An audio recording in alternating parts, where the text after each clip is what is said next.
go. Now I'm live over there. Oh, I also need to do the post on Blueski. And then put a little music on, and we'll be going here in just a moment.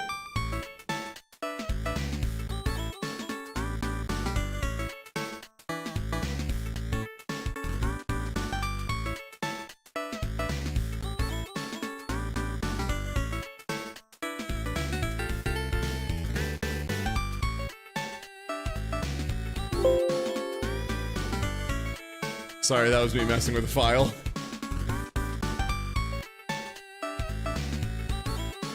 Oh no, is it not starting? Oh, does this game not have achievements? Oh, what the heck? No way. No way. I can't believe that. There's no achievements in this? You'll see why that's a travesty here in a second. It was made by Atlas. Only bangers. They never made mistakes. Ever. Man. I'm making sure it's like fully booted before I'm like, damn, no achievements. Damn, no achievements. That's fair. I should unmute it. You should get a little taste of the audio here. Yeah, Atlas and Enix, this has got to be one of the greatest RPGs ever made. Welcome to Eggs of Steel.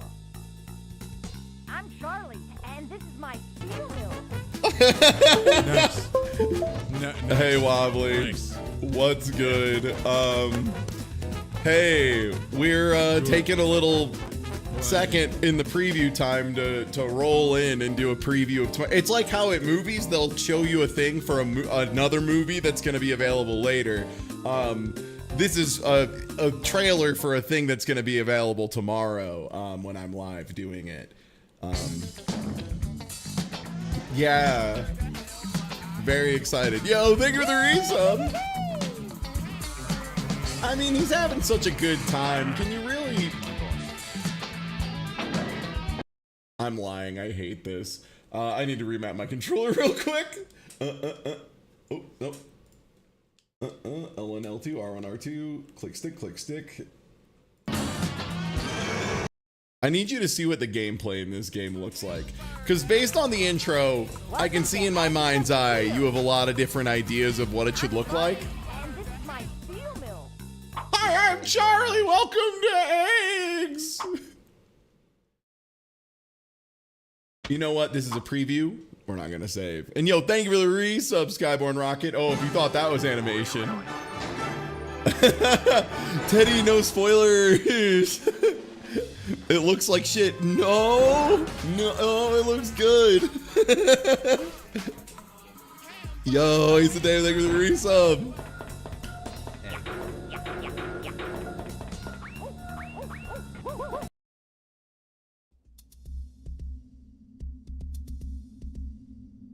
This game is unbelievable. The noises this egg makes when you roll around are unprecedented. You'll get some more cutscenes tomorrow, but first we gotta shut down the mill. We gotta punch every time clock. We gotta get that, and we gotta ghost burp Oogsmigzug.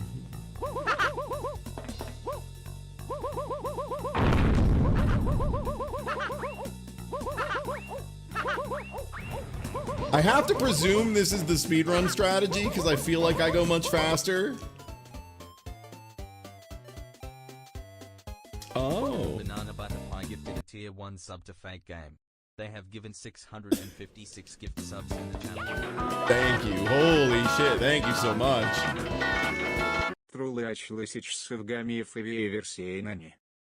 Oh yeah. This is one of the most classics of all time.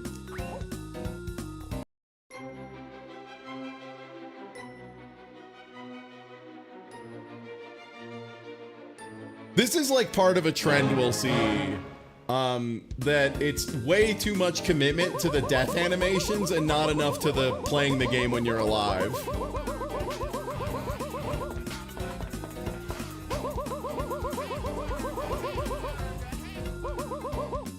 boy, I love favorite things. Thanks. Yeah, thank you for the resub. Yeah. So that's one of them that I really wanted to show you.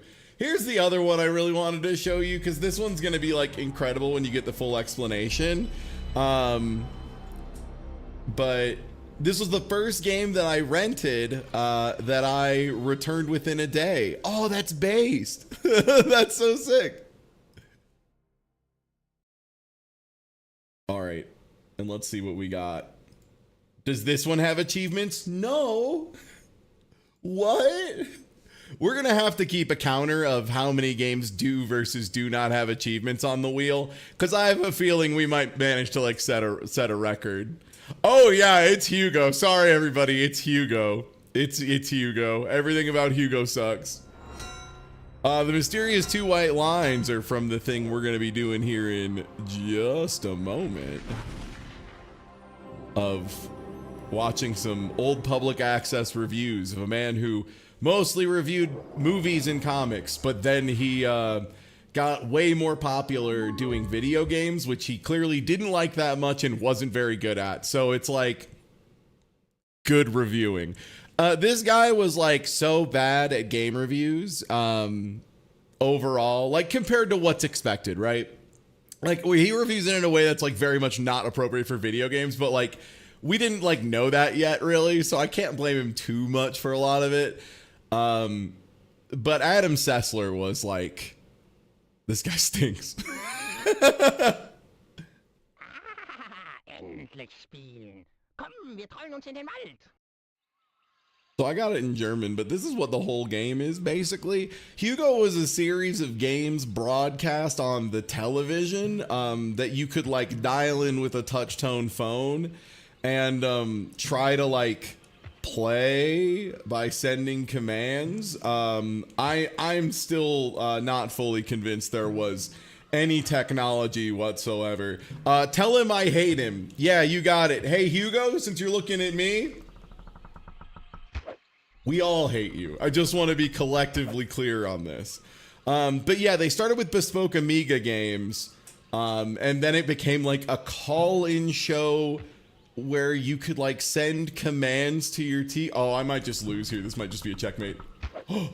I'm the greatest Hugo player alive. Oh, this might just be I die though. Unless, oh my God. Sorry, I'm too powerful at Hugo, I guess. But I'll show you a death animation because they're terrible.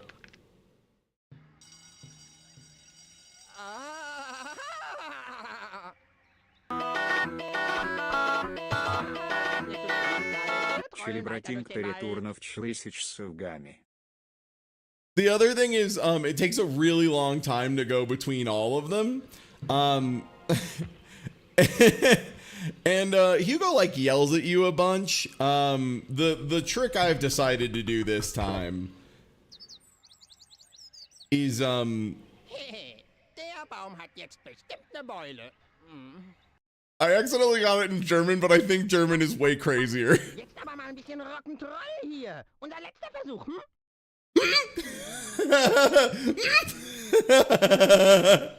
So, yeah, we have like a wild land of contrast just for your first two previews there. I just wanted to be sure that people understood when I said bad games, I wasn't being like cutesy about this shit. Like I was finding, and that's me putting my charger on the cable. That is, I'm serious. There's going to be some really, really bad ones. Denmark is to blame for Hugo. Ty Hugo, yes, yes, yes. Oh, yeah. Oh, yeah. You missed the first preview. What was it? Oh, it was just a little game called Eggs of Steel, which is another nightmare game. But, friends, foes, haters, and lovers alike, I am here to talk to you today about someone you may have heard about in the past, especially if you're part of the more something awful oriented group among us, or like in that, you know, that kind of sphere. You may have heard of gaming in the Clinton years. So first things first, I want to hit you with like a little bit of history of gaming in the Clinton years, because I think it is kind of important to get the full picture up front. I think there's some context that really helps, because these are mostly just little clips cut out a larger public access show. I think it was called like Flights of Fantasy or Fantasy Flight, something like that, right? Like it was just like a kind of generic fantasy themed show. And George, who is the main reviewer we'll be interfacing with today, is how I'll describe how this is going to go, was the mostly comics and movies guy. He was really big into comics and movies. And this was the era where, for some reason, every like media personality that had to do with video games was also a movies and comics guy, and usually was a movies and comics guy like primarily. It happened a weirdly large amount. I mean, fuck, even the angry video game nerd like clearly was like, I want to do movies like the whole time. So George originally started by doing movies, comics, things of this nature, and then occasionally would slip in just a little video game review here and there. The thing was, there's a couple elements that really make this add up. The first one being video game coverage at the time was like very, very minimal, especially on broadcast television. And this was part of a public access show. So it was something that would be on the TV, especially in, I can't remember if it was like Maine or Massachusetts where this started. I should have written this down, my mistake. But it was a public access show. I think it was Massachusetts. That sounds right. But the other thing was, so not only was there like a starvation for it in the medium, also his reviews are, let's say, disagreeable to many people. The way he makes reviews are absolutely bamboozling. Some of them make more sense with the context of he is like a movies guy. Like one thing I can tell you up front is, especially when we're talking about the early PlayStation 1 and late Super Nintendo era reviews, there's a lot of, I don't understand why anyone plays platformers when RPGs are the perfect version of this medium. Why is anyone wasting their time with something that isn't this long overarching story with like multiple parts and beautiful FMVs? Like especially early PS1 era when he's talking about stuff like Legend of Dragoon or Breath of Fire 3, I think is the one I'm thinking of. Where he's like, yeah, it's like better than Final Fantasy 7 in like every way, except it doesn't have full motion cutscenes, and that like does suck a lot. Like he like is like, so it might be worse, and I'm like, that's so crazy to me. Like that's just such a different universe from me as far as like what I am looking for in a video game, right? Yeah, George is such a character. And I will say up front, there's probably going to be a couple things he says that are aged poorly. I'm just going to smooth over it, and we're going to move on with our lives because we can't stop every time. But there aren't like a ton. There are a couple, but it's pretty minimal. Largely keeps it to the gaming. Tomb Raider 2 review is all-timer. We wish we could show you all the cool secrets of 1080 snowboarding. New tracks, giving your character a body of ice, the head of a panda, or a snowboard shaped like a Happy George Day. Yo, there is some. We're not joking either. These nifty bonuses can only be accessed if you beat the game in every mode on the expert level. In other words, forget about it. It's impossible. So again, another thing I'll give up front, because I'm gonna try and make sure that I'm like a content reaction person who does more reacting and like more weaving of my own details and knowledge into this, so that I don't get sued by someone for, you know, just watching their thing and walking away and leaving my chair on screen. Which, for the record, while I don't agree with many points, I do agree that that's a little horse piss. That's a horse piss thing to do. So I'm not going to do that. the review scale he uses is very confusing. It's usually made up of 3 letter grades, and the one I want to focus on is difficulty. And I want you to pay attention to difficulty up front, because I think it's one that comes up early and comes up often. When he evaluates difficulty, higher is better unless it's like too much for him personally. So you'll see a lot of like A would be a game that is incredibly hard and takes a really long time to finish, but like George can do. And D would be like too easy. Like Earthbound was famously like a D for difficulty or whatever, because he just like hung out in every area and grinded for like an hour, which, yeah, that makes most games that are menu based pretty easy. Yeah. 1080 has 2 basic principles. Yeah. And that's the one that when it comes up, I think you're going to be really hyped. Is, yeah, complaining that the game is too easy, and then at the end being like, yeah, also I cheated and did a bunch of stuff. Racing and performing tricks. 2 modes offer racing. Another 2 offer tricks. And yet another provides 2-player action. Obviously, the tricks are harder to master, but Nintendo deserves a big fat kiss for basing all the stunts around the B button, not having dozens upon dozens of random combination moves like so many other games. That's so wild to hear for me, because I think of 1080 snowboarding as having like some of the craziest versions of like inputs for shit. Like you have to like do so many weird inputs. Oh yeah, so the other, yeah, he fucking hates fighting games, which that's one of the things that when we get to it, we'll get to it, but I'll have a full aside about the mistake that people make of all video games is the same and they're just funny little toys because the medium exploded so quickly. And there's some people who still think of video games as like only the Atari to the Nintendo, and they just like don't realize there's more of it, and so they think it's all one thing, so they don't understand that they like serve different purposes. It would be like just being like all art is like just for one thing, and fighting games are sports. And so it's like not shocking that the movie and comic guy, the passive media enjoyer, is like not into sports. Like that's even the hardest move, the 1080 Air, is manageable under this system. Oh. The game is still hard though, like Diddy Kong Racing. The control is very accurate, and you'll perform best. I will say 1080 snowboarding is like legitimately is like quite a hard video game, to 100%. If you swish from side to side as you Killer go, Instinct 2 Gold is well your personal favorite. Oh, there's so many bangers. There's so many bangers. To get your angling exact. The game's best feature is the There's only like a single one that I listed that I'm like is a must skip. I think it was, oh, where'd my note go? Yeah, it's a Superman. graphics.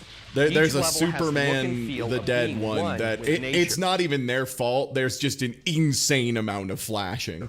The lighting is oh so gorgeous. You'll need a bib to catch the drool from admiring the landscapes, complete with shortcuts and hidden paths. 1080 Snowboarding is the best game on the Nintendo 64 so far this year.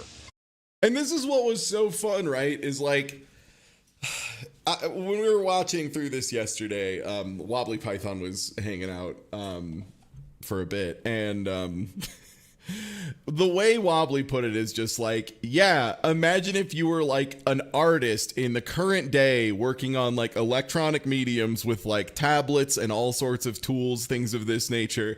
And you just knew the guy who made the first cave painting. And like, he's old. He's like quite old, you know, he's maybe like 80 or 90 years old, but like, you can just go talk to Cave Paintings Jorg. Like, you can just go talk to the guy who made the first cave painting. And also you have the modern tools and are using modern methodologies. The speed at which the medium exploded is hysterical. It's unbelievable, and there's nothing else close to it. It's part of why I love video games so fucking much. It's wild to have just gotten to be history from beginning to end of something.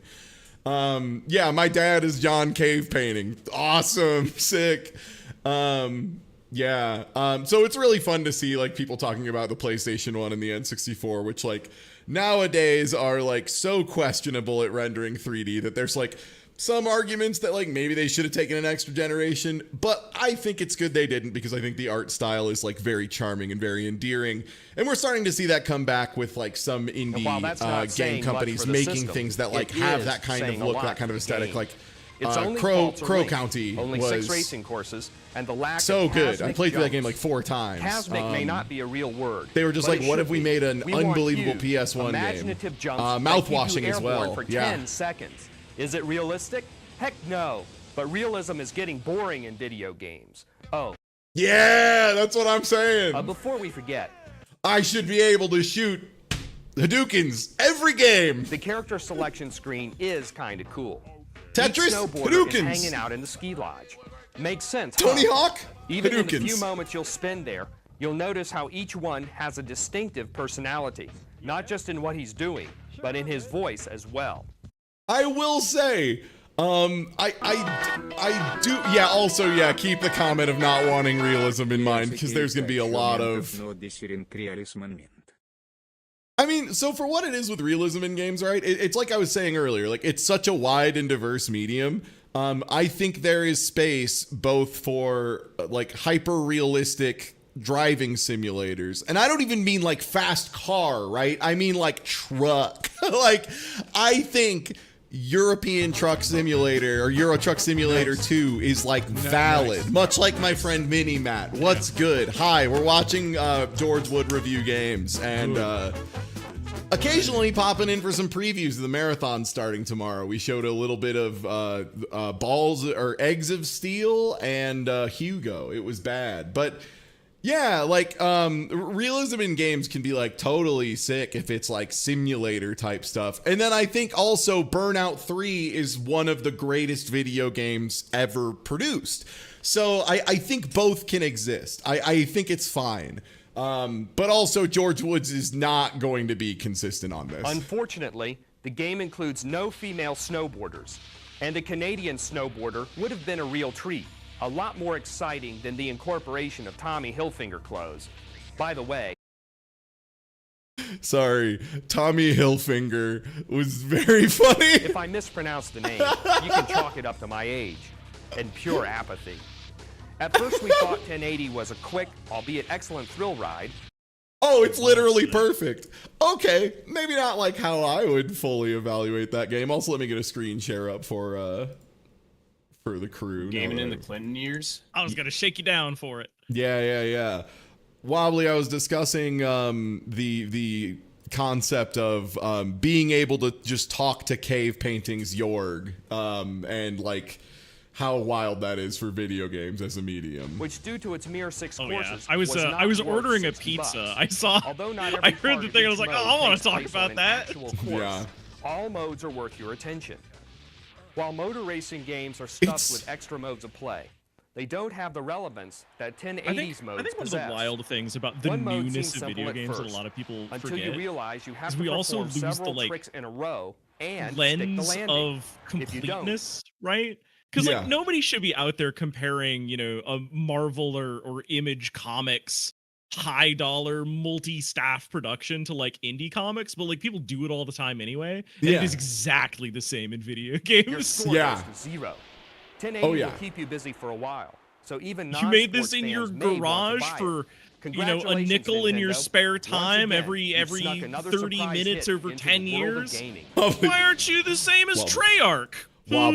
Wobbly, did you Mr. Wobbly, Sorry. did you see the post that an investment firm was like, Grand Theft Auto 6 is going to be the first game to sell 1 gorillion copies?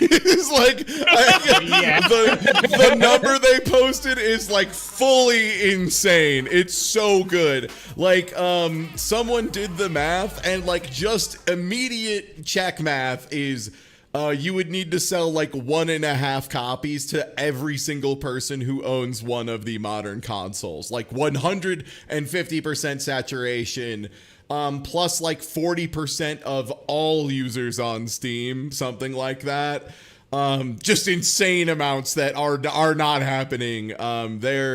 They're just saying shit, and I'm like, it's one of those things, right, where I was like a smart kid, like I did good at STEM, so I went into engineering, but I wasn't a smart kid, because if I was a smart kid, clearly I would have gone into a field where I just drink at lunch, fuck my secretary, and then say $70 billion at the end. I say, we gotta do at least 10,000, and then everyone's like, yeah, and I get paid more than I am now, you know? It's like, fuck. I wish I could just make big claims and receive nothing but benefit for it. Yeah. Tomorrow's stream will start at 8 hours, but if people donate, it could go for 45 years. I don't think it will, but like, there's no reason it wouldn't be able to, you know? Yeah. They estimated $7.6 billion in sales in the first 2 months. Wow, time to buy stock in video game, for sure. And yeah, I think Chocolate Dave referenced my favorite response I saw to this, the classic meme of, my son is 10 times heavier than he was when he was born 3 months ago. He's on pace to weigh 10 trillion tons by age 10. Yeah. All right, let me get our next one pulled up here. I was going to skip over to Bug Life. Whoa. Whoa. $1 more billion. I like more billion, just in general as a number. Like, I know that you're morbing over there, but like, it's just a good word. Sony deserves a pat on the back for releasing this game in time for the movie's theatrical release. Yay! Yeah, this is again like a case of like, George, you're the reason Sonic 06 happened. Like, you don't understand why that is, but I understand why that is. It's your fault. Sonic kissing a lady, that's on you, dude. That's your fault. And he didn't even get pregnant, so like, what's the point, you know? Debuting at #1 in the box office, A Bug's Life puts Babe, a pig in the city, to shame with its truly fun story. Oh, fuck yeah. Absolutely. The Babe spin-off. Yeah. Get fucked, Babe Pig in the City. Strong characterization I feel like and we're kind outstanding of humor. comparing A Bug's apples to Life is only Learjets. available on the Sony PlayStation. The graphics are colorful, but not very detailed. Simple, yet somewhat appealing.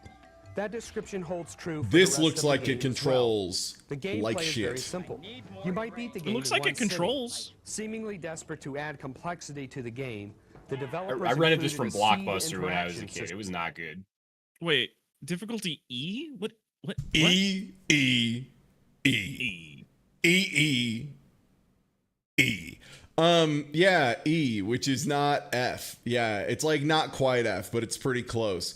Which, for what it's worth, again, this is, you don't gotta give it up to ISIS under any circumstances, right? But like, it is correct to, based on how his difficulty scale works, with A being the hardest and the lowest value being the easiest, it both makes sense for E being easy, which is beautiful, and I love that.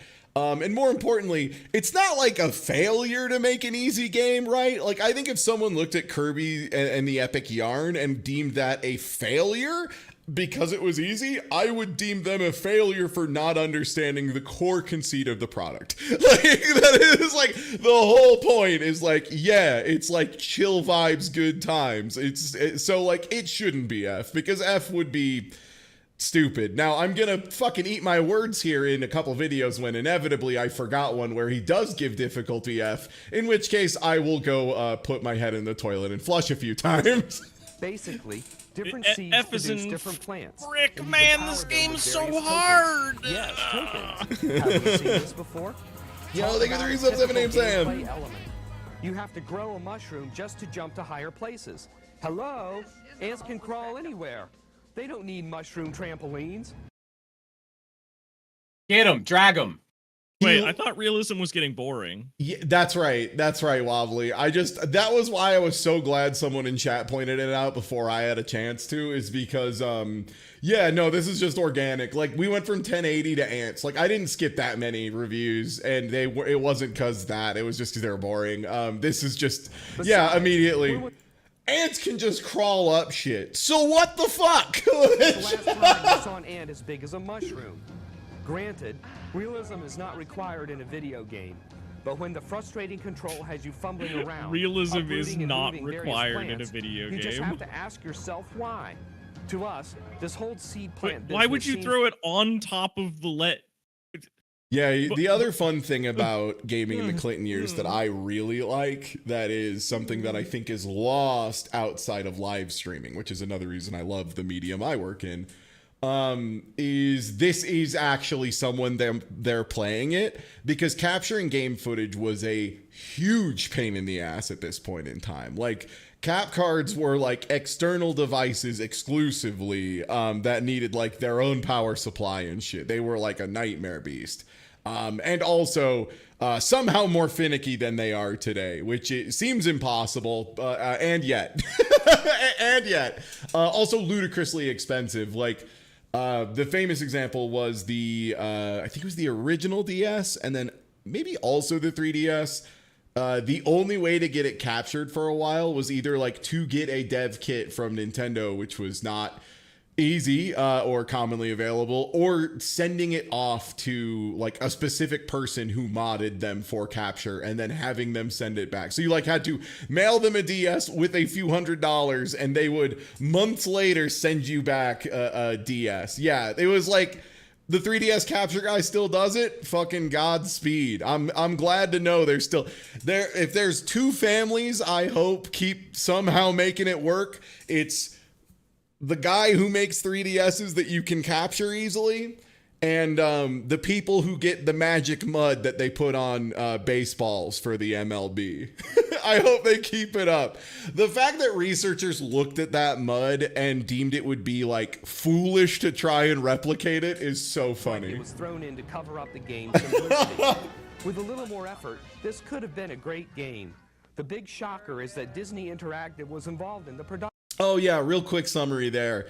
So every single baseball that's used in a Major League Baseball game gets rubbed down aggressively with mud, but not any mud. It's mud that is on public land, but in a secret spot in a secret river that only one family knows where it is. And they just the MLB commissions them to gather up like huge amounts of this mud every year to rub down every baseball. And scientists recently have done evaluations of it. And the thing they found is just like the exact particle and liquid distribution in it is like, and like the clay to soil ratio is like so confusingly perfect for baseballs. That it rubs on like perfectly smoothly like a face cream, but then has like a lot of grit like sandpaper, so it does like shred up the ball a little bit, so you can like grip it better. And it just so happens that, yeah, there's this one family that there is allegedly like 5 people, like people joke about, you know, you can't have the 3 guys who all know the Coke secret formula on the same plane. That does exist, but it's for the mud they rub down MLB baseballs with, which is like, mwah. The universe is full of so much joy and whimsy. How could the makers of Jungle Book and Mickey Mania let this one slip through their fingers? Flaws are everywhere. Yeah, camera the has a mind history its of own. doctoring The control is baseballs, overreactive. The most glaring and of all, where the we cinema decided it was cheating versus was not cheating is like pretty not fascinating. coincide with gameplay. For example, if you cross the river and enter a cave, then the game will show you a clip from the movie. Like the where funny you fly rosin across the bags same that river and hit a rock. pitchers Let's say it slapped on their again. hands to dry their Hello? hands out We already were crossed the super river. divisive Who's been for like messing with 50 the years. space-time continuum? Hello, McFly? Is anybody home? Good grief. With all these flaws and only about 15 Oh, short and simple brother, levels, a Bug's Bug's Life Life. is a no for pro gamers, but a yes for younger fans who will enjoy it despite our grievances. Parents and kids will be powerless against the draw of this hot license.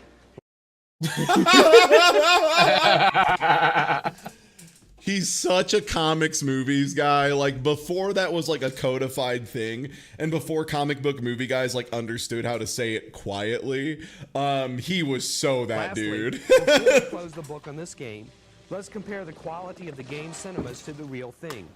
Here's one of the game's film clips. Crisp and clean with no particle movement. A flawless transfer. These clips are nice treats. Does he think that the PlayStation can render these mind-boggling effects in real time? Is that what we're getting at? For sure. So that was A Bug's Life. Then it's mostly talking about the movies, but I want to talk about this game because Actrazer 2 is a game that I am to this day conflicted about. I do want to see if he pulls out an S for difficulty, though, because Actrazer 2 might deserve that. In Actrazer 2 by Enix, evil Tanzra has been resurrected by his faithful minions, and the Master must stop him once again. This time, the Master has more cool moves to execute. He can fly, dash, stab, and use his What was that shield to ward emphasis off on enemy cool moves? Yeah, George does that a lot. I mean, once we hit Brave Fencer Musashi, which I will say that way a few times to lock in everyone's head what it should sound like when a human being says Brave Fencer Musashi, because you're gonna go crazy for how this fucker says it. This time, the Master has more cool moves to execute. He can fly, Cool moves. dash, stab, and use his shield to ward And off honestly, enemy this is like projectiles. one Actrazer of 2 the does not major complaint points a lot of people have of Actrazer 2, which I think is like pretty valid, is for a platformer of its era, it has like a lot of strange inputs that people are not used to. Like using up and or down in conjunction with other stuff while you're in the air is like surprisingly complicated. You got to remember, most people do not have please don't look at my Steam account hours, number of hours, right? Like messing with controllers and shit. Like most people alive today were not born with a controller in their hand and then never let it go till the age of, 20 plus. So like a lot of people just struggle with finding where buttons are because they don't have that instinct of just like feeling out where, like the understanding of like you can't be looking at the controller and looking at the game. You just got to like get the feel for it. So like a lot of that stuff was really hard to do. Simulation element that was crucial to I the original, do want so to we'll shout now out see the Master's Nintendo's wing like friend is visual off. design What lately you with will the way see, that they just however, show is you the great 4 graphics, buttons and fill in effects, the and one you need to high-flying push. action. Genius. This overgrown Yeah. Venus It's so flytrap smart. appears in the very first level of the game. Simply avoid his projectiles as you charge up your sword and unleash a long So this is blast. another Simply thing avoid George his will... projectiles, not pictured. Avoiding the projectiles. Yeah. Just Picture. dodge, This idiot. level has Damage a really tanking. spectacular backdrop, a sun setting with the You get a water weird, reflecting confusing mixture of like occasional moments of like walkthrough in his reviews where one in particular, he just shows you the ending of the game, which like I'm normally not one for like, spoilers in a platform game. I'm like kind of like, yeah, Mario gets the princess, Bowser turns into a big fucking dog this time, whatever, man. But there's one that it's like a minute and 10-second long review, and 25 seconds of it is just showing you the ending. And I'm like, that's crazy, man. That's crazy. But a lot of times we'll see him do these walkthroughs, and I think it's usually highlighting what he thinks he did that was like very challenging and like very notable in finding a strategy. Because like people do this to this day, right? Like people will hop in Twitch chats and be like, oh yeah, I found this like one thing, this tech or whatever. light. Too bad Very this human difficult level instinct. isn't as serene as the background.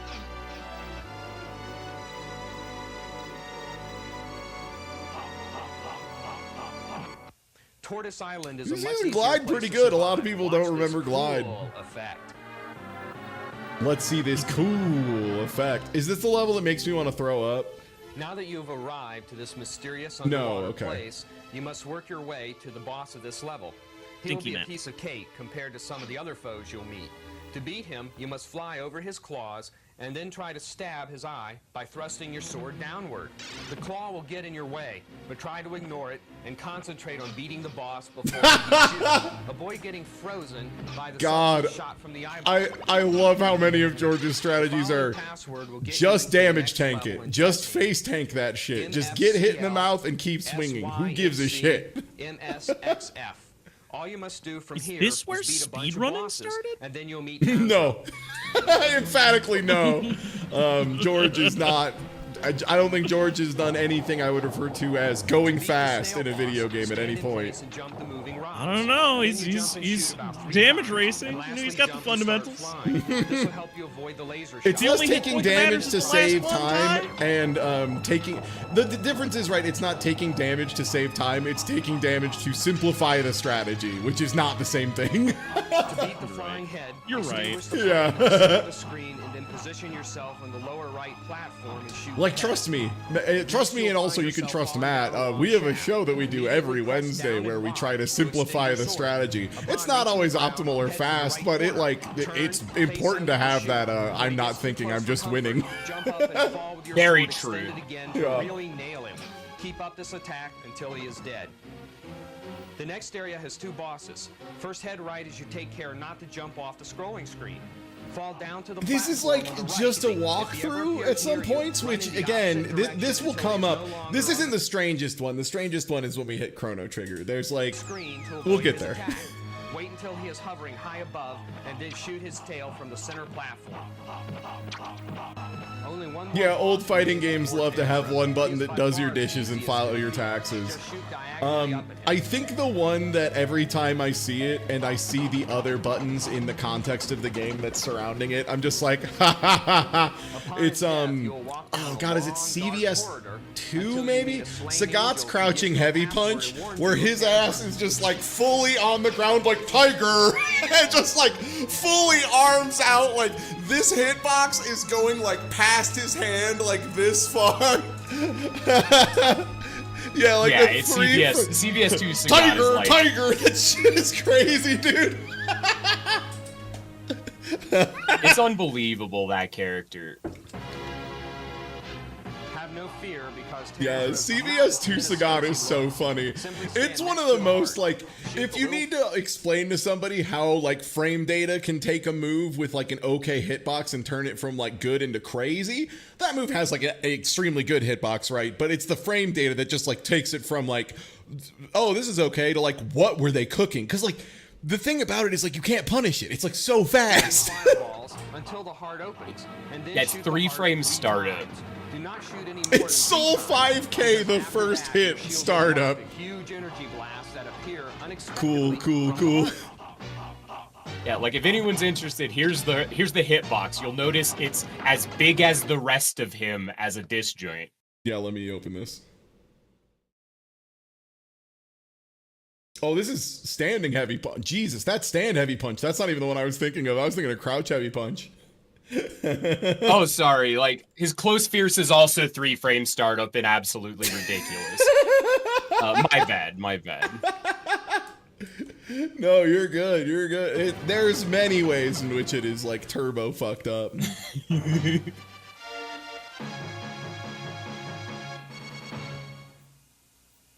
Sick. You've won the game, and now the credits must roll.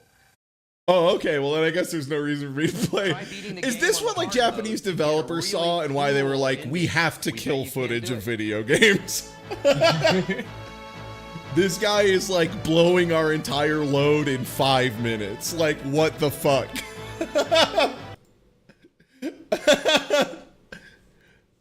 Okay, so that was that one. I wanted to go to... Yeah, we'll do them in the wrong order. Oh, maybe? There we go.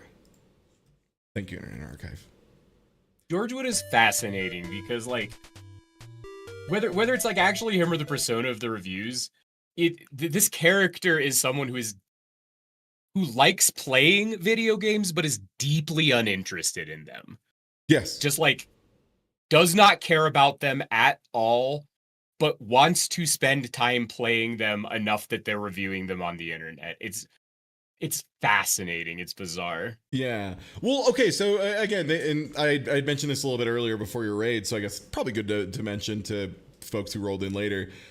George Wood started as he was doing reviews for comic books and movies and comic book movies for a local public access show. I think it was called like Flights of Fantasy, something like that. But he was on there as their comic books and movies guy. And he was like clearly really into that, right? Like that was his passion. And then like to fill time occasionally, he would just like plop out a little game review like this.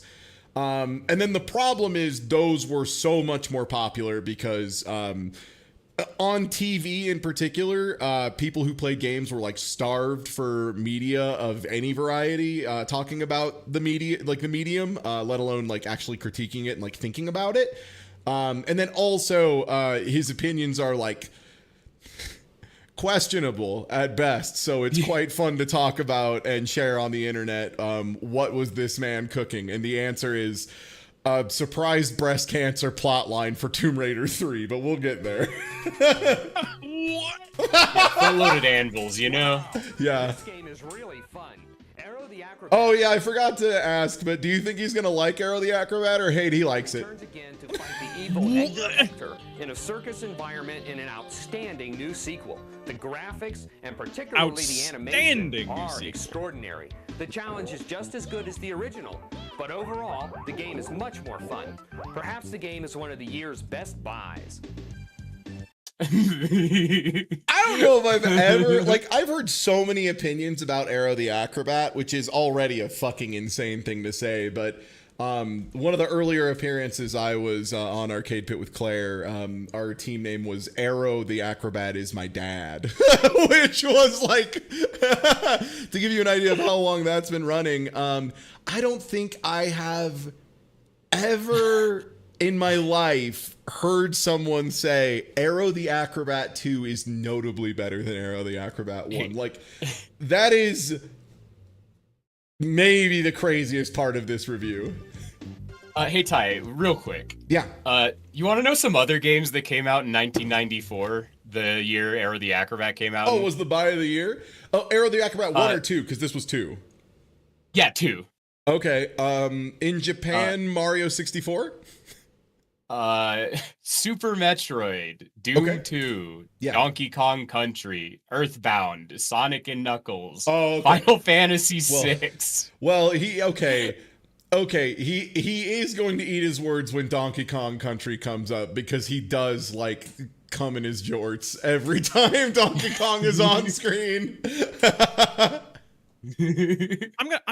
I've decided over the course of this conversation, I don't want to make this series, so I'm just going to offer this up to anybody who likes to make, video retrospectives, right? I call it Getting George Wood. And what we do is we just play through all the games he reviewed and we try to figure out what was going on with this guy. Yeah, what Did goes on? he see? In Arrow the Acrobat, Oh, you know what? I could talk about, because I think our test run went good enough that it's worth mentioning, and it's like a week and a half off at minimum. Yeah. Yeah. Hey, so series I'm gonna be doing here on Twitch that hopefully will be a bunch, and the test run was very fun. Is using a draw pile, which is like a shared art program that streamer art folks use, that Wobbly uses extensively, and like Dr. Dubs and all them use. Yeah.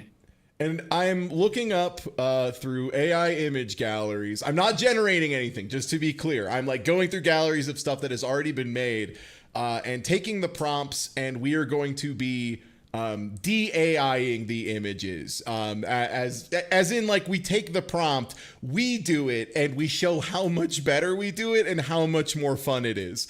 And the test image was insane. And the other good part too is, do you think anyone would mind if I show the test? I guess at Wobbly you're half, and I know Dubs would love me showing this, so I don't I don't have to worry about that. Yeah. Let me pop this open real quick. If anybody's like watched my content for years and years at this point, if you remember the drawing circus, just know that I'm back on my bullshit. That's where we're at. So the prompt that I had found was hedgehog, tall like human hedgehog body, but human flesh covering it, and it's wearing big red boots and has long claws. So you can see my very, terrible version on the left. I'll be there as like a fun baseline of how fun you could just have a good time. You don't actually be good at art. And then Dubs made this, which it's a hedgehog wearing human flesh, like there's full on, its nose is coming out of the mouth of a human skin. And then Wobbly, you made like a fun character who just has like a human suit, I guess, to play a human in a musical. Yeah, you know, like, look, cats translated to this universe in a weird way, okay? So everyone else won't look at the AI image. I probably will have to because I am curating them. But I have a lot of really good prompts together already. The one that I'm most excited for was like Cube Goku. Goku enters his most powerful cubic form. And I was like, I can't wait to see what these fucking dipshits do for powerful cubic form of Goku. So yeah, look forward to that. That'll probably be like the Saturday after this one. I think it's going to be a good time.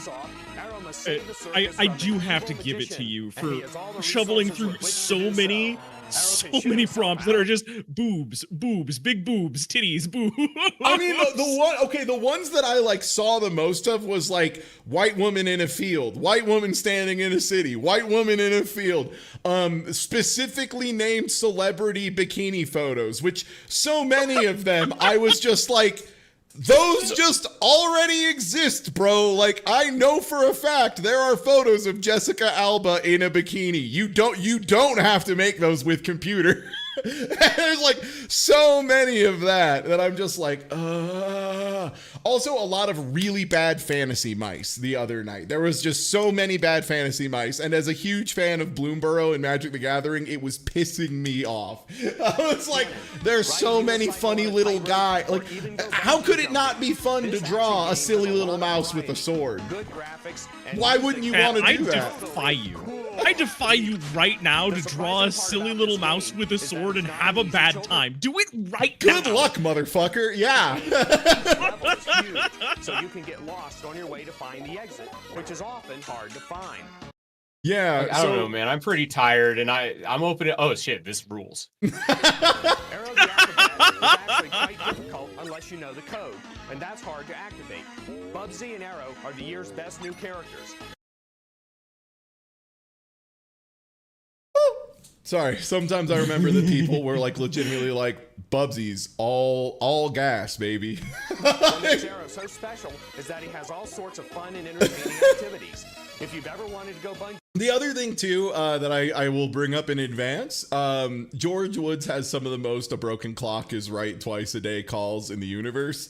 My favorite one being like a full list of what games in the next, or what consoles in the next generation are gonna like do the best. And he ends up with like a pretty close to just ordered list of the exact sales figures of all of the consoles ranked, with one problem, which is at number one, he has the Virtual Boy. So, so like, you know, got a lot right, and then like one really big whiff. Sequels in the future. I want more sequels. There was never another sequel. Yeah. And then Arrow died. Thank God. Oh, I don't remember his Armored Core take. It's only 50 seconds long. It's gotta bang.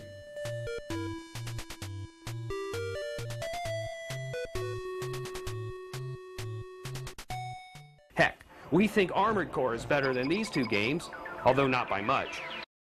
So this is kind of what I was talking about earlier, which a lot of people forget about. These were, especially the early ones, short segments that were part of a larger program. And so a lot of times these would be either running 3 of them in a row, or like run one earlier in the program, one in the middle, and then one at the end. All you do is kill enemy robots. To make matters worse, that task is usually way too easy despite the very poor play control. What?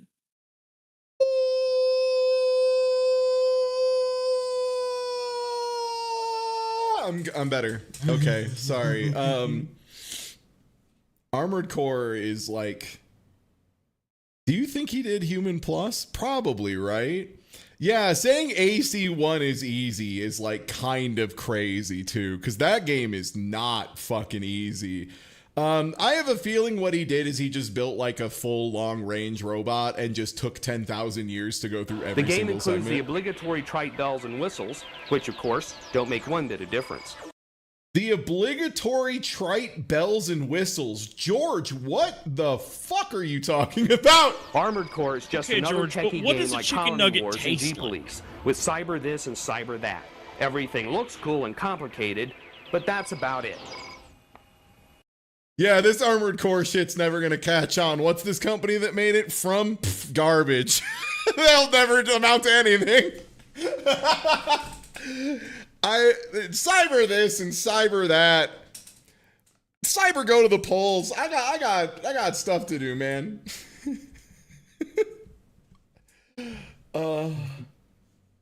Yeah, from a trash can, more like assholes. Oh, okay. We get to see Banjo-Kazooie, and then we get to see one of my personal favorites. 2 minutes. George is gonna have an axe to grind. Well, the suspense is over. No, it's almost the perfect never mind, it's video perfect. game. Yeah. Banjo-Kazooie just barely misses straight A's with 1 B in difficulty. At least Again, that means the game was a little too easy for him, which is... Why isn't every video game made exactly for me? You know, I'm always saying it's this. harder than the piece of cake Mario 64. Puzzle pieces, musical notes, and other collectible items are hidden everywhere in the game. Like Mario, you have to get a certain number of items to advance to the next area. Many items are not technically hidden, just laying in a spot that's out of view from your camera angle. Banjo-Kazooie is... Hey George, what do you think hidden means? It's just placed in a spot where you specifically won't be able to see it or look for it. So you mean hidden, truly one of George? the best action You games mean the ever concept made. of hiding? It outperforms Mario in just about every aspect, graphics especially. The Oh, yeah. detail is amazing. I will give him that. Banjo-Kazooie was like a pretty big visual leap from Mario 64. Like just the stuff they were able to do with textures was like pretty impressive for the time. Even the clouds move in the sky above. The water rippling and the subtle undulations of the current are incredibly realistic. Banjo is destined to win some awards. We had to really think hard to... Yeah, I think that was right. I think Banjo-Kazooie won a lot of awards. Like, were any of the awards anything meaningful, or were they all just like EGM's Big Nut of the Month? You know, who knows? come up But with something to like, In fact, only 2 come to mind. First is the sometimes uncooperative camera. Second is the character voices. These distinctive mumbles are as annoying as the crying baby Mario in Super Mario World 2. Hard disagree. Hard yeah, disagree. that's A really normal review until a nuclear take. Like, what the everyone fuck? loves the voices. It's one of the most beloved things about this game, looking back on it. Like I'm like on record as not being that big of a Banjo fan generally, but even I'm like that shit owns. Yeah, like I love that. Why would you not want that? Whether it's grunts, Help or whatever. Did Jinjos yell help? I can't. Yeah, help yeah, me. yeah. Help me! Help me! That's all they needed. That's the only English I need in this game. Thank you for the resub. or squeaks, or chirps, each character's calling card will make you want to avoid all conversations. How would you be that annoyed at a funny little bear walking up to you and going, like, how does that happen? And you're like, fuck this. We've only scratched the surface of this 9-level masterpiece. We hope to bring you more in the coming weeks. All we can say is, if you don't play this game, you're not a true gamer. Banjo-Kazooie is the game of the week. Wow. Game of the week, Gamer. you're fake. Time to get fucking No True Scotsman because you didn't play Banjo-Kazooie, you absolute wad.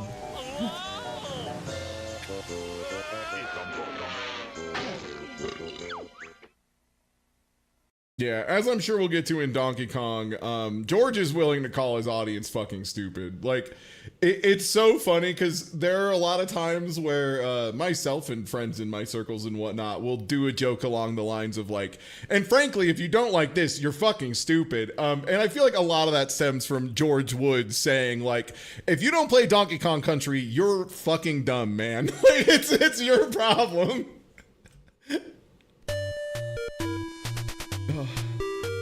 Eddie, I want that hat.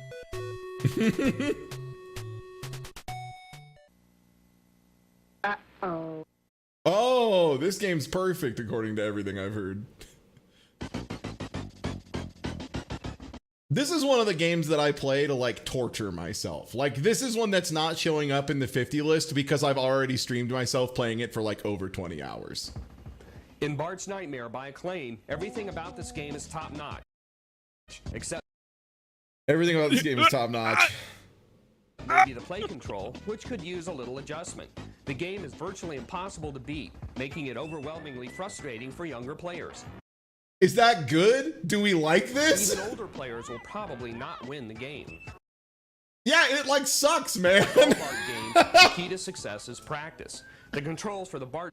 I'm sorry. I need to highlight something here because George Woods occasionally, and again, this is something where, to some extent, the language hadn't fully formed yet, right? Like we hadn't formed how we talk about video games, how we talk about them in media, what our general genre terms are, like how we reference different things. And this is why like people get mad about genres existing and all that. It's like, they're really useful for like discussing things. Like it's good to have touchstones that we all understand to base things off of. George didn't have some of those, so he says shit like Bart game and thinks you know what a Bart game is. Because, a Bart game. One of the Bart games. Think of the Reese of Inside Outer Side. Overwhelmingly frustrating for younger players. Even older players will probably not win the game. Like all Bart games, the key to success is practice. The controls for the Bartzilla level are... That's true. Yeah, like all Bart games, you just gotta as practice. follows. To shoot fireballs, Bart press likes. right. To shoot buildings, press up or down. To shoot lasers straight ahead, press X. And this is the most I didn't know what to do for the rest of this review thing possible, is just listing what the controls are for something. To shoot lasers at the railway, press A. To shoot lasers downward, press B. To stand still, press left. Other hints. Other things to note, George Woods complains about games having too many buttons and too many inputs a lot. If it's something he has to do while thinking about something else, he finds that very frustrating. In the 1080 review, he explained he was very glad that you just had to hold the B button and do a bunch of inputs on the stick, and not have to use multiple buttons. And then in this game, he's like, I love how nonsense the fucking controls At the are. railway, press But not A. like in the way that I love how the nonsense the controls are, Shoot because they're lasers like downward, crazy. Press B. To stand still, press... The game is hard. If you've always wanted a Bart game but couldn't decide on which one, look no further than Bart's Nightmare. I mean, has anyone else been looking for a Bart game lately? I've been looking for a Bart game. Any Bart game will do. It's fine. Yeah. I will spoil on the big list of 50. There are in fact 2 Bart games. There's 2 Bart games. One is a very bad Game Boy Bart game, and the other Bart game is what I.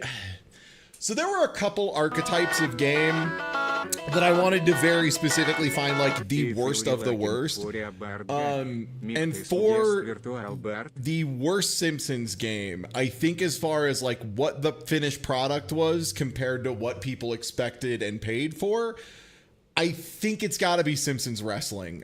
Simpsons Wrestling is like so ass. It's insane, but it's very fun to watch in the way that it's absolutely ass. Like the animations are crazy. If I remember correctly, Ned Flanders has the ability to like full heal on a meter that charges way too fast, so you can like easily Street Fighter 4 Elena. Street Fighter 4 Elena. Yeah, you can just like run away in Street Fighter 4 Elena and just healing. Except instead of healing, it's literally Flanders like sits down, prays to God, and God just full heals him on the spot. It's so good. This is like an incredibly cursed, like 6 degrees to Kevin Bacon connection between The Simpsons and Street Fighter. Yeah. A broken character with a healing super. Yeah. Oh, it's an auto revive. Even better. He just puts it on himself and then has Gil. Resurrection. Resurrection. Yeah. Famously fair and balanced thing players should have access to. Resurrection. With no downsides. Yeah. So I think that should be pretty fun. So there will be Bart game. Again, it's just gonna be a big ass wheel. I think we're gonna spin every 30 minutes or so, probably every 30-40 minutes. There'll be a donation if you want me to just change games instantly. That's always on offer, but should be a good time. I tested Ford Racing 3 yesterday again to make sure it was as bad as I remembered, and it's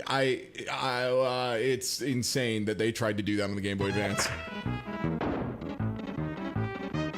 No, I'm just using a big old wheel. Classic on BizHawk.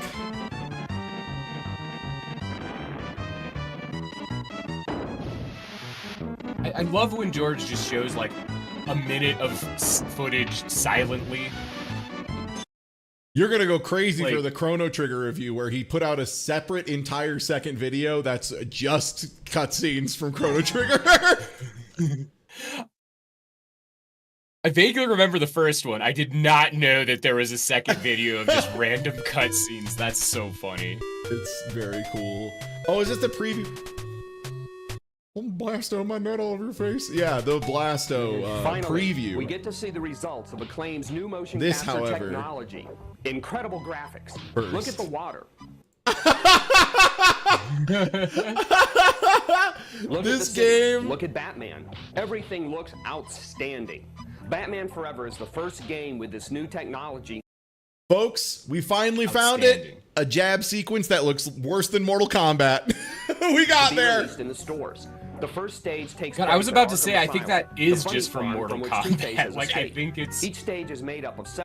Oh, I only know because I played some Mortal Kombat Mythology Sub-Zero yesterday. short levels like this one. Which, To hey, reach guess the what floor else is above. on the wheel? That, at the very least, is going to be the PlayStation 1 version, which is, like, allegedly better. I don't know how. I think people just say shit, but Allegedly. we're going to find out together. Yeah. That's a Nothing's better than a platformer with a turn around button.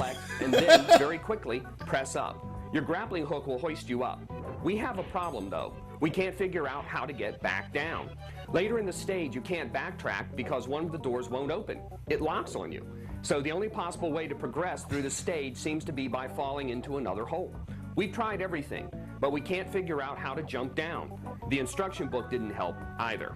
As a result, we haven't seen much of the game, so we Yeah, hey, again, it's not easy to get game footage these days. We got fucking stuck, man. Sorry. Like, the internet doesn't really exist in the capacity we would need it to figure this can't out. tell you whether or not you should buy it yet.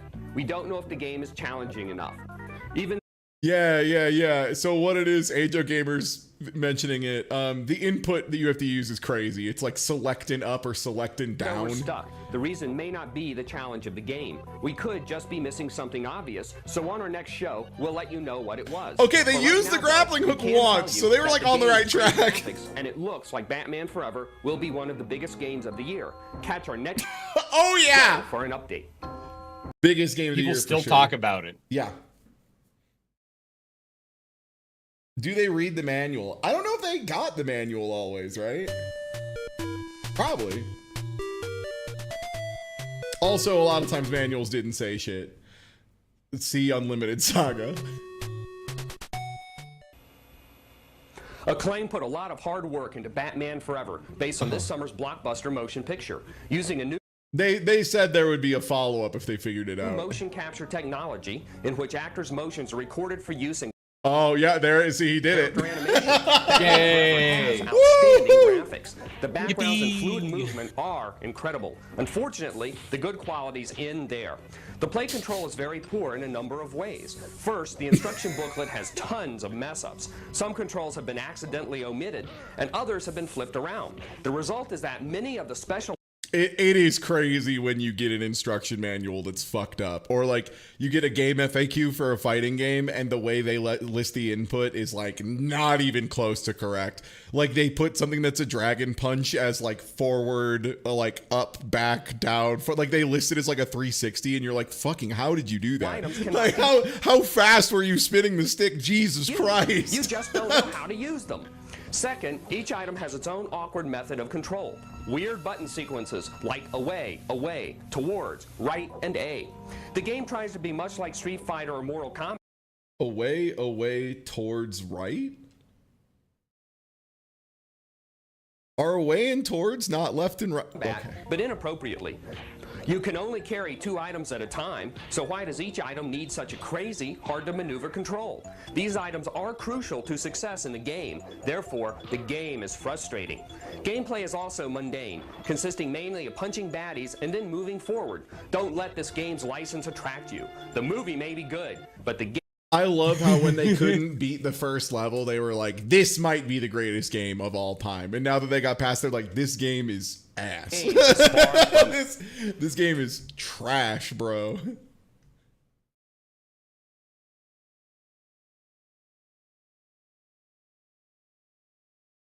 An archive?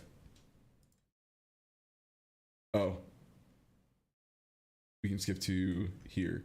Oh, there's one in here that's gonna make me so fucking mad. And if Dr. Danger is watching this in chat or like VOD afterwards, sorry in advance, because someone's about to say something fucking vile about your goat.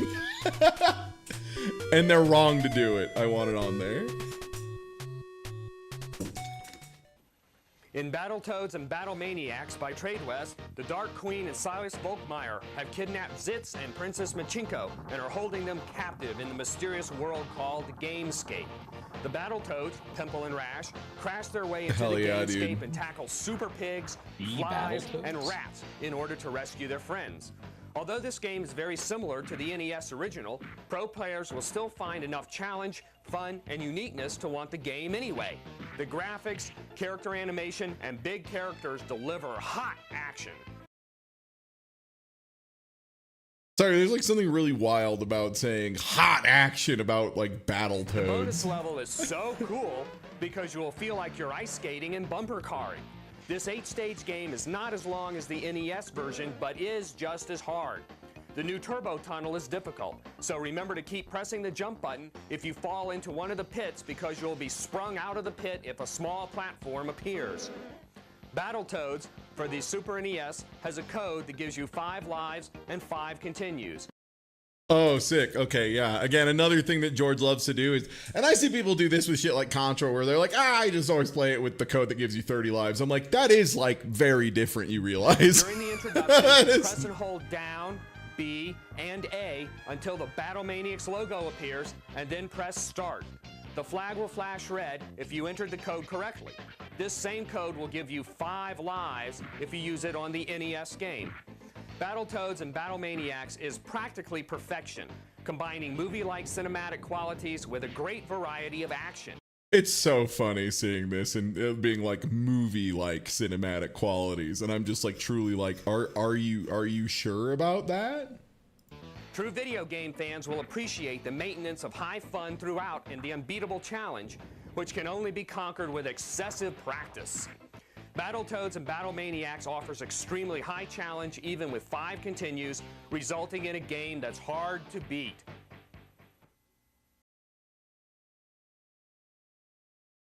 True.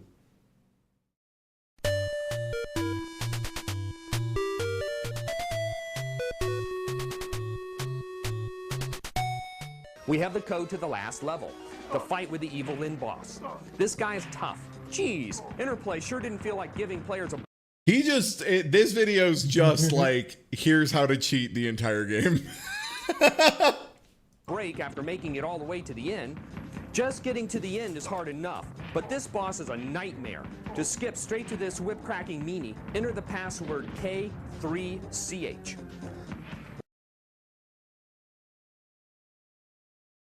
The hard cut to the end, like, always throws me off a little bit. Yeah. Yeah. Whip cracking meanie is like such a insane phrase. Once again, with Blackthorne, Interplay has created an absolutely incredible game. Heck.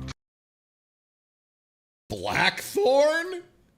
Blackthorne? I don't remember him being up on Blackthorne. That's fucking crazy. It's near perfect. The opening sequence features great music and awesome scenes in the night. I don't know why it's so crazy. It's near perfect. And of a desert road, which that's a good point. Is traveled by a single car. By the side of the road is Kyle. It'd be weird if he wasn't. A prince that is transported here by his noble father to escape the chaos in Tool. The plot is revealed little by little as you play the game. You begin in a dark underground area where workers are held captive. Some are chained to the earth walls, and some are drilling for their masters. What's going on? Oh, right. This game has the like kind of pseudo Prince of Persia like rotoscoped animation style where they like drew over stuff so the sprites look, you know, very fluid. Usually at great detriment to the, as George would say, play control of the game. A lot of games that do that are like, it's quite important for our character to take 35 real life frames to jump. And it turns out like playing a game like that blows usually. The animation of Kyle is superb. The quality and smoothness of motion can be seen as he walks, We jumps, still or run fires into his that gun. issue, even Often with you'll need like to modern hook 3D yourself games. up to higher levels. Yeah. That is It's a only possible when your gun there's is a not drawn. like two schools of thought when it's like animation forward games and like control forward, and you will always Shoot the lag gun by pressing behind B. in one They way shoot or behind another. you by pressing Y. Yeah. Bombs are found after defeating mutants and are thrown by pressing X. There we go. Sorry, the Internet Archive player only has like It will be one of the best games of like the year. 10 levels of volume, so I gotta like do a 2-part EQ here. There we go. No, yeah, animation forward versus like control forward, and there's like definitely a lot of games that I think still miss out pretty hard on that. Smite, I mean, whenever he ranks games, like that's always something he brings up, is just like this game, like Nosferatu for the Super Nintendo is a great example of a game that like clearly, if it controlled like Super Mario with a gun instead of how it controls, way better game. Way better game. But everything takes so long to resolve. Yeah. Mm-hmm.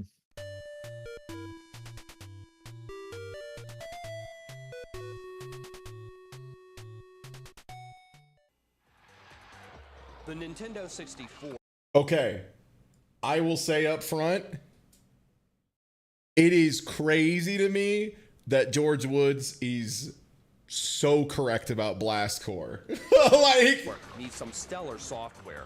Do Doom 64 and Blast Core fit the bill? Amazingly enough, we actually recommend both. recommending Doom 64 is a little more tenuous, but Blast Core We rocks. must be getting soft in our old age. It's been a while since we've given really good reviews. Blast Core is a visual feast. The explosions are almost as fun to What? watch as they are to create. The plot is silly. You have to flatten out a path for an out-of-control missile carrier.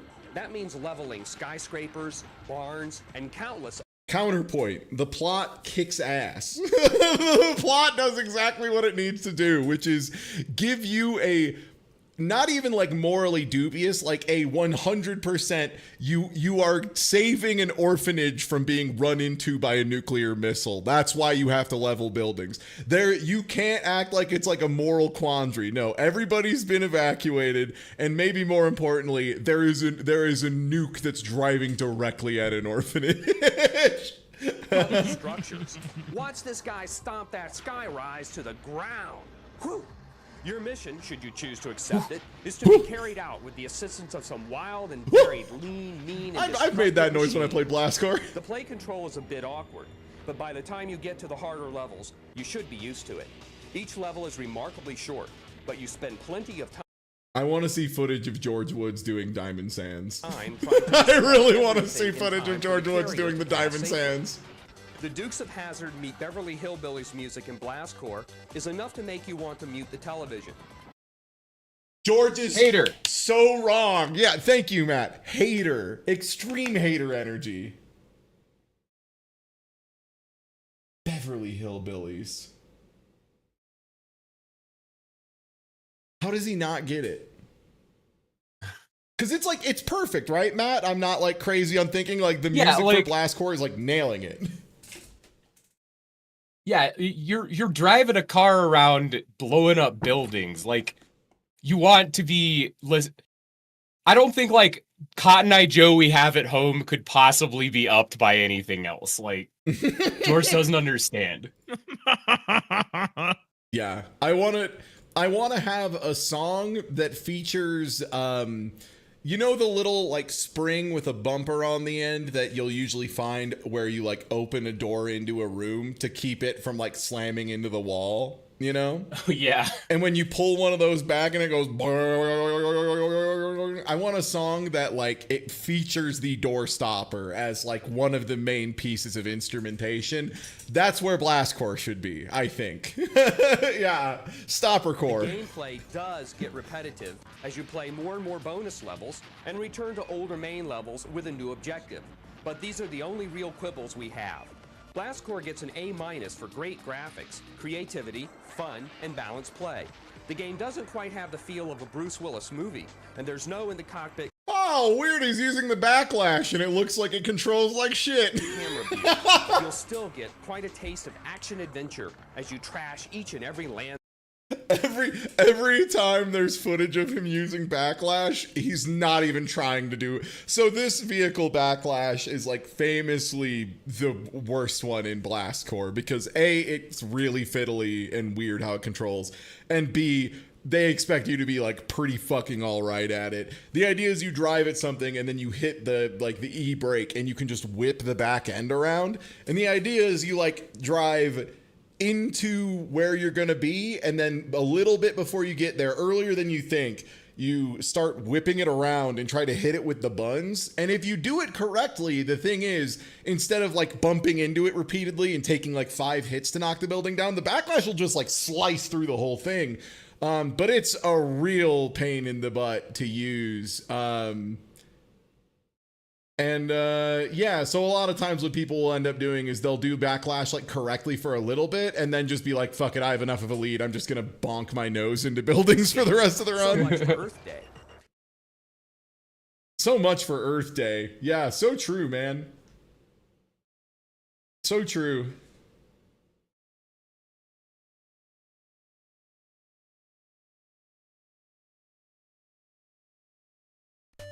Yeah, Diamond Sands is backlash. Yeah.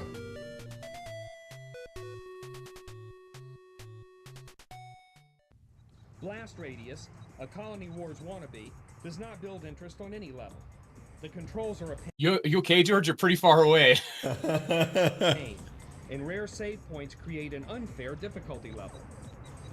He's having to record this one from bed after the accident. Yeah. Also, no, calling something a Colony Wars knockoff is like a wild Despite ass the dig. availability of 9 different ships, 40 missions, 13 weapons, deathmatch modes, a link cable supported co-op mode, and nice FMV sequences, A link cable supported co-op mode? What system was this on? Blast Radius. the onslaught of similar games just doesn't leave enough. God, I forgot. Did the PS1 have a link cable accessory? Because I know like some of the other ones did. Because I know like Xbox original did. The PS1 did? Okay, word. Yeah, it's easy to forget which ones did and didn't. Because the PlayStation 2, for example, there were a couple versions of the PS2 that did have it. And then there were other versions of the PS2 where you had to like pull off the cover of the hard drive slot, and you didn't need to have a hard drive in there, but it attached to the back of the hard drive slot where the cover was, and you had to do that to get network. I remember because I played a little bit of SOCOM and then a little bit of the Ratchet and Clank multiplayer mode that was not very good. Room for this game on the market. Space fighters are really getting old. Bushido I'm sick of Blade endless first chases person and mode. endless shooting. Oh, It's are you ready for me to get fucking mad when we get to Bushido Blade? for a We haven't new got to like genre. any fighting games yet, including the one that I'm like dreading coming up, which is in one video after this next one. The one that's gonna make me yell. I'll yell away from the Can't be mic. that bad. Surely. Matt, there's like very few fighting games that I feel like did deserve better and like, you know, would have a really great time if they got another shake. But there is one series that I'm very confident if they made a new one and like kept it pretty close to the old style, it might not be like Evo Main Stage Game 1 or something, but it would have some success. And I'm People run confident. side Sony recently tournaments. announced that it will continue Yeah. the Blasto series even after the poor first installment. This was before Phil Hartman's death, however. Hartman is the voice of Blasto, yet another wisecracking hero like Bubsy, Gex, Tomba, Oh, He I loved forgot. Bubsy. Yeah, he says Tomba. Also, yeah, he loves Bubsy. And Rincewind. Blasto would be a decent, fun game, even with the simple gameplay, if it weren't for one thing: control. Blasto gets a nice fat E in this department.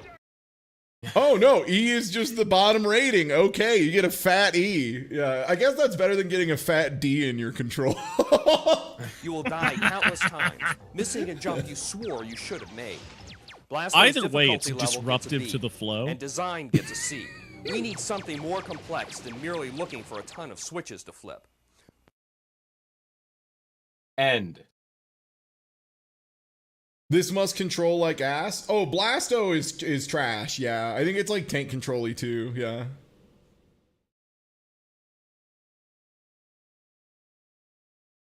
Oh, this one needs to load because this is like the most important one to me. Okay, so I'm not going to say what this review is for until the end, and you'll see why. Okay. This one has a funny trick.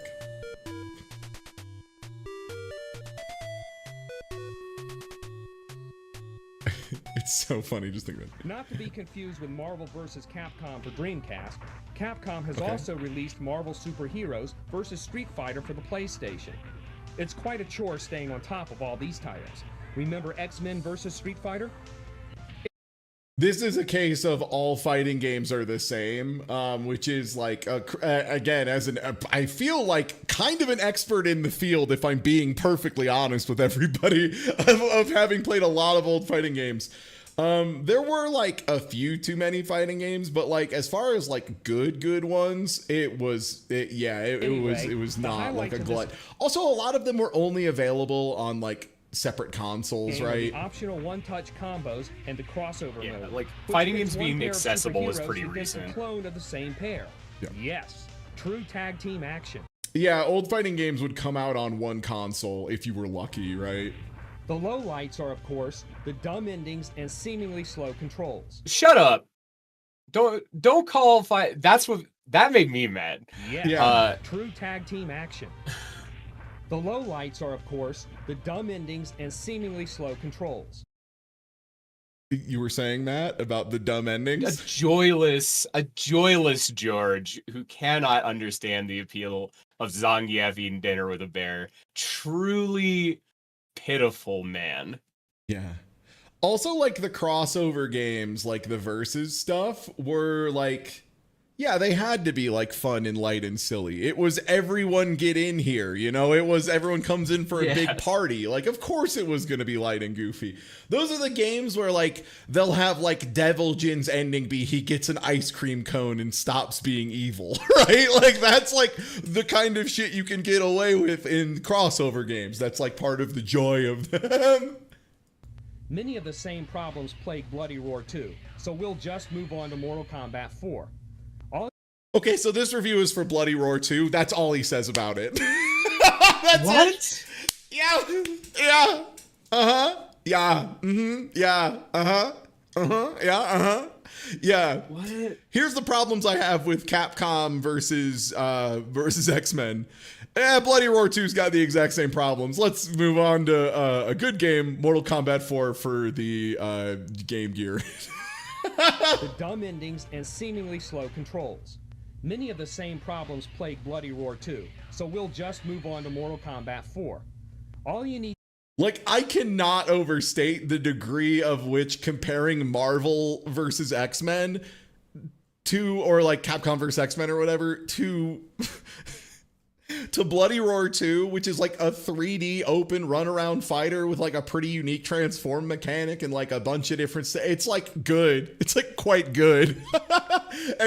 I Bloody think... Roar's fun. Yeah, and like I do get so you know, oh god, surprise, a white man in 2025 is suffering from superhero exhaustion. Yeah, fucking get in line, brother, I know. But yeah, like I get that, right? Being like there's too many things with Cyclops in them. Too many people are insisting I need to give a shit about the character Cyclops, and I'm not fucking doing it. But at the same time, Bloody Roar 2 is like so unique. Like the guy who's like kind of half stuck as a beetle, but then he like really turns into a beetle. Stun, the grappler, that shit rocks. To know here is that each character has 3 and only 3 special moves. The controls are at least decent, so MK Cyclops was might real good enjoy in the this new X-Men watered-down cartoon. version. That's what I'm talking about. People are doing it again. They're like, you should give a shit about Cyclops, Ty. No, I should not. You can't make me. I mean, his anti-air assist is really good in Marvel 2, to be That fair, is like- true. I'll give him that. Everything else about him's boring. I guess his infinite's like kind of got a nice rhythm to it. But yeah, he's like just like, we gave him a DP assist, but then to make it fucked up in Marvel 2, it shoots a laser straight up where Storm players are. Like it just, what does it shoot? Storm players. Like, oh, okay, sick. Yeah, it's like the laser is a nothing beam, but it happens to target the one zone on the screen that 200 of the 203 assists in the game can't hit. Yeah. And there's a character that spends a lot of time there, which makes the assist very good. Yeah. Oh. So good. Bloody Roar is a juicy fighting game from Sony, which actually dares to be innovative. Okay. Wait. So, Wow. yeah, what a I thought he turn. hated Bloody Roar. He hated Bloody Roar 2. This is how he feels about Bloody Roar 1. And how he feels is juicy. He feels like this game's got a pair of them Victoria's Secret, them butt huggers, and just juicy. That's how I feel about Bloody Roar. Imagine that. You can morph into an animal, which complements your human form, and So he like put on big head mode, I think, at some point when capturing footage and just like never turned it once off. an animal, you can use special combos and super moves that humans can't possess. Think of it as unleashing the beast. This game is extremely well put together. Think of it like Unleashing the Beast. Oh, okay. I will think about it The that control way. is nice and simple, except for rotational moves, which you can avoid. After battles, you can press the start. The controls are simple, but if they're just don't do the moves that you don't like the inputs for. You don't like doing an SPD? Don't you have fucking- agency. You have agency about someone playing Zangief and refusing to do a spinning pile driver. Holy shit. Just don't do it. Just do anything else. All right, I guess. Start button to skip all the fanfare and go straight to the next fight. Okay.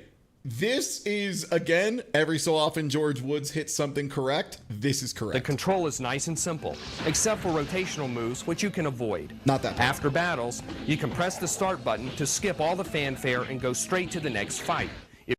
That is hype. He's right. If both players mash start, the frame a character's life bar is empty. Both should be able to mash start and immediately start the next match. That's one thing Street Fighter 6 did that I really appreciate. If you die, you can press start a few times in the same fashion to continue in a few seconds' time. A miracle. This is the fight. Again, weirdly correct for a man who hates fighting games. Did get that absolutely right. Game for the impatient. Oh yeah, Well, I need Akatsuki Blitzkampf is so fucking funny for that polar bear, because you'll literally be like watching a full Akatsuki combo with him just like sitting there just Chesto for like 20 minutes, and then at the end just one last fireball does like a third of their life bar, and it instantly hard cuts, because it doesn't hard cut to the next match since it's an arcade machine. It hard cuts to the like, here's a new challenger, so it just like flash, it's not like a smash cut, it's like a flash cut to the character select screen. So you'll be watching someone get comboed for 30 seconds, and then the last super, the first frame of it hits, and then just boom, new challenger. It owns. Gamer. Nothing seems to be wrong. The best feature is being able to choose a different fighter after you die and continue. This game is perfect. The only other thing that I would say is like the pinnacle of that for me is when players enforce it in their own way. The most famous one being, I think it was it was either a first to 50 or a first to 100 of Marvel vs. Capcom 3. And there's a round that starts with both of the players jumping at each other and the Nova player getting an air grab. The other player in response hits start and immediately concedes the game. It is, as far as I'm aware, the shortest Marvel match ever recorded that does have a pretty good case for actually being over, because the lose rate after that is like so bad. And it was in a best to 100 and like somewhere near the middle of the set. So like they got hit by the air grab and just decided, you know what? This is 1 out of 100. I don't want to start this one this way. Yeah. I'll just take this one and we'll move on. Yeah. It's like sometimes too, like there would be times when I'd be playing like a slower control deck in Magic, and I'd just run up against somebody and they would drop like a funny little Heartfire hero or a Monastery Swift Spear and a red mana on turn 1, and then they played like anything on turn 2, and I was just like, all right, you got me. I'll see you next time, man. I know this one. I've played this deck up to Mythic. I know how this goes. I'll see you next time. The best feature is being able to choose a different fighter after you die and continue. Oh yeah, yeah, he never turns off big head mode. I'm wondering if they like turned it on early on and like forgot that's not how the This game game just is always perfect. looks. And although it's too late to make an April Fool's joke, we just made one anyway. Come on. Did you really expect us not to say something bad? Bloody Roar has only... I hate this guy. Yeah, like As a dick. I thought you might butthole. just genuinely like Bloody Roar because it's like pretty good. only 8 fighters. Yeah, I thought you And were static, capable of joy. We all make mistakes. dumb, stupid, boring, crappy, pathetic, silly, hardly there, uninspired, flat, dull endings. Don't let our just for the fun of it obnoxious list of redundant adjectives cloud your impression of the game. We're just being dumb, stupid, boring, crappy, pathetic, silly, hardly there, uninspired, flat, dull, and childish. Hey, I would agree that is what he's being. there's a new one. Bloody Roar is a good game, but now I need to shut my bloody mouth. The several moments of silence. It's so hard to be ready for the next thing that's going to happen in these sometimes. Yeah.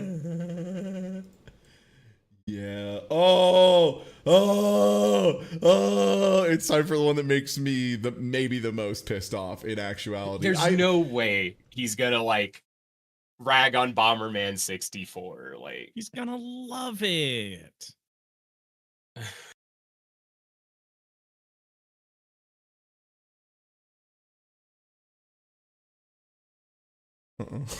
Nope. Nope. No. This is 64, the first one, which is, in my opinion, one of the perfect archetypes of video game. It's got a lot of weird control stuff with it being, you know, a very early 3D game, trying a new thing. But the way it presents a simple but enjoyable landscape with one of the greatest soundtracks on the console. it's so good. I was about to say, if you didn't, the music in Bomberman 64 is like top 5 on the system for sure. The It's thing is, incredible. like every part of the soundtrack is that good too. Like even the opening, like the teaser segment or whatever, it bangs. Like it's so good. It's so good. The blue zone is always just so good.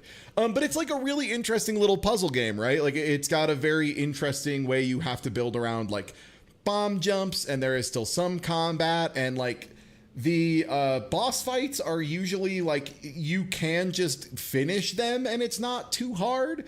But then if you want to get all of the gold cards, you have to like do funny stuff. You have to get chivos while you're fighting the bosses functionally. And that's where like the puzzle element really soars.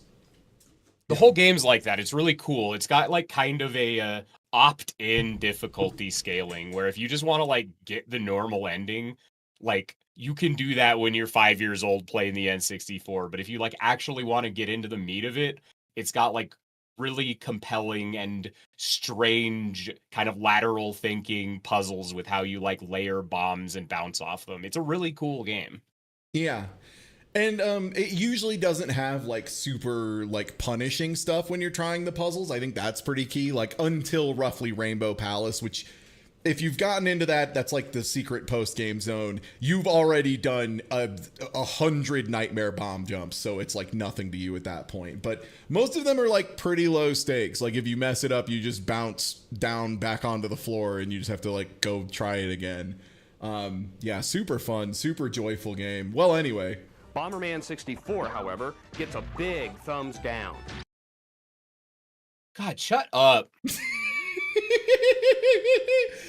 This is one of my favorite games of all time.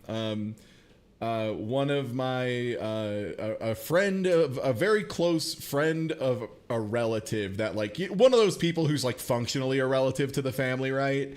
Was a lawyer for Hudsoft and for Hudson Soft, and playing Bomberman with him is like something I will treasure forever. Just a really fun memory talking about it, and also having this moment of just like, oh, these are kind of the products I work. Oh, this is lovely. Like kind of having this moment of like, oh, I actually work on something quite delightful. Like just, yeah, the lawman had never really, gotten into the meat and potatoes of playing Bomberman multiplayer. The graphics are not up to par for the N64 in some levels.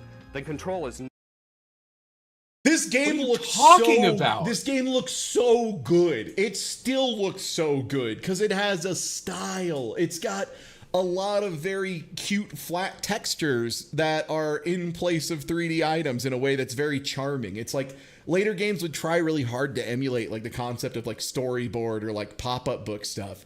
And Bomberman 64 largely nails like the feel of a pop-up book in having very like simple geometries and simple constructions, but with like either very elaborate textures for non-moving objects or simpler textures for, a lot of moving objects or bosses. It gives a lot of the stuff a feel of like a combination of like fun paper craft and like pop-up book that I think is really endearing. nothing to speak of, and the game just isn't fun. Here's an example of That's, I guess, an opinion, I suppose. You're allowed to say Bomberman 64 isn't very fun. It breaks my heart and confuses me, but you can say a it. series that has to stay in the 2D format in order to have that addictive flair of fun. What? He just wanted every game to be 2D Bomberman again. The 3D format just totally blows the whole game. Complaint number 1. Your little Bomberman character runs around too slow even when you're pushing the control stick full throttle. Complaint number 2. What? He doesn't move around too slow. This pictured footage of him booking it. Like, yeah. What are you even talking about? Like, this is one that I feel very much like I can talk about directly, which is, so Bug Fables, the absolute fucking banger game, Bug Fables, the one that's like a modern Paper Mario, if you want like It's that so more good. old school Paper Mario. If you want to play a new Paper Mario, The Thousand Year Door, made by developers who both understand what made it great and understand how to like add more mechanics on top of it to add more stuff, Bug Fables fucking rips. But during the demo period for Bug Fables, during like the original like betas and stuff like that, during the Kickstarter era, I was one of the people, of which I'm sure there were a ton of them, who were just like, please just make the fast badge that you equip that makes you move faster. Just either make that the default speed or make that badge free. And you wouldn't believe it. They absolutely did. And the game is so much better for it. So like when it comes to being like, please make your character move faster in your game and just cut down walking around time, I beg of you. Bomberman 64 does not have that problem. If you moved much faster, there's a lot of late game areas that would be nightmarish to control. And also like the bomb jump movement is like very specific, right? Like you need to be able to walk off a ledge, fall into a hole, bounce off a thing, and then land exactly in the middle of the next platform. So it's like it's almost like tile based the way it's spaced out, right? The game doesn't feel very puzzly for a puzzle game. In fact, that's just it. This isn't really a puzzle game. It's a sacrilege to the series. What? Oh, so you just like didn't engage with the second layer of gameplay at all. Like, I guess if you just sleepwalk through the game, like, because we were just talking about this. The game kind of has like opt-in difficulty with the puzzles. So if you're George and like you just are deeply uninterested in engaging with games past the surface level, I could see how you could get through Bomberman 64 without like ever playing it. He just any percents it. And yeah, there's like still puzzles. They're pretty simple. This is Bartman brings it up in chat, and I agree, which I love to get to agree with Bartman anytime I can, you know, that's just a great feeling. This was the first Bomberman game that was like really puzzly overall of like the mainline series. Most of them were not puzzly. They were you on a little grid map running around and like laying bombs and trying to blow up little enemies farting around without getting touched by the enemies or blown up yourself. Sometimes the puzzles would be you'd have to like blow up a switch with a bomb that would open up a door. Yo, Slyo, what's good?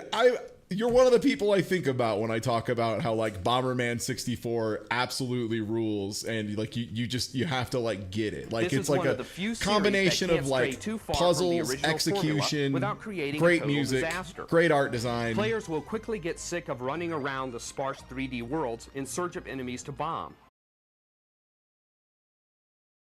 He just like doesn't get the core conceit of Bomberman. The only puzzle element is that sometimes it's hard to find out how to get to a particular enemy.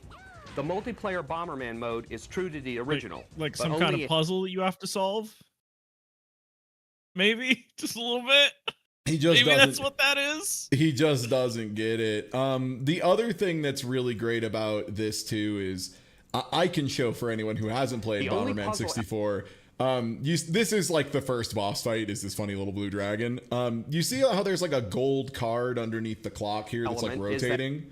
So that's what the gold cards are like the meat of the game. Like imagine if Super Mario 64 let you do a run, like natively let you do a run of the game where you just had to get 1 star from every level and then you could immediately go to Final Bowser, right? Like that is functionally what George has done with this game, because the gold cards are like all of the secret objectives. There's 5 of them in every level. It's like a major undertaking. I would say beating the game without a guide, beating the game without gold cards, your first run through would probably be like, I don't know, like 4-6 hours maybe, you know, something like that. Getting the gold cards like legitimately over doubles that amount of time. Like especially some of the later ones, they're like pretty fucking mean. And for bosses, you have to like do different stuff with them. Like for this boss, for example, I think one of the things is you can like pick up a bomb and then make it really big in your hands. You can like, you know, kind of like poof it up and then throw that. And if you donk the boss directly with one of those, I believe that gives you a gold card. And there's like 5 special objectives, which like finding those out is also like really fun. Like how do I make this guy drop his funny chicken nugget? To get to a particular enemy. The multiplayer Bomberman mode is true to the original, but only a handful of stages are available. There's only like really a handful of stages in Bomberman Super Nintendo and like Bomberman 2. Also, I'll say the 3D stages like add a lot more diversity than most of the 2D stages did, right? Like there'd be like conveyor belts and stuff, but these were like layers of combat and whatnot. I think really highly of Bomberman 64's multiplayer, but that's also because I have a crazy amount of nostalgia for it, and I'm fully willing to admit that. The need of the game is that darned one-player adventure mode. Also, it was one of those games that I think fondly back of like, you know how it was like way easier to be like good at video games before the internet because you only had to be the best kid on the block as opposed to the best kid on the planet, right? I remember cooking people in this game nonstop because I understood the input of hold B and then while you're still holding B, press A and then spin the stick real fast. And that's all it took. And I was the only kid who could throw the big bombs, which was a tremendous tactical advantage. Needs to stop calling everything in adventure mode, especially. Oh yeah, are you ready for a fucking weird hang up? The main need of the game is that darned one-player adventure mode. Nintendo needs to stop calling everything in adventure mode, especially. Bomberman Bomberman goes to like 5 different very strongly themed zones, like a fun grass zone, a nice like water touristy resort kind of place, a frozen mountain, and like a lava cave with like all lava everywhere, and then a big techno future like urban space. I fully think that counts as an adventure, right? I think that is an adventure. About as adventurous as a trip. Yeah, you were ruthless. Yeah, some habits die hard. Nintendo needs to stop calling everything an adventure mode, especially when the game is about as adventurous as a trip to Kmart. Yeah, so you were saying, Matt? This is an interesting one, because sometimes these reviews are just like, oh, I don't agree with this. But like this one is more, a lot of stuff he's saying is just like observably wrong from the footage he's showing in his own review. Yeah. Yeah, great point. Baffling.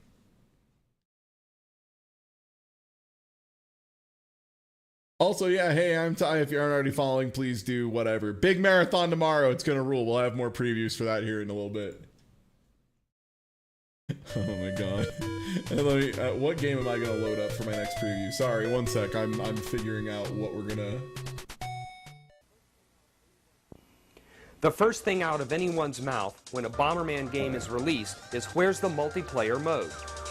Okay, sorry. There we go. The first thing out of anyone's mouth when a Bomberman game is released is, where's the multiplayer mode? That was true for a period of time. I remember Bomberman Hero in particular catching like a lot of flack for not having multiplayer, which like makes a lot more sense when you remember this was the second 3D Bomberman. Because like up to that point, they were largely considered like for multiplayer first and single player secondly. To the point that like I think of the like 5 people I knew who owned a multi-tap for the Super Nintendo, they all had Bomberman.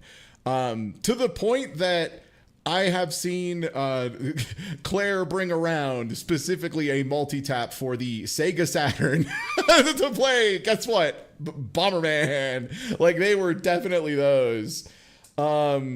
But like that being said, looking back, it is like kind of a wild criticism to just be like, this game has to have multiplayer, you know, and it was like We clearly asked its own that question thing. for the last N64 bomber, but the answer hasn't changed. So this is also crazy. He says they remember asking about the first Bomberman 64 if it had multiplayer, and the answer hasn't changed, implying that Bomberman 64 didn't have multiplayer. You know the game we just watched? The multiplayer of It isn't there, and you're just going to have to get over it. No, it doesn't make sense, especially since that's the main reason for Bomberman's success. But sense isn't always a top priority when it comes to the N64. Okay, that was a what a weird jet. The N64 just doesn't fucking make sense. cheap shot. We're just sad at the lack of quality N64 titles of late, but that will end soon. Bomberman Hero is straightforward. That will end The soon. 60-plus levels are short, That but will not end soon. That's right. I'm gonna go kill Nintendo 64. Also, like, he really struggled with this game because he gave it an A for difficulty. It only takes a few hits to die. The plot is a ripoff of Star Wars. Okay. That sounds good. That's gotta be one of my favorite. What? Like, I guess, An man. abducted princess stores emergency data in her robot. Even the music creates a sense of deja vu. You may be reminded of the early Mega Man days. Bomberman Hero is fun, but it's best for your The early Mega Man days. So it kicks ass? Also, it's the early Mega Man games did not sound like drum and bass or Star Wars. Like it's neither of younger those players things. because it challenges basic skills. All you have to do Yeah, there's a robot that tells you to save a space princess, which like, yeah, that is like a little bit of a wink at Star Wars, but I don't think that makes it a rip-off of Star Wars. is get to the end of a level. Oh, and a Nintendo game wouldn't be complete without collectible items. The game has I'm so fucking sick of collectible items. Will someone make a game that I just already have everything already? Jesus. What's the point? Party blowers now.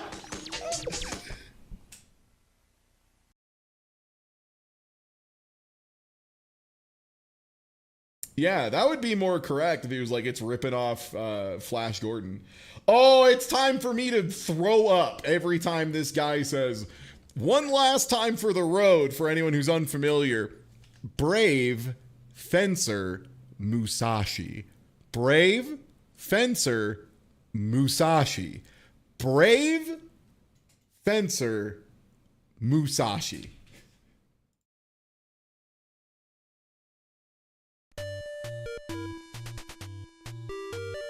I've got a sword to show you. Oh, I'm so ready. Brave Fencer Musashi is the last and possibly the best Square game of 1998. Xenogears was the only competition. I love Musashi. Simple to learn with its on-the-job training, so to speak, the game is perfect for role-playing novices and experts alike. Its only flaws are the ridiculously repetitive animation while talking to villagers.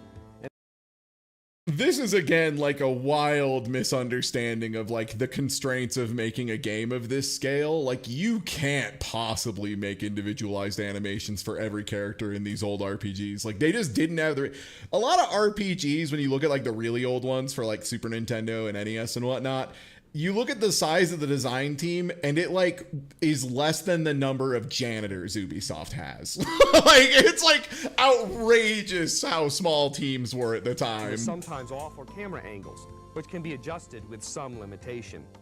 Everything else is fine. The varied gameplay will keep you from falling asleep.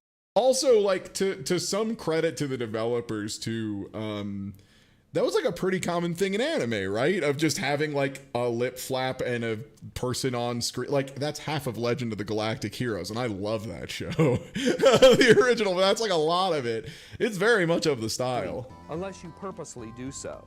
In the game, you can actually decide to go to sleep. That way, you can quickly pass the time. Oh, Brian, have you never played Brave Fencer Musashi? It's really good. It's really good. I will say, if you're stuck, just look up a guide. Don't worry about it. There's some like weird stuff here and there. And you'll need to do that on occasion. But it's Brave Fencer Musashi, you mean? Brave Fencer Musashi, yeah. Other stores have their own business hours. Too bad you can't just barge in after hours.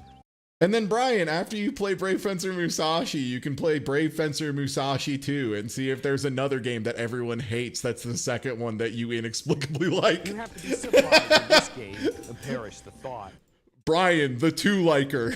Another unique aspect is assimilation.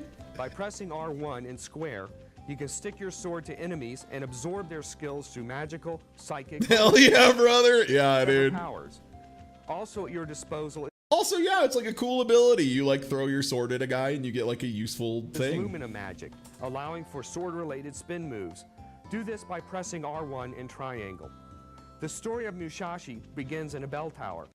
How? How do you do this? At your disposal is Lumina magic, allowing for sword-related spin moves. I just need one more. I love sword-related spin moves because there's so many other types of spin moves you could be doing. It's very important we be specific. Yeah, absolutely. The kind of spin move you do with a boxing glove is wildly different. Pressing R1 in triangle. The story of Musashi begins in a... Musashi. Like ridiculous. Bell tower. At the top, you must fire at the ropes and chains holding the bell. When the bell falls, it extinguishes the fire below. Next, you're on top of the tower outside. A force field protects the sword you need, and you must somehow trigger the trip plate with one of the guards, thus exposing the sword. This is not easy. We somehow managed to do it, but it was pure luck. I bet there's like a comedically easy way to do that. I'm willing to bet they just... I wonder how speedrunners do it. I bet they just like run up, slap one guy, and jump over. Brave Fencer Musashi is an outstanding title that... He like trips over Musashi in a different way every single time, in a way that I find fascinating. Not be ignored, especially by younger players. They will absolutely die when they come across the pink animal dung. What an unexpected surprise. Speaking of pink, purple, The librarian in the game has got to be related to Barney. Listen to him. Oh yeah, content warning. Confusing homophobic digs at specifically Barney the dinosaur. Which again, hating Barney was really in vogue, which I will never understand. Oh, Sir Musashi, been waiting for you. Then again, maybe pink is the appropriate color for this guy. Maybe he can see if Barney's looking for a good time. So he's gay for Barney specifically? Come on. By the way, Musashi comes packed with a playable demo of Final Fantasy VIII. It's looking pretty good so far. Is Barney hot? Chat, we're polling you. I gotta know real quick. Yeah. Oh, sorry, I had to open Can we put up a poll? Is... Just Barney, yeah, nah. Sure.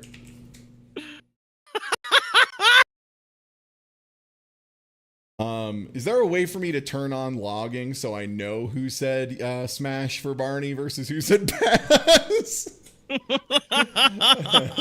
Sir. I need this for my personal information. I mean, look, I don't want to open the debate here or anything, but like Barney'd be a pretty committed partner, don't you think? He's got like a whole song about like, you know, mutualism in the relationship. Like that's green flags all the way down. Yeah.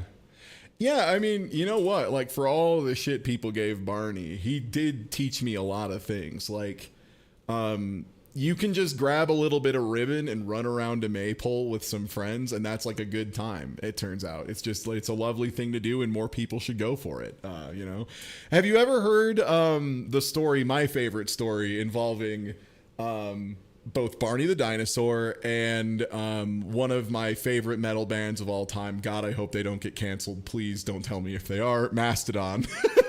Where you just always gotta be ready with like most metal bands. The only one that I like trust to not do that to me is Between the Buried and Me, because they've been like very straight edge, keeping it as clean as possible. Like I think like half the band is vegan at this point, and I'm like, okay, they're probably not gonna do something too wild.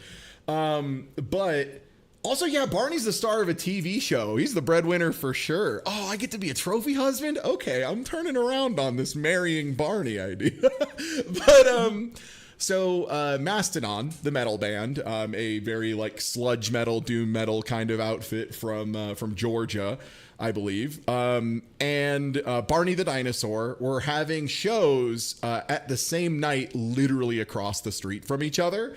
Like the theater for Barney was here and the theater for Mastodon was here.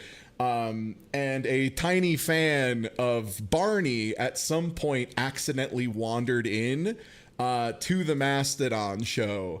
And they found out and like took the kid over to Barney. And like I think it was before the show started. And Mastodon, the band, personally escorted this child to go meet Barney, and then took photos of like them popping off with Barney with this kid too. It's like so good. Oh, it's awesome. Yeah. They were just like, they're like, this kid's gonna love that they got to meet Barney in person in the back. Because like that was the thing, is like the kid was scared and all that, you know, obviously ran into an unknown place, accidentally is getting, you know, a bunch of strangers so you know, taking him in backstage to meet Barney and be like, here you go, kid, here's how your adventure, you get to have an adventure that ends awesome. we got you, kid. And yeah, I love that. That rips. That's fantastic. Mm-hmm. I also I've become aware of a small side quest to the stream here, a little circle back to something that's happened earlier. I yelled, go ahead and draw a mouse with a sword, and several people in your patrons Discord have done so, and it ruled.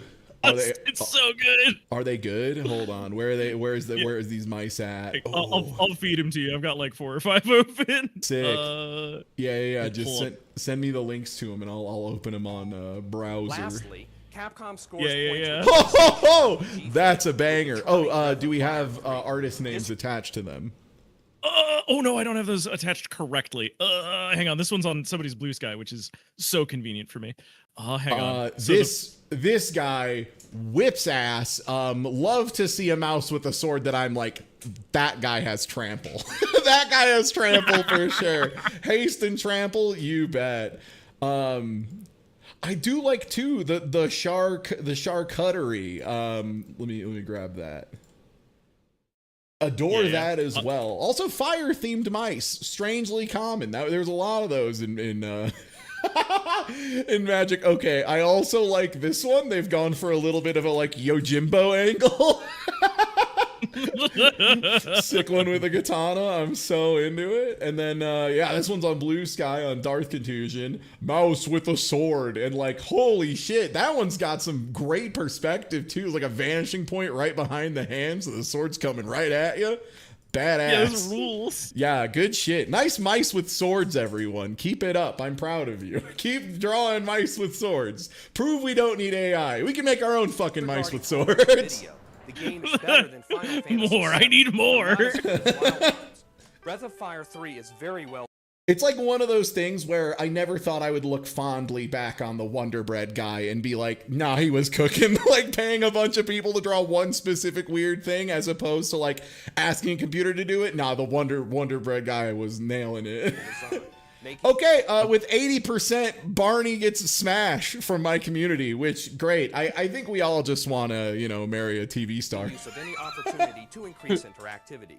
Early in the game, your dragon-like character is caught and transported via train. We got one that I missed. Oh, well, there's Wobblies. That one's great. That's another really quick one. This is like a great example of when people say they're like using AI for placeholder art. Two things. First of all, when you say you're using AI art as your placeholder, 1, I don't fucking believe you. 2, I don't fucking believe you. 3, I don't fucking believe you. I have no reason to believe you. I have no reason to believe that after I buy this product, you'll eventually do the right thing. And why would I? And most importantly, look what you can just make that's so fun. You could just make this little guy and have that be a card's placeholder art, and then everyone would remember fondly when there was a funny little guy. Like, it would be a beloved thing of just, I remember when there was that funny little mouse image? Like, yeah. Ooh, okay, this one's got like an ice pick kind of thing going on. I'm into it. All right. Yeah. Appreciate a little bit of the repurposing. God, it's so good. Yeah, Slay the Spire's beta card art is like the touchstone for me. Like, especially the sweet bro and Hella Jeff throwing him down the stairs. It may take a moment for you to realize that this is... Oh, there was another one. Firebrand got one. Hell yeah. Oh, I like that he's got a little nuclear shield. It's yeah. Love that.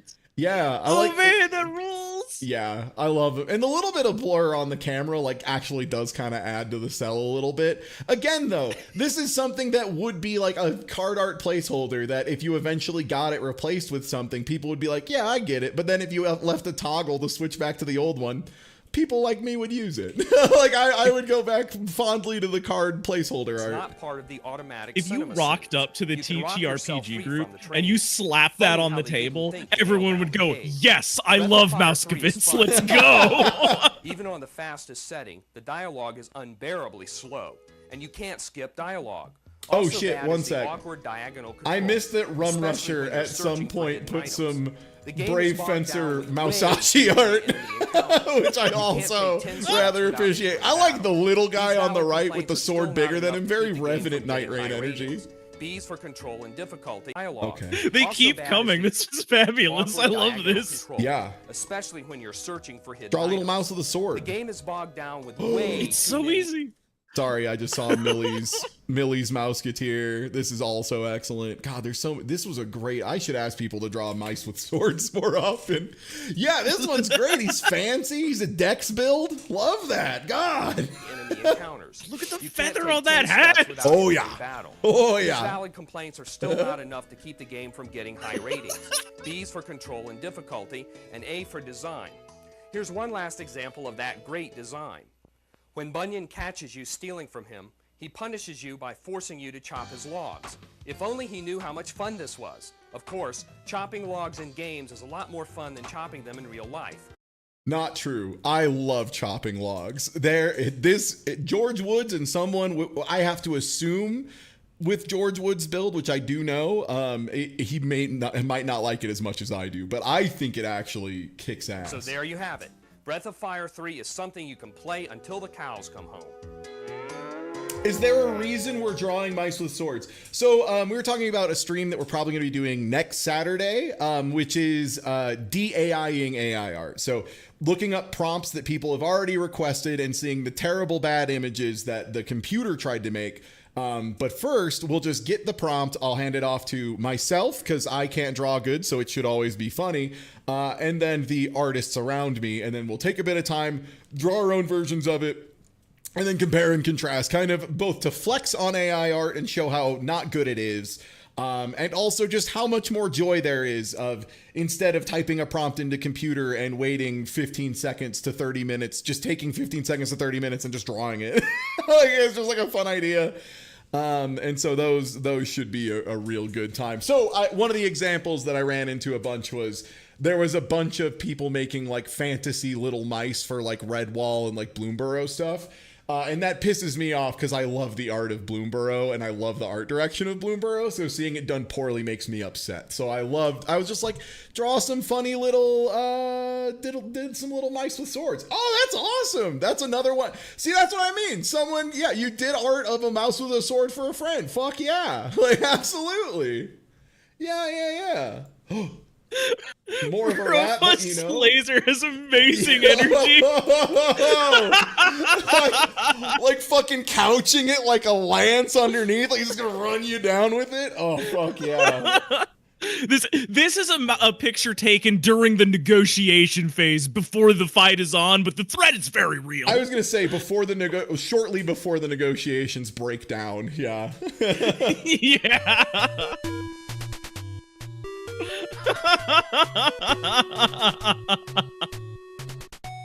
Brunswick Circuit Pro Bowling falls in the same category, despite the extensive realism. The game actually takes into account the deterioration of hardwood lanes as a result of various ball oils. I don't believe that for a second. I do not believe for a second that this game has anything even approaching a system that replicates hardwood wear on the lanes. And ball oils. 13 real-life bowlers are also included, as well as a cosmic bowl mode featuring glow-in-the-dark action. Okay. Oh my God. Bye. The end. Bye, George. Bye. Oh shit, we got another mouse with a sword? This is great. It's giving me a lot of hell yeah. Again, another one that if this was like the name, or if this was like the placeholder art for a card, it would be beloved forever. Like, yeah. Yeah, you made a delightful Paper Mario enemy where after you fight like 7 of the mice, one with the sword shows up. So this review is on twice, and our theory for it is the first airing of it, the music was insanely loud. And thank you, Evil Crash. God, I'll show you why my name's Big Dong Donkey Kong. Beatus is so funny, dude. The first time they air this Bubsy review, it is way too fucking loud. Is interrupted one day when he discovers that strange aliens called the Woolies are stealing the Earth's yarn balls. Bubsy doesn't want to see his favorite play toy become extinct, so he embarks on a mission to collect as many yarn balls as possible and to stop. Sorry, I can't hear you over the reverse shepherd's tone. What were you saying? The 2 Queen Woolies. Yeah, I didn't like this stuff. The graphics are great, as you can see here. Yeah, man. Can I? Yeah. How can you not fuck him? Making the journey to State 16 a sublime and enjoyable play experience. Paul, are you still playing this thing? Insane that they put that on there. The thing where Bubsy even admits this game's ass. What are you doing here? With the code STCJDH, Bubsy can skip into stage 16 and encounter the Queen Woolies, Polly and Esther. Simply bop their heads while taking care not to be hit by their energy shield. Remember, the code is STCJDH. just wild that in his review he's like, here's a code for the last boss, because this has happened like at least 4 times already. Good players will not even need this code, but this way you can see the ending of the game quickly. Bubsy will return for more hair and fur-raising adventure in a second game, Bubsy 2. So there you have it. Bubsy is one. So again, this is the one that I was saying earlier. I buried the lead because I didn't mention it's Bubsy, which is, you know, I did that on purpose. But he just spends half of the review being like, okay, here's a code to get to the final boss. Here's me beating the final boss. Here's the last cutscene. Get the fuck out of my office. It's just like so crazy. With the code STCJDH. Bubsy can skip into stage 16 and encounter the Queen Woolies, Polly and Esther. Simply bop their heads while taking care not to be hit by their energy shield. Remember, the code is STCJDH. Good players will not even need this code, but this way you can see the ending of the game quickly. Bubsy will return for more hair and fur-raising adventure in a second game. Also, he's like, you can see the ending quickly if you like, and then he's like, if you want to see it even quicker, here it is. Bubsy 2. So there you have it. Bubsy is one, and he's thrilled with his success. We at Flights of Fantasy are thrilled with him too. Even though Bubsy is easy, the game is... Ooh, drew your own mouse with a sword, huh? Oh, has it on a little belt. I like it. Imagining how the mouse draws the sword is going to be delightful for that. Also, I see we have a sword with a mouse with an additional smaller sword. Quite good. This is like a Dicey Dungeons enemy, I think. Oh, we got a Char's Nobble mouse. We got Char's Cutlery. Fuck yeah. Fuck yeah. Oh. I like that we've got like Char's Counterattack, Char's Revenge, and now Char's Cutlery. Yeah. We really completed the set here. Still excellent.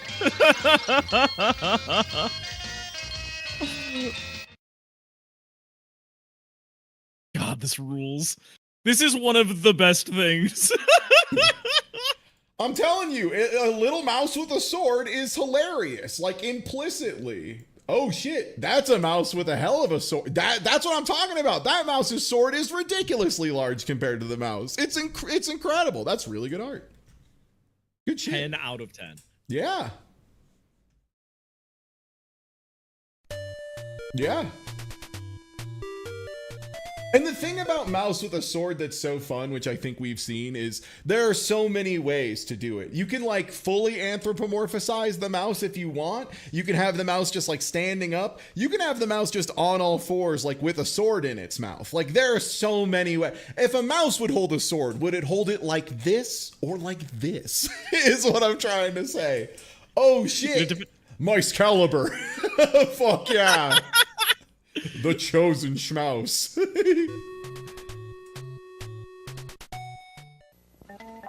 Bubsy, the Bobcat's nap, is in. So yeah, here's the version where they uploaded it with like sane audio mixing. One day, when he discovers that strange aliens called the Woolies are stealing the Earth's yarn balls, Bubsy doesn't want to see his favorite band. Again, You'll bounce off the mostly the objects without same. taking a hit since you had the Y button pressed. Be sure to bounce off any cheese wheels that may appear since they give you a big boost up to the Woolies' heads so you can start bopping them again. Bubsy is one of the best action games ever created. That was the main thing I needed. Yeah, really needed to get that across the line. Ever. One of the best action games ever created. Ever created. The music is excellent and fits the game perfectly. Bubsy offers jokes, voices, flying, and swimming. What more could you want? What more, Ty? He's got jokes. You hear this? You hear this? This Bobcat? This Bobcat's got jokes. If you said a sequel, then you'll get what you want in the upcoming Bubsy 2. Bottom line. Yes, the famously good Bubsy 2 that we all love so much. We love to play it. Easy to beat, even without any passwords. Oh yeah, spoilers again for the marathon starting tomorrow. There is one Bubsy game in the lineup, just one though, and it's Bubsy 3D because I think that one's like fascinating in the way it messes up.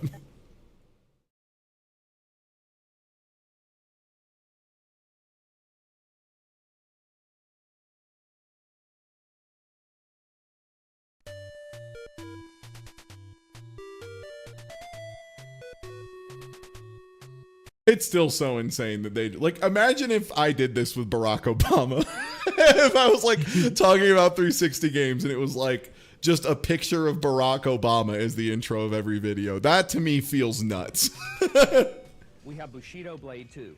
Quite frankly, yes, so George doesn't understand fighting games. Like, again, as a core conceit, I would like to remind everybody, George is a movies and comic book guy, and he was not really a video games guy.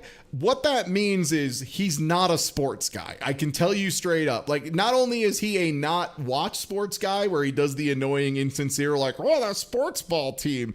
Not only does he do that, he also has never played a sport in his life or any kind of competitive endeavor, I'm willing to bet. So fighting games fucking obliterate him. He just cannot engage with them in a way that is parsable. And Bushido Blade is perhaps the one that he doesn't understand fighting games the most with. we have Bushido Blade 2. Quite frankly, the graphics are horrible. The controls are sluggish, and the monotony sets in quickly. The controls are sluggish. My brother in Christ, it is Bushido Blade. The idea is that it is slow and meticulous and everything else. Oh, sorry, just open Artilier's Cyan's very, very cool mouse. Cheese Strife. Holy shit. I love that little fucking guy. This is great. Oh man, every time I like stop watching George Woods and just start looking at all these kick-ass mice, I'm like having an awesome time. Oh, give me him. Give me him.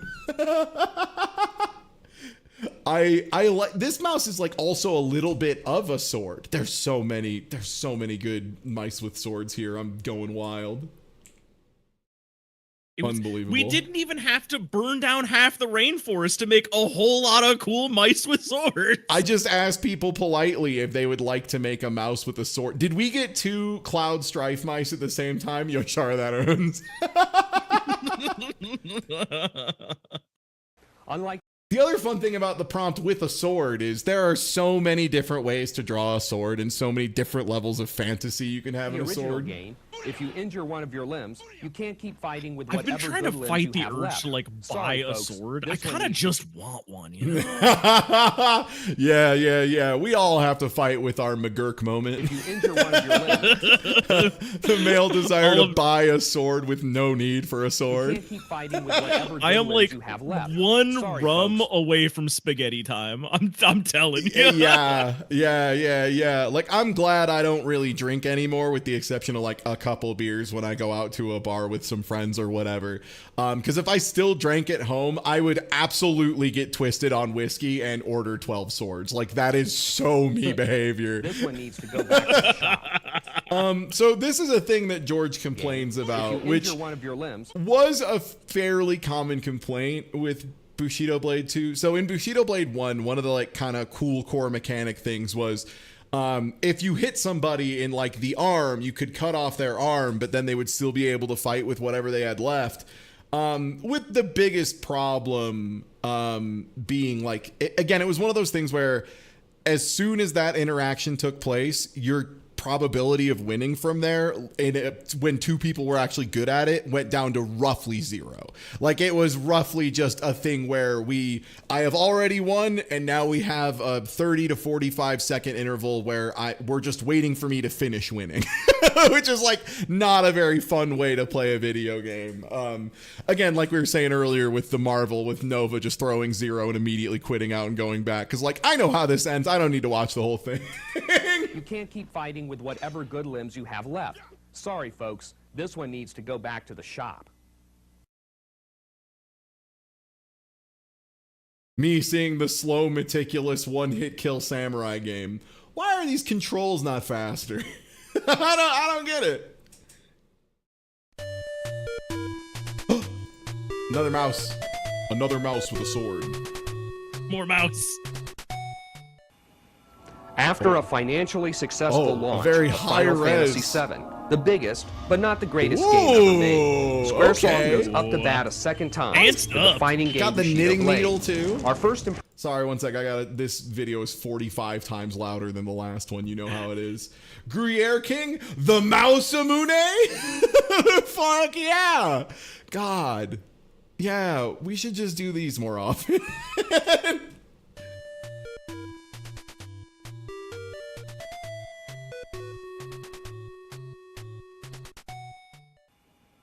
After a Man, the financially Riddler would have been successful way more launch, fun Final if he was the Fantasy VII, scribbler and he was biggest, just but trying not to the get greatest game Batman ever to made. draw him pictures all the time. Come on, Batman, just draw Sonic. Make him a little rounder. A little rounder. Rounder, please. Squaresoft the defining game of Shield Do you want me to make the Knuckles rounder too? No, I want the Knuckles to be in his powerful cubic form. Blade. Our first impression of the game is good. A shot. Often expressed loathe for this genre. But after playing Street Fighter EX Plus Alpha, Bushido Blade. Oh shit, is this a mini-mat mouse? Oh. Standing on the edge of a precipice. Is he considering giving up the blade, or is he receiving the blade from the lake? All art is up to interpretation. Okay, I like to think this is the mouse receiving the sword from the lake and being like, I don't know if you have the right guy. I don't know. like I'm flattered you think I'm the sword bearer, but I also have some questions. Holy shit, bro! Yo, little Utica mouse. Fuck yeah. Oh.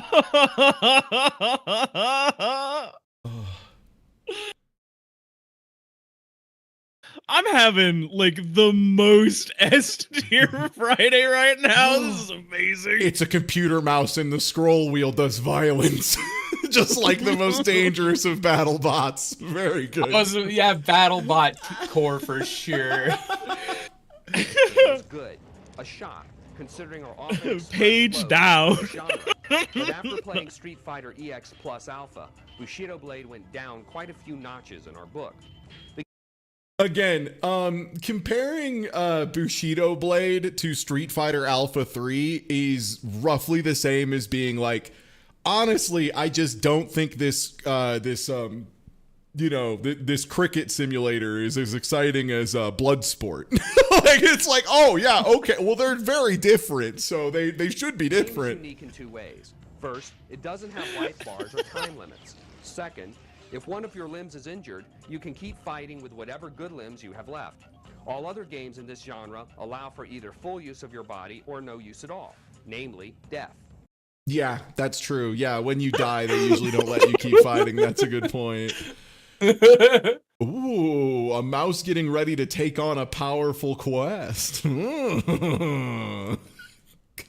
I haven't Once your drawn life it, but meter I did runs out. think this. Bushido Blade's attempt at The plot is great pathetic, sword. But then again, You know, most because games like this cheese. don't even try. You great All in cheese. all- Great sword. G-R-A-T-E. Yeah, the great Yeah, the sword. great. Yeah, the great sword. The great Yeah. sword, Game's a yeah. B title. Perhaps that's being generous. Perhaps not. That's another insane way to end a review is we give it a B. Maybe that's too much. Maybe it isn't. Who can say? Which, like, if it is, it's actually your job to not do that. That's like the one thing we need you to do as a reviewer is tell me what your opinion is and be like somewhat confident. Like, I just really, we have another mouse that got lost? Yo, the rush down on this mouse. Holy shit. Yeah, this is great too because the Revenant Night Rain energy. For those of you who don't know, Elden Ring Night Rain is a game that came out recently. It's like a funny co-op Souls thing. There's one character that's like a funny little porcelain doll lady who's like very tiny, un pequeño, the Revenant. But there's no real restrictions on what weapons you can use in that game other than like some will be better for some characters than others. But if you have like the right level, it doesn't fucking matter.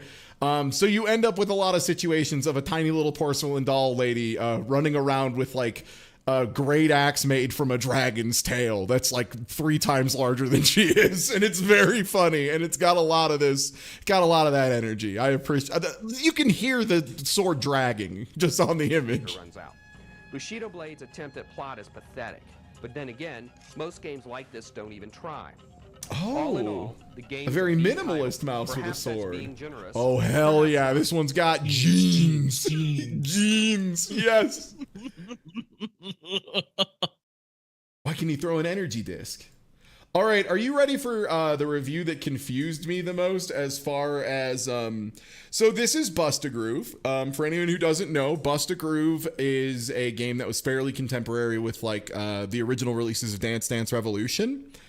It is a game that whips ass. Yeah. It's instead of being focused so much on like using a dance pad, it's like closer to like Parappa the Rappa with expectations, but it wants you to be accurate. It wants you to replicate. It doesn't want you to like freestyle at all.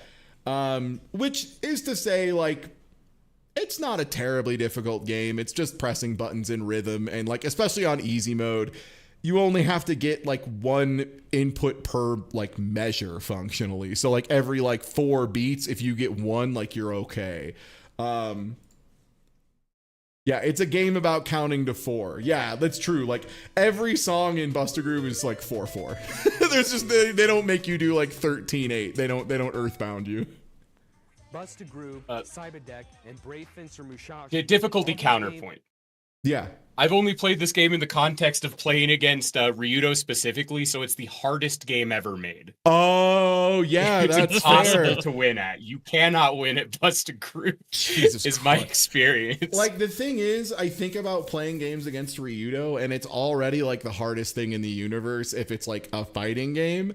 And then I remember how much Ryudo loves like rhythm games and like pump it up and shit, and I'm just like terrified. Like the idea of trying to win against Ryudo in that situation is like I would put more money on me getting out of Street Fighter 2 alive. Is how I would put it. Like, and I will tell you right now, 45-0'd. It was like 100-0 in Street Fighter 2 for me. Yeah, I got ruined. Oh, hell yeah. They just keep coming. Mouse sword. Oh, there's the jeans again. Fuck yeah. Oh! Very, very to the point, you know?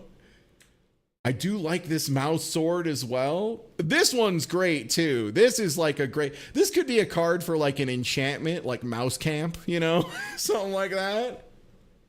Oh, okay. We got a little rat baby fear.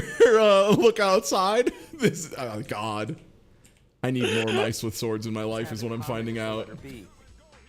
I'm seeing a lot of people that just have like a secret enjoying drawing. I'm gonna go ahead and just link a free art program that has built-in multiplayer. I use it all the time. We're gonna use it for the thing later. Y'all might just like this. It's real good. Oh, Draw Pile? Yeah, it was great. Yeah. Yo! This is a mouse shaped like a big thing of cheese because he just ate the cheese like in Tom and Jerry, and he's got the great sword. He has the great sword, the cheese grater, and he just shoved an entire big thing of cheese in his mouth like Tom and Jerry. This is the most contented creature on the planet. Didn't even need the sword. Yeah. Oh, this one didn't load. Unfortunate. For 2. Developed by Enix, this 1 or 2 player game offers dance competitions among 3 difficulty levels: easy, normal, and hard. For us, he just called it bad with the rating scale. I hate them. I hate them. How do you get a B and an A and then average it to a fucking D? Like, they were just writing bad. They were just calling the game bad. They were using the scale to write out the word bad because they're hacks and I hate them. Yeah. Because also, like, usually their final thing is like design. It's not overall, right? Like, it's usually like, here's how we felt about the stages. Also, difficulty A, like, I get it. You're so painfully white, George. Keeping the beat through a whole song, which is accomplished by pressing the indicated button on every 4th beat. What petty little Every 4th beat, you just have to get beep, boop, boop, boop, beep, boop, boop, boop, beep, boop, boop, boop, beep. That's all you have to do is just hit the big chops. That's all. It's so easy. It's so easy. Simple in nature, but not too simple. An added gameplay element is thrown in, being able to attack the opposing game. Oh, that's a chuffy little guy. I like him a lot. Yeah, those are the thighs of a powerful fencer. Still, without the appealing story or character of Rapper the Rapper, I can't see this one catching on. Mice and swords, yeah, because like AI is so bad at it and people are so good at it. Why not? And yeah, again, that's a little preview for what is probably going to be next Saturday, assuming scheduling and all that goes well, of, yeah, taking AI art stuff that people have already made and taking their prompts and taking the awful results and then just handing it off to artists and showing how good you can do it and how much fun it can be, even if you suck ass at drawing.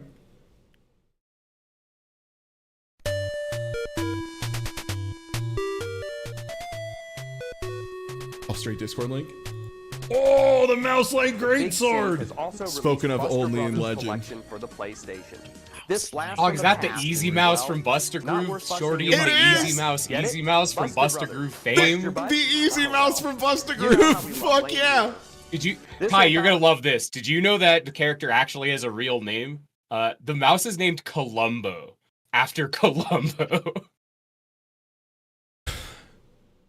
There's so much beauty in the world if you just look, you know? The Big C also released Buster Brothers collection for the PlayStation. What? Yeah, no, not joke. He's actually Columbo. This is like real. Gonna bust her nut. Let's see what we got over here. Oh, yeah. That was the one was linked earlier. Yeah. That shit is sick. This blast from the past is, well, not worth busting your butt to get. It is, however, worth busting a nut. Get it? Buster Brothers. Bust your butt? Oh, well. You know how we love lame humor.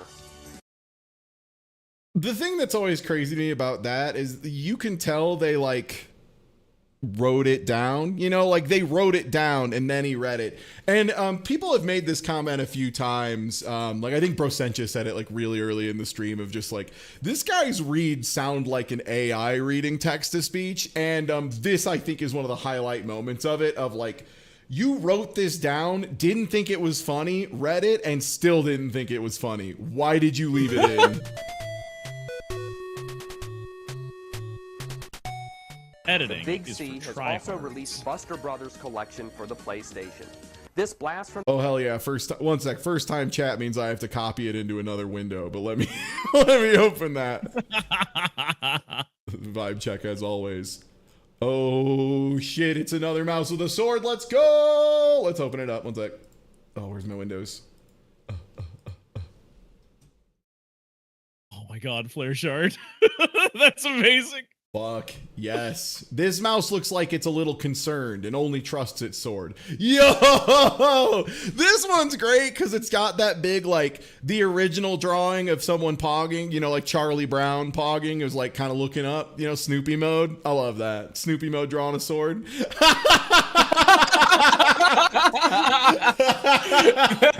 That's right. That's the old version. You can't sue me. Fuck you, Disney.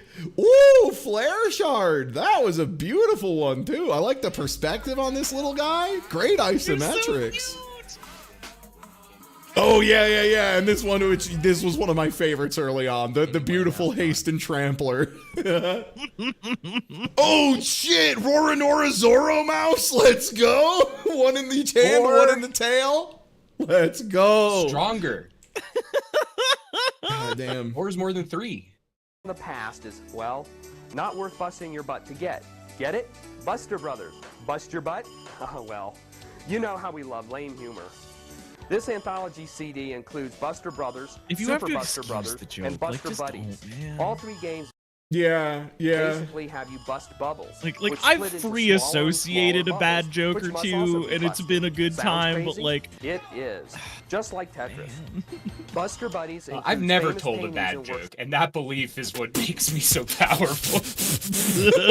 Lying? Yeah, it helps. These work lying to yourself and an audience. A book by Miniature Matthew. To see mannequin piss in the background. So here's the part I need to really I'm sorry, we need to focus in real quick. First of all, let me try and click a couple of these mice real quick. Fuck yes, absolutely awesome. Fuck yeah, we got like action poses too, getting ready for a special move. Hell yes, absolutely. It's a 2-mouse special. Yeah.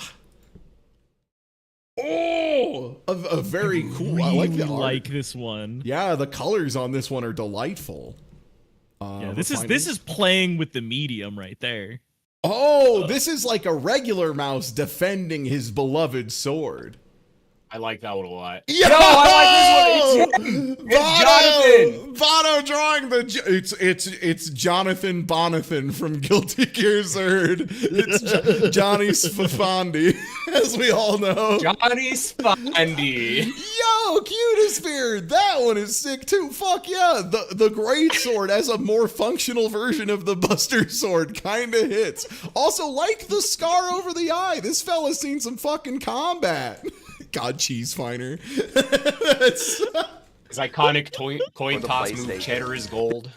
Yeah. Okay, so now that we've had that beautiful moment of the human spirit on display, are you ready to hear the strangest complaint about Buster Brothers you've ever fucking heard in your life? He has also released Buster Brothers Collection for the PlayStation. This blast from the past is, well, it isn't the not Buster worth busting your butt to get. Get it? Buster Brothers. Bust your butt? Oh, well. You know how we love lame humor. This anthology CD includes Buster Brothers, Super Buster Brothers, and Buster Buddies. All three games basically have you bust bubbles, which split into smaller and smaller bubbles, which must also be busted. Sounds crazy? It is. Just like Tetris.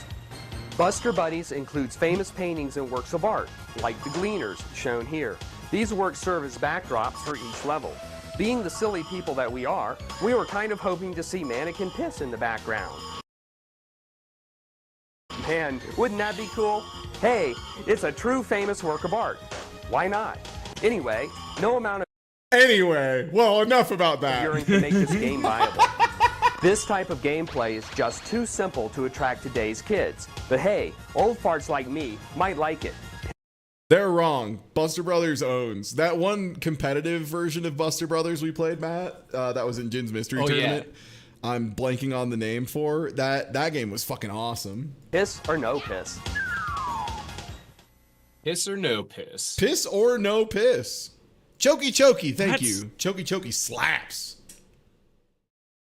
That game was fun. Yeah, my Show More Piss Baby art shirt is getting me asked a lot of questions already answered by my Show More Piss Baby shirt.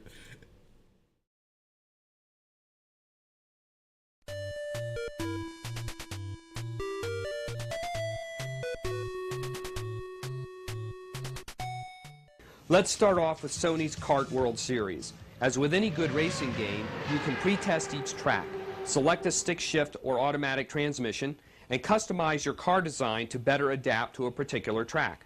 This can involve changing tires, realigning the front and rear wings, or choosing between a gear with higher acceleration and a lower top speed, or the reverse of that.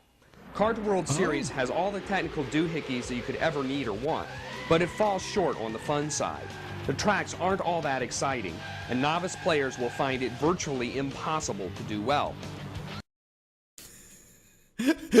Like, I don't doubt that game sucks a fat one, but the idea of just like no one could ever figure out how to play this. It is the most impossible thing anyone has ever put to film, frankly. I wanted to take another second to do another little preview here for games we're going to show tomorrow, and then from then on. This one's also on the wheel. I feel like a lot of people are like aware of this game from classics of game, but have never seen it, which I think is like fair and probably good. Let me swap my screen share over here. This will be starting tomorrow at noon. Not necessarily with this game first, because I still don't know. Yeah, this shit's cheesy. Tell me if you've heard of this one before. Cheesy.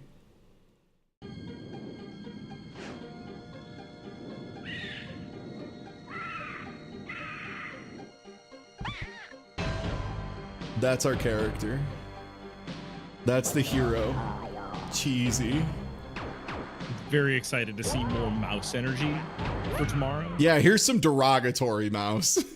Oh, don't worry. He doesn't have a sword, but he gets a gun. Oh, don't worry. It's like a sword, especially if you're a very particular 90s rendition of Romeo and Juliet. So the main thing I need everybody to know is, oh, I would be shocked if Cheesy hadn't been on Kusa Grande. So I'm gonna hold up on the D-pad. Great. Now I'm gonna hold left. Oh, no. Yeah. Yup. It's tank controls. It is in fact fully tank controls. And more importantly than it being tank controls is I'm gonna start holding forward, and actually I'm on camera. I can just show you with my hands. I'm gonna hold up, and then I'm gonna let go of the controller, and you can see how long it takes for Cheesy to stop moving. I'm pressing the button now. Oh, I have to click back in. Sorry. I'm now letting go. Maybe get a little more runway to let you know. Holding, letting go.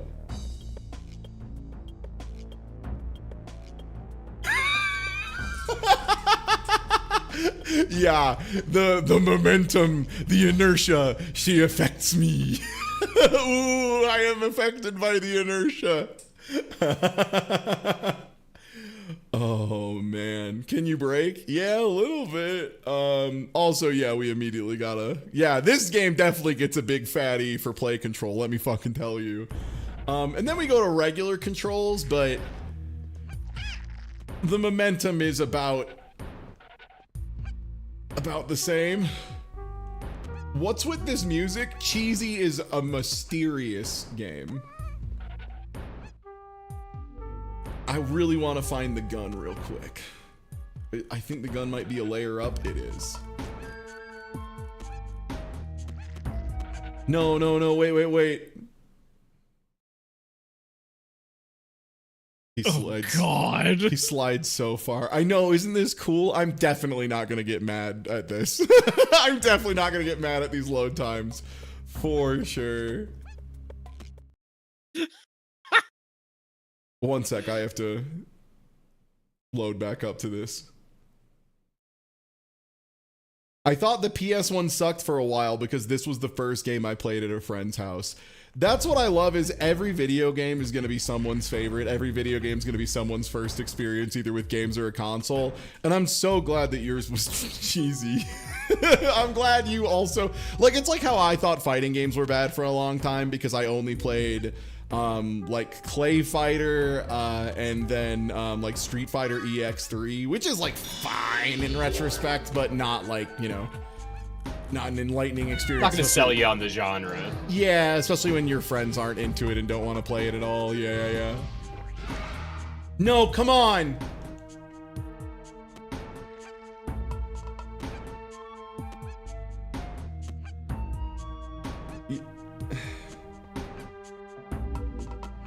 Cheesy controls so good.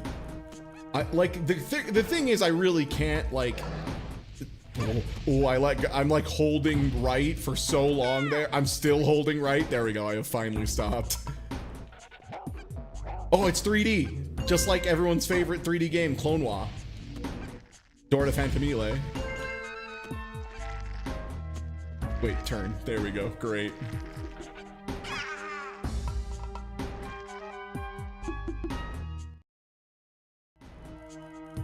So yeah, this is cheesy. This is one of the games that could show up. I'm like hoping it doesn't show up too much because it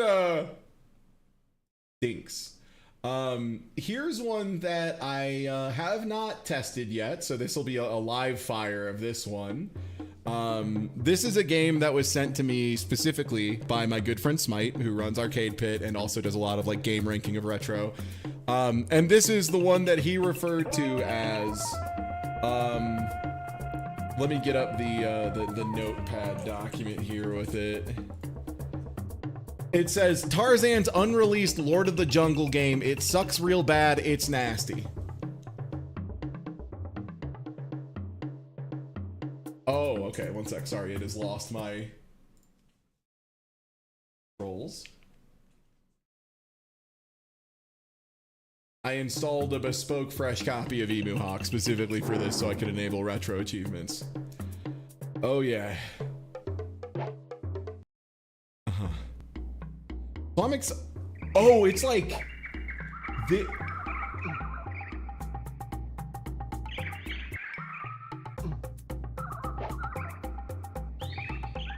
Oh, L makes me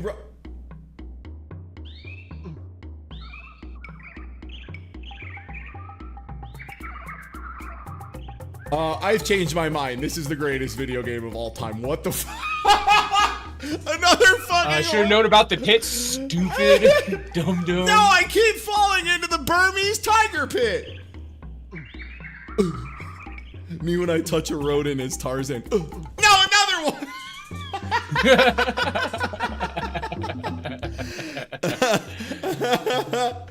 So yeah, this is gonna be a good one. Thank you, Smite, for your big contribution to the marathon tomorrow. Smite gave me a couple recommendations, but this was definitely the one that I was like, Smite, what did you just say to me? He's like, the unreleased Tarzan game. I'm like, what the fuck are you talking about, brother? And now I know, and the answer is worse than I could have ever imagined. Holy shit. So yeah, hope to see y'all here tomorrow for that. Yeesh. All right, back to the navigation.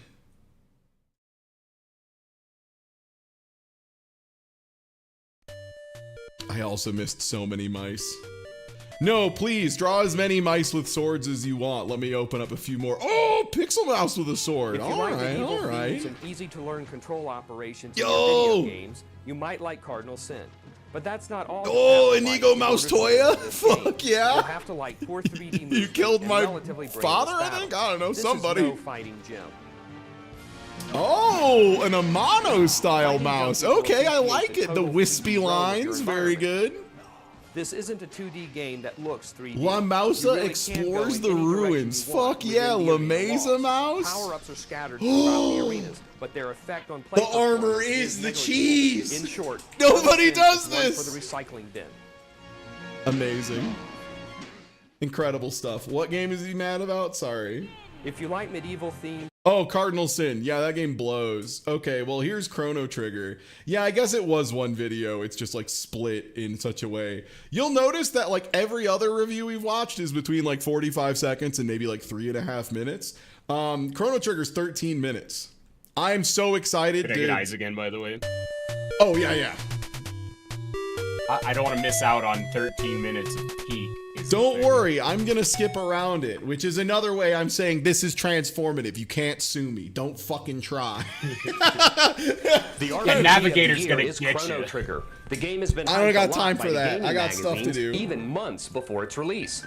The game deserves the attention, especially since it may be the best RPG ever made, combining the elements of Final Fantasy III. One of those rare times where I'm willing to be like, yeah, you know what? Especially at the time, if at the time someone said, like at Chrono Trigger's release, this is the greatest ARPG of all time, I might agree, frankly. Like Chrono Trigger is like really standout good. It's debatable, but it's like that's like a reasonable claim. Like Chrono Trigger really was that good at the time. Yeah, it's like really crazy how ambitious it is. Like the only other RPG I think of on the SNES that I would like outright say is more ambitious, but like never got US release is like Live Alive, right? Like Live Alive does so much shit. But like other than that, Chrono Trigger is like a more cohesive whole. And God, also the music in Chrono Trigger is like the most. Oh, Kilroy Mouse with a sword. Fuck yeah. Yeah, it's like in the conversation for sure. Yeah. Yeah, I love Live Alive too. I want to play the remake at some point. I just needed to give myself like I ended up playing a fan translation of Live Alive for the first time like a couple months before they announced the HD remake, and I was like, damn it. Should be one of the top sellers this Christmas. What makes the game unique is the time travel element and the multiple endings. Just like Back to the Future, you can alter the future, and thus the ending, by traveling to the past. Your name is Chrono, and the game begins with Mom waking you up. This is appropriate since many kids need bombs to get themselves out of bed in the morning.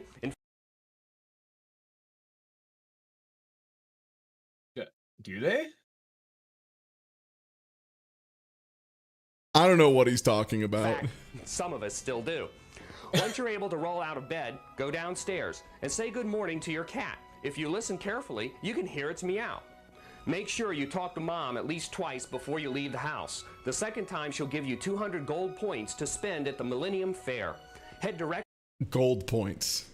Gold points. Gold points is one of the. Also, this video contains the thing that Wobbly usually tends to let a lot of things slide in video game mistakes and stuff. Like, not too hard up on, like, you have to say everything correctly. Did make Wobbly scream. To the fair, which is being held north of town. Keep going straight up until you run into Marl. Marl is new to the area and doesn't know her way around town. In all the chaos of the collision, she loses her pendant. Look for it in the upper right of the screen, and when you find it, be sure to return it to her.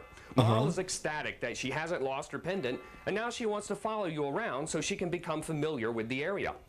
This is something I actually really love. For anyone who hasn't played Chrono Trigger, again, this game was like super ambitious for the time. One of my favorite little things it does is it will keep track of like certain small interactions and how you handled them. And one of them is after you bump into her with the pendant, did you just like immediately pick it up and walk it back and be like, hey, you dropped this? Or did you like grab it and leave the screen and then come back and be like, oh, okay, here you go. It's time to go exploring, so be sure to visit all of the houses and talk to all of the people to get advice. In one house, you will find a mysterious black box that won't open until later in the game. Weird. Oh yeah, or like, yeah, did you talk to her before grabbing it, or did you immediately scuttle over there and be like, pendant? Head northwest and enter Guardia Forest. This small forest is home to many strange creatures. You don't have to battle them, but you should if you want to gain experience points, raise your levels, and learn spells. Marl's help in these battles is invaluable, and with her you can perform what's called a double technique. One of these double techniques is an aura whirl, which fully replenishes the hit points of both Chrono and Marl.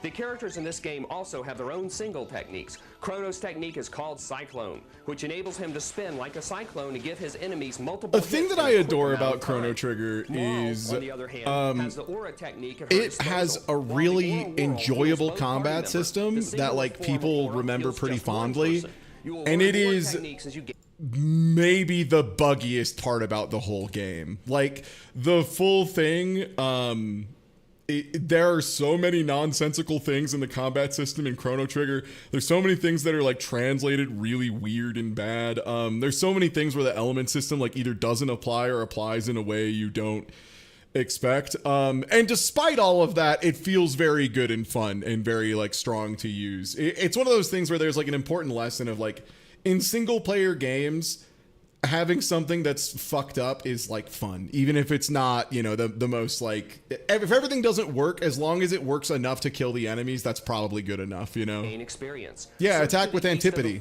Under a tree to find a hidden power capsule, and then yeah, Luminaire is a sick name for a spell. Yeah, the combat is the buggy part. Okay, yeah, Tina's a SNES RPG speedrunner. Her opinions are constructed of stronger materials than mine. After they yell at you, you won't want to go Final in. Fantasy VI, one of the most... So take her advice and one of the most... I think the way to put it correctly is one of the most exploited games of all time. Like, there have been more hands and eyes trying to find ways to break Final Fantasy VI than, like, most other games on the planet. So it's like, whew.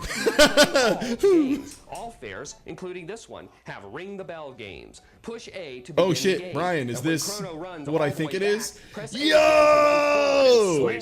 Down that was so good! Oh man. Yeah, this is like pixel art. If they made Magic the Gathering for the Game Boy Color, this would be what Heartfire Hero looks like, I think. Which is very high praise, to be clear. I love that little guy. He got banned, and that's fair. He was way too good. There's a singing robot.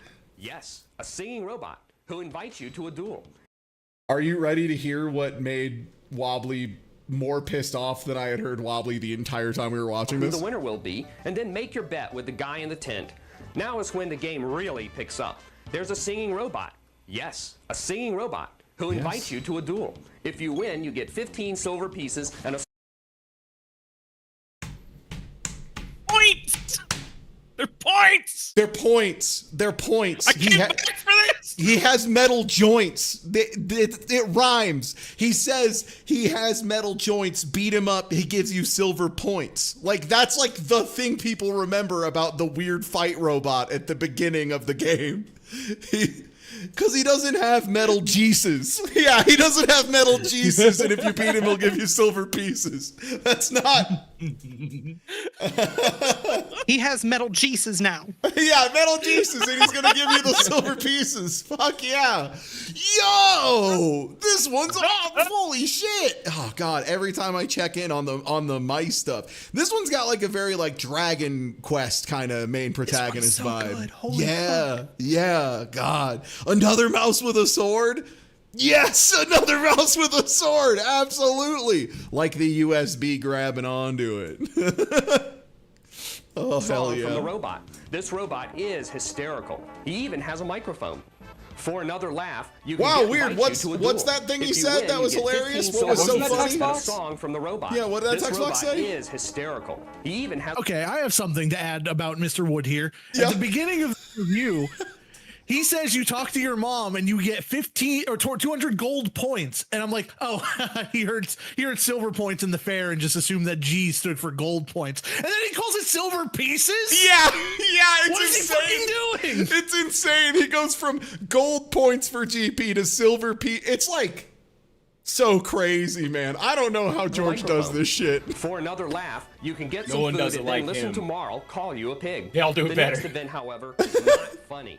Luca and her father are demonstrating their time warps. It's not funny. Not funny. This is how Marl fucking dies, and she never comes back. The end of Chrono Trigger. Rest in peace, pepperoni and cheese. She was royalty. It's fine. Another era, and she is sucked in. And so the adventure begins. Being the dashing hero that you are, you decide to use the pendant that was left behind to trigger the door again and follow Marl to another time. You travel through some sort of vacuum with purple and blue colors, and when you make it to the other side, you'll... Some sort of vacuum is like the most bizarre way I've seen something like this described. Like, what do you mean? Find yourself in some sort of parallel world. Some kind of fucking vacuum? Yeah. But where's Marl? The only way to find out is to play Chrono Trigger for yourself.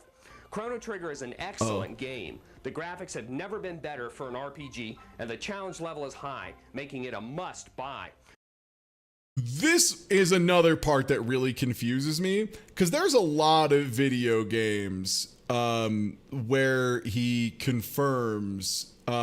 First of all, I don't know if Slow Beef and Beat has ever met him, and anyone can say the thing they did poorly for 10 years was a bit afterwards. I'm not impressed. Like, unless you have proof with multiple corroborating sources, including like written documents that say, damn, this joke sucks. Like, I don't know. It'd be a little too easy to get roasted for 10 years and be like, oh, it was just for jokes. Yeah, all right. We've shown you just the tip of the iceberg. Also, again, these are clips and cut out of a much larger public access show. And the public access show was, again, George Woods was primarily there for movies and comic books. And then like throughout a couple video game ones, they took off because, again, TV was just like starved for anything talking about video game. And these are just cut out so you can enjoy just the video game parts. But there are so many other things of his other reviews that are 100% the same. So if it was a character, it was a character he did for literally everything he ever did, including people like walking up to him on the street. Yo! Yo! Holy shit. He's got like the iron blood or whatever in Slay the Spire. The main character. It's like somewhere between that and like Michaela. Oh, it's Artorias. Duh, that's Artorias. Fuck yeah. Oh, another mouse? Oh, this mouse is about to get away with it. Holy shit. So don't hesitate and see all the rest for yourself.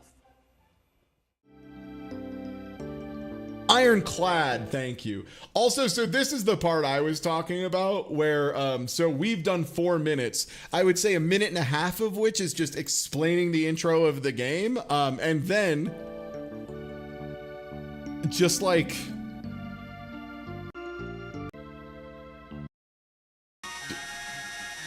a collection of cutscenes. Supreme victory. With occasional moments of talking. Yeah, time to fill a lot of time. Oh, hell yeah. Yo! G Gun Mouse! Fuck yeah! Do Mouse Kashu. At it again. Multiple endings feature is a nice concept, but most endings share key plot points. It's not worth your time to play through the game a second time just to see a couple of minor variations. No joy in his heart. Beating Lavos once is tiring enough. Do yourself a favor. George is a king hater. Like Call it quits after he's your ahead first of the supreme game. Victory. Speaking of calling it quits, this will be the last time we will cover Chrono Trigger on the show. As a final tribute to this epic adventure, here's a collection of some of the game's most memorable scenes. Here's a reason to never play it yourself. Yeah, he was like, it's so sick that there's multiple endings, and then he was like, I think the multiple endings fucking suck. Oh, sorry, that was my controller. Let me put it back on the charging cradle. Sorry, especially when I'm planning to play video games for 10 hours at least tomorrow. Gotta make sure I keep that charger going. Another mouse. I like the little frog too, the bonus. Hell yeah. Yeah, so it is literally just like, here's corridors of time. Like, here, check this out. What about the fight with Flea? What do you think of that? How about this? That's pretty cool. What do you think about the cool race with Johnny? Three soldiers walk around. No, this is like a hand cut. Oh, or is this all opening reel? Is this just a track mode? That's so funny.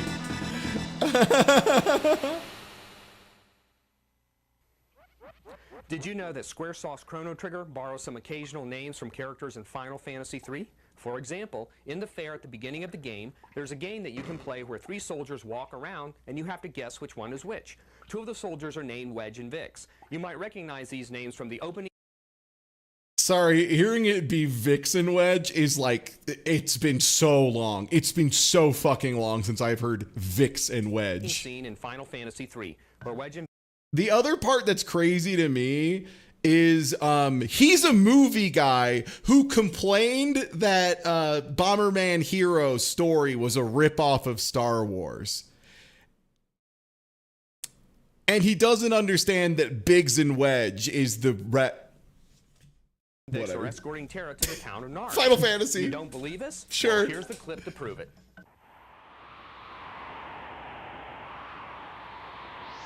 I thought you were fucking lying, but now I believe you. Oh, sick. Yeah.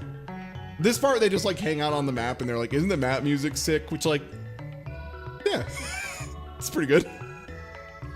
Oh, they're in a different spot on the map.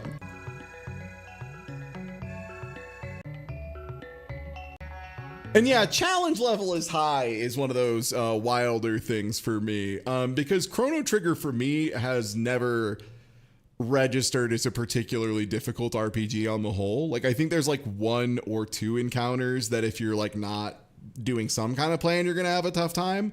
But like Chrono Trigger in particular, like the thing is, it's not really a random encounters game, right? Like there are some areas with random encounters, but for the most part, like there's a lot of preset encounters that if you're not like a speedrunner and you're just walking through normally, you're going to get into a bunch of guaranteed fights, right? Like you're walking through the forest and then from a specific set of bushes, 3 goblins jump out. Like it's not like you're just walking around and goblins appear.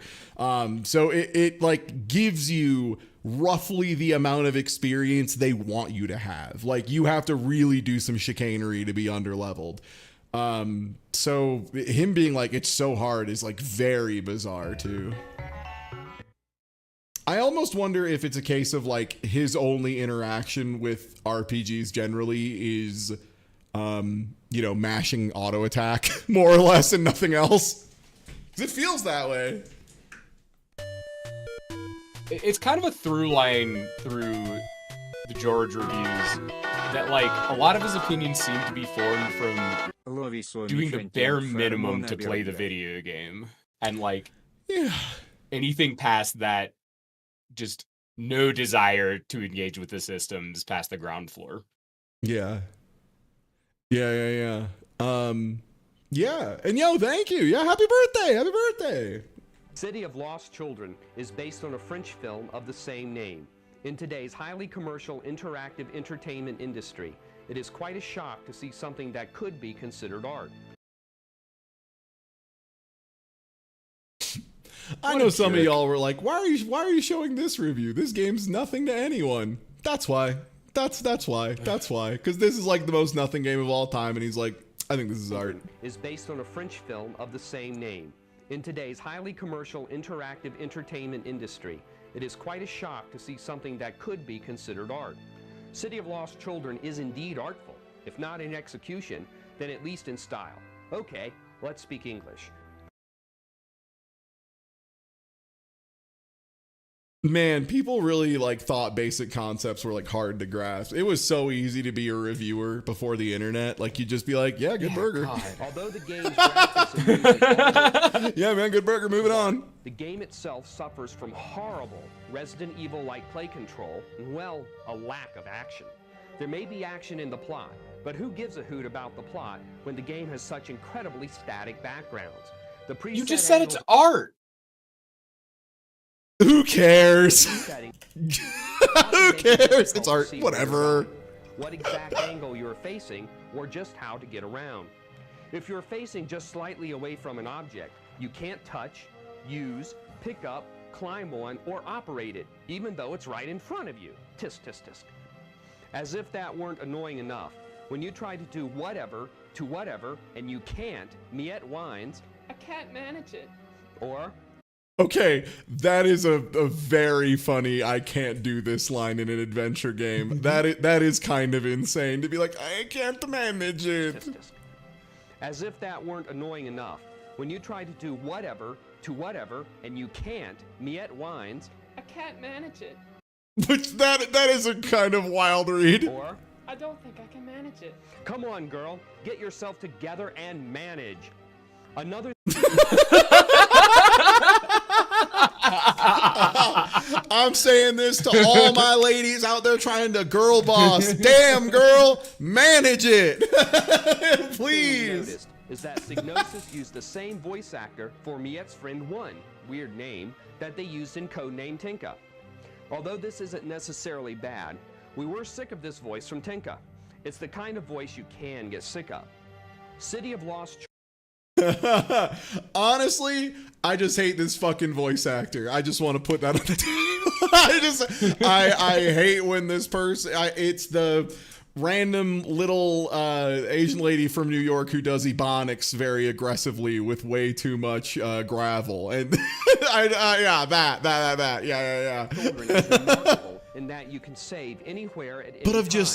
But with the guide, we were able to beat the game in 1 4-hour Are they not going to let us hear the voice of the guy from Tinka? without saving. And it's a good thing, too. A single save takes up an entire memory card. How obnoxious. Yo, that's just a smart mouse. Throwing the sword, hopping on top. It's like Metal Gear Solid. Fuck yeah. The bottom line on this game, though, is that the game is too short and has awful play control, making it one to pass on. It's too short? Didn't you just say that you used a guide to do the whole game? Yeah. This is a review from like 20 years ago. I can't be getting like this. The gaming in the Clinton years got me acting unwise. Speaking of which, are you ready to hear a review of the greatest video game ever made? I know you love this one. I love this one. It's one of the bangers of all time.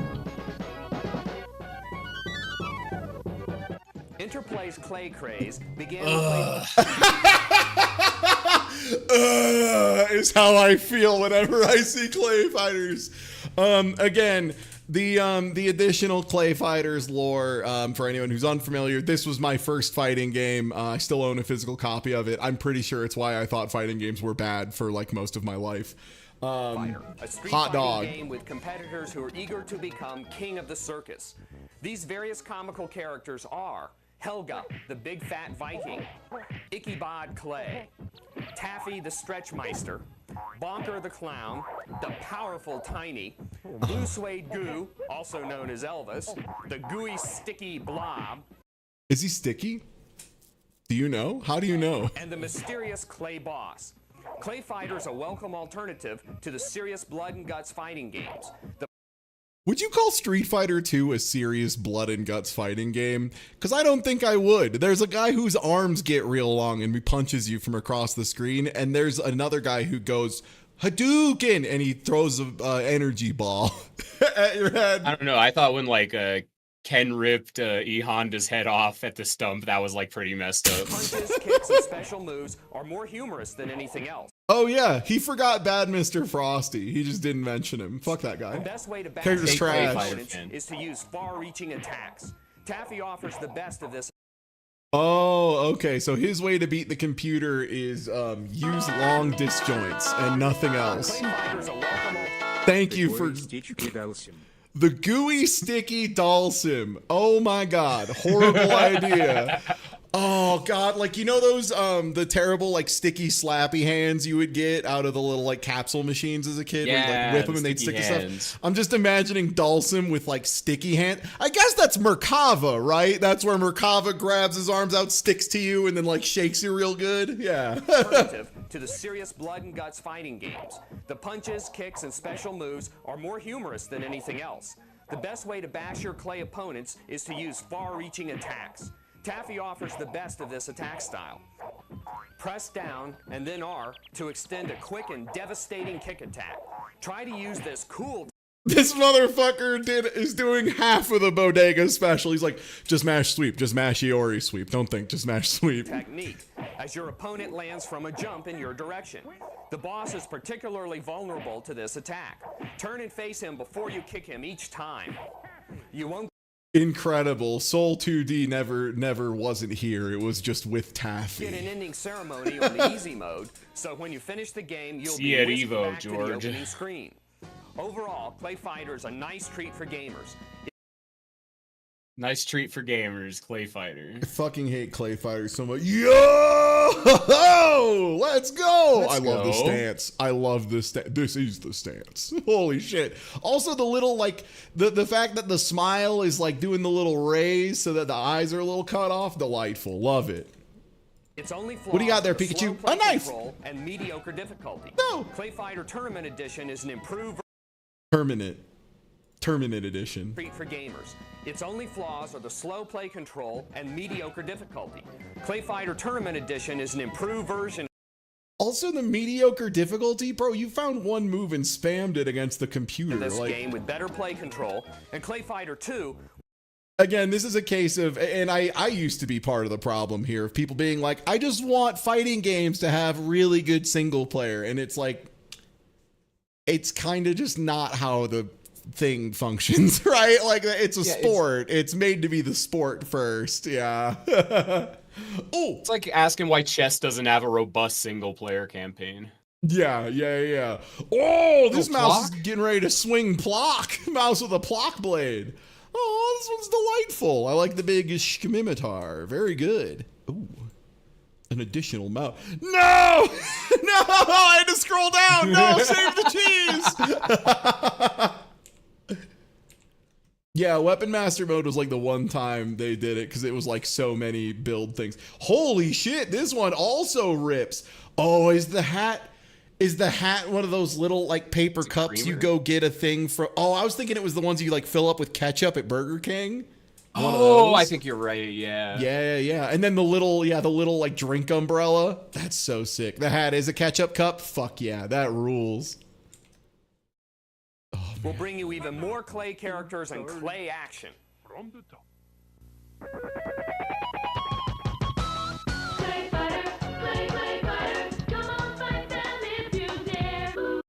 Wow, what a great lyric. Come on, fight them if you dare. Clay fighter, Clay fighter.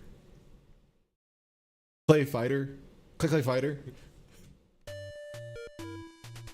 What do you think George would think about Balls 3D? He would think it's so funny. He'd be like, taunt the ostrich? What are they saying? Open wide for Chunky?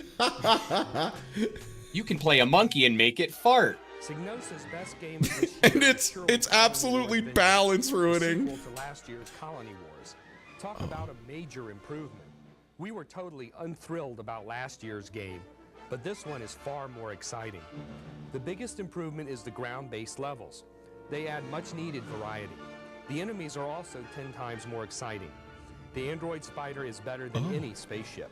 Even Star Wars fans may recognize that running after spaceships these days is getting a little old, at least in video games. Colony Wars Vengeance has plenty of acrobatic controls. To some He just extent, hates spaceship games. he does. Yeah, he really hates spaceship games. And it's like wild too, because like they definitely were more prevalent for a period, but I don't think they ever were hitting anything even close to saturation. Like, I truly do not know, even if at like X-Wing, TIE Fighter, peak of their powers, you know, Rogue Squadron 1 and 2, I still don't think I'd say they were like too many at any point.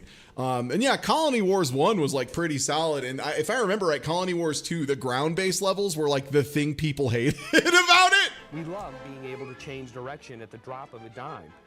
You have 2 sets of weapons to use in each level. One primary, one secondary. This setup is practically a staple for space games. As always, we have one complaint. Every level begins with a maddening, as always, long shot of your spaceship speeding through a tunnel or a launch chute. This is crazy. They must be hiding a load time. They're hiding a load time. Yeah. You got it, George. Yes, correct, George. If that's the case, we haven't seen a load time that long in ages. It just goes to show you there's a worm in every apple. Well, that's a little overstated. Hey, you make up your own analogy. What? Make your own analogy.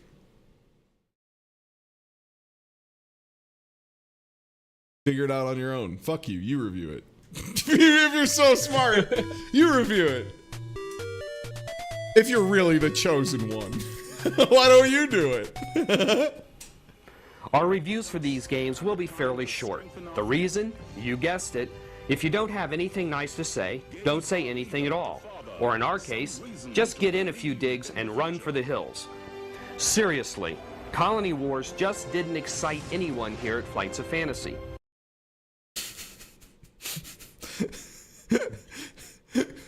Crazy. No one thought it was that great.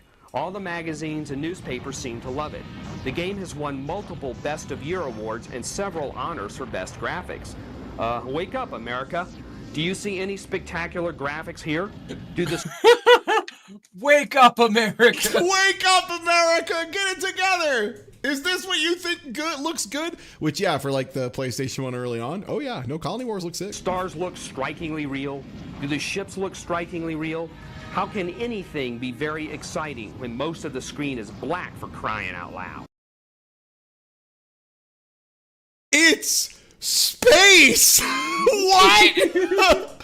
I'm sorry. That's my personal limit, is I can't believe there's like a black backdrop with stars behind all of this.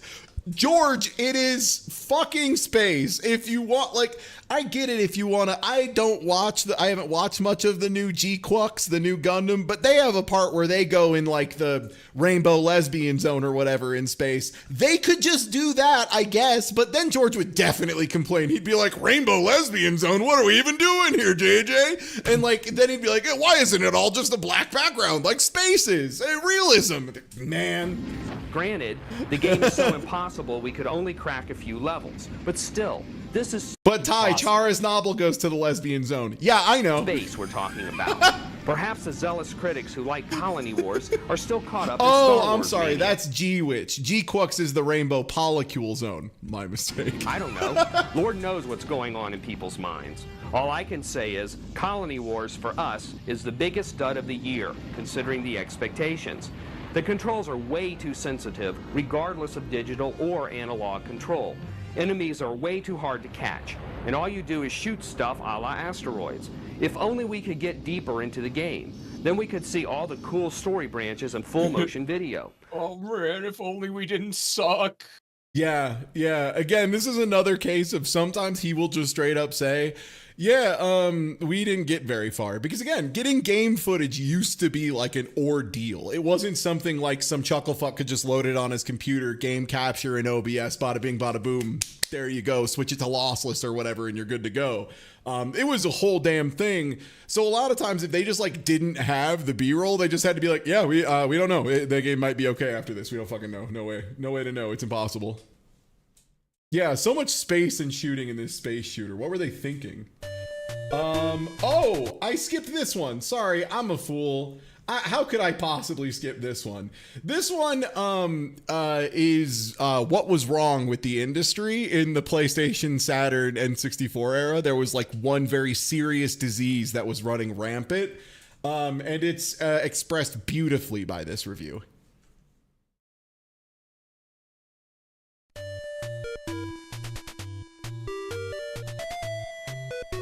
So when I talk about the greatest and most influential games of all time, it is almost impossible. It would be dishonest or disingenuous to not mention Super Metroid and Castlevania Symphony of the Night. And you can't really just say Super Metroid because Castlevania added so much to it, right? Like the variable equipment, the level up system. Yeah, like different zones you could explore openly with like different enemies and bosses and all of them. The music was all incredible. But yeah, like it would legitimately just be disingenuous to make a list of like games that originated an entire like idea and not mention Symphony of the Night. And also it's just like a masterpiece to play. Like Symphony of the Night's so fun and you can break it in a lot of ways, but that's not like really a bad thing, frankly. Like again, it's a single player game. And you can try all sorts of stuff and a bunch of it is fun. So it's not like a case of there's only one strategy that works and it's not fun. So, you know, don't just use the Valman way or whatever.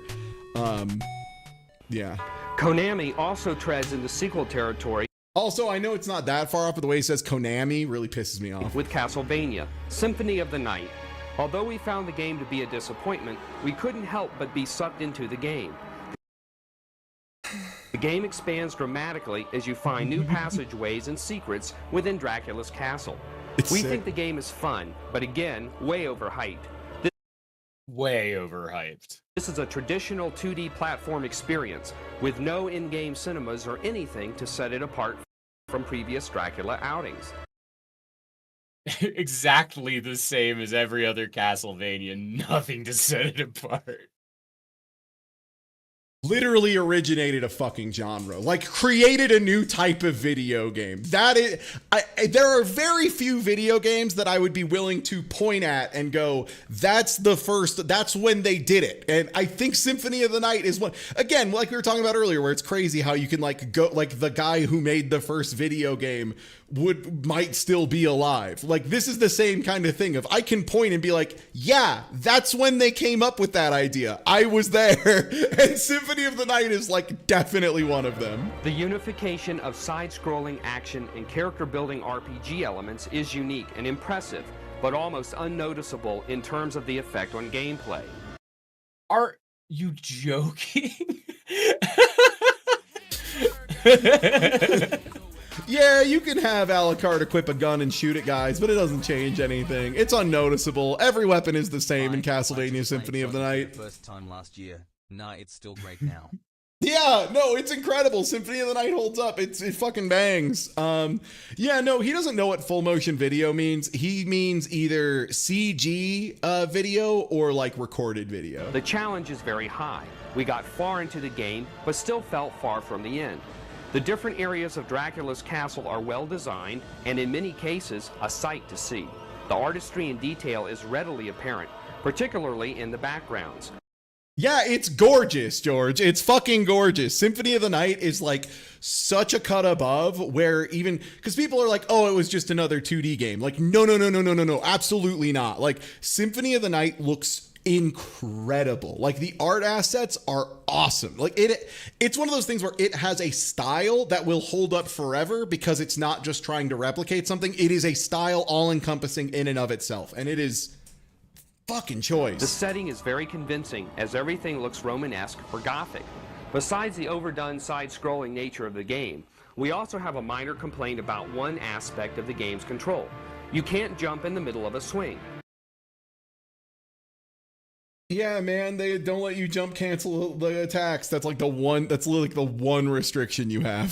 Think about that for a moment. If you're standing still and you swing your whip, you can't jump until the whip has come all the way back to you. Now, yeah, it's called recovery time on the animation. That's ridiculous, folks. Ridiculous and frustrating. I mean, folks, Folks, ridiculous. Folks, you ever get so mad that you can't jump cancel something that you throw yourself in a lake? Really? That is one annoying flaw. So much for realism. So much for realism. It's the most Symphony famous of the thing. Night. You're hunting Dracula in an upside down castle, you dumb asshole. Like, what do you mean realism? Castlevania series. What I think about when I think about a real life whip is how most people like, you know, swing it and then immediately hop. That's like the whip thing that you do. Yeah. My favorite, whenever we're at the batting cages, like a lot of people don't do this. A lot of people don't know, but every time after I hit a sweet dinger, I actually do like a tiny hop. I do like a little tiger knee just in case to, you know, cut off some recovery frames. Yeah. Yeah, you know, you can run faster if you jump cancel it. Yeah. I hit the ball and then instantly pop in the air for a second and then I can just take off. Yeah. It's no exception. However, we should say that the control only feels stiff in that instance. Otherwise, Castlevania Symphony of the Night is a pretty decent game. Yeah, there's like one thing I don't like, how you can't jump cancel every weapon attack in the game. See, does he know about backdash cancels? No. I'm just going to say right now, no. Expecting George Wood to know a tech other than like mash on a button is a fool's errand. This guy, like, look, I'm not here to judge how good or bad someone is at video games because I don't fucking care, frankly. Like, if we're not at a tournament, I don't give a shit. But George Woods is like emphatically not good at video games. You won't not like it, but it won't make you sing out loud either. Then again, no game does that. The bottom line is, unlike Crash Bandicoot. What? Yeah, this game won't make fill your heart with joy, but neither do any video games. I review these. Great. Castlevania does not take old school gameplay and put it in a flattering 3D format. Instead, Castlevania just creates more of the same, but enjoyable more of the same.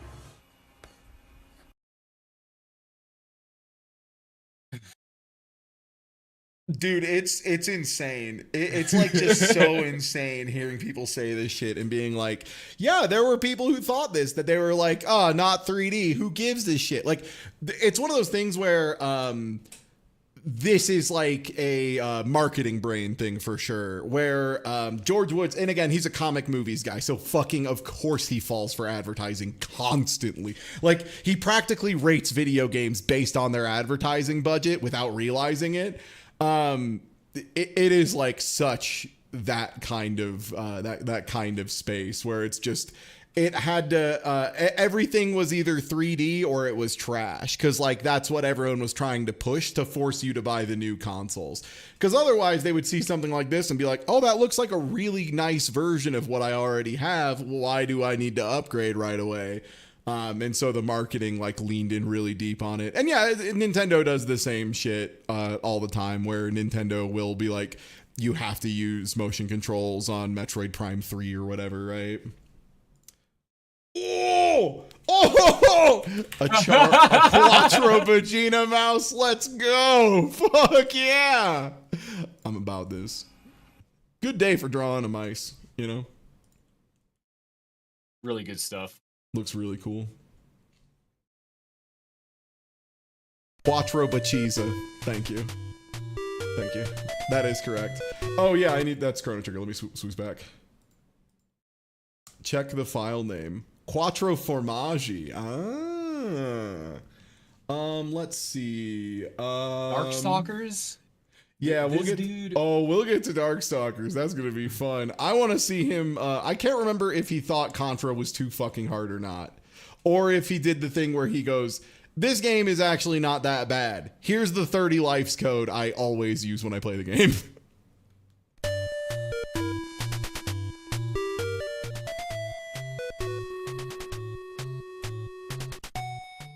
What you see here is the 3D mode of Contra Legacy of War. To make the game appear 3D, you have to wear the enclosed 3D glasses. How does it look, everyone? Is this good? As you have probably guessed already, this is one of those things that's neat for 2 minutes and then becomes tiring. This half gimmick foreshadows the rest of our review. We wish we could say this is the best Contra game ever, but it's not. The best one yet is still Contra 3, the Alien Wars for the Super NES. I don't hate that take. That's like kind of acceptable, actually. This game had more variety in gameplay, whereas the 32-bit Contra is entirely... Oh, we got I'm sorry, we got some more mice. Yo! Let's go. Holy shit, it's your favorite fella back getting ready to do his super move. Fuck yeah. Holy shit. Ooh, we got a sword mouse familiar trying to load in. Oh, hell yeah. Oh, the sword even says mouse. This is awesome. This overhead perspective with only 6 short, ununique levels. Yeah, I think most of the Contra games after the Super Nintendo do not get thought of too highly. The one I remember fondly, I say, that's a fucking lie. The one I remember the most, which was again the one that made me go like, maybe these aren't really for me, was I rented, I think it was Contra Shattered Soldier for the PlayStation 2, which is now famous for being one of the like meanest and most fucked up and most like you just have to memorize shit of like every Contra. Acting, the camera takes a while to settle once you start moving, and in some areas Neo Contra's cool. It's like pixelization interesting. on the ground It's not really like a Contra game in the traditional sense. Okay. Yeah, Shattered Soldier was the one that I remember like dying in the first 3 levels for like 3 hours straight and being like, Jesus Christ, I have to memorize where everything is. We're being picky. And then I played it later, and then it was... Oh, Contra Shattered Soldier wasn't Dog Contra. That's Neo Contra. Shattered Soldier is just like generic aliens for the most part, but it is just look at this. an ass beating and a When this snake half. of sorts is purple, it's supposed to be underwater. It doesn't look underwater. Incidentally, the water is fakey as well. The graphics may be 3D, but they sure have a lot of two-dimensional elements.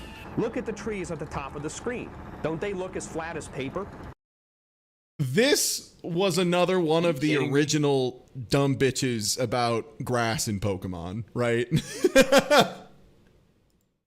Nothing ever changes. Graphics should be more dark and foreboding to go along with. Yeah, there's always a girl, there's always a lighthouse, there's always some fucking dumb weird nerd being like, this grass looks ridiculous in Contra.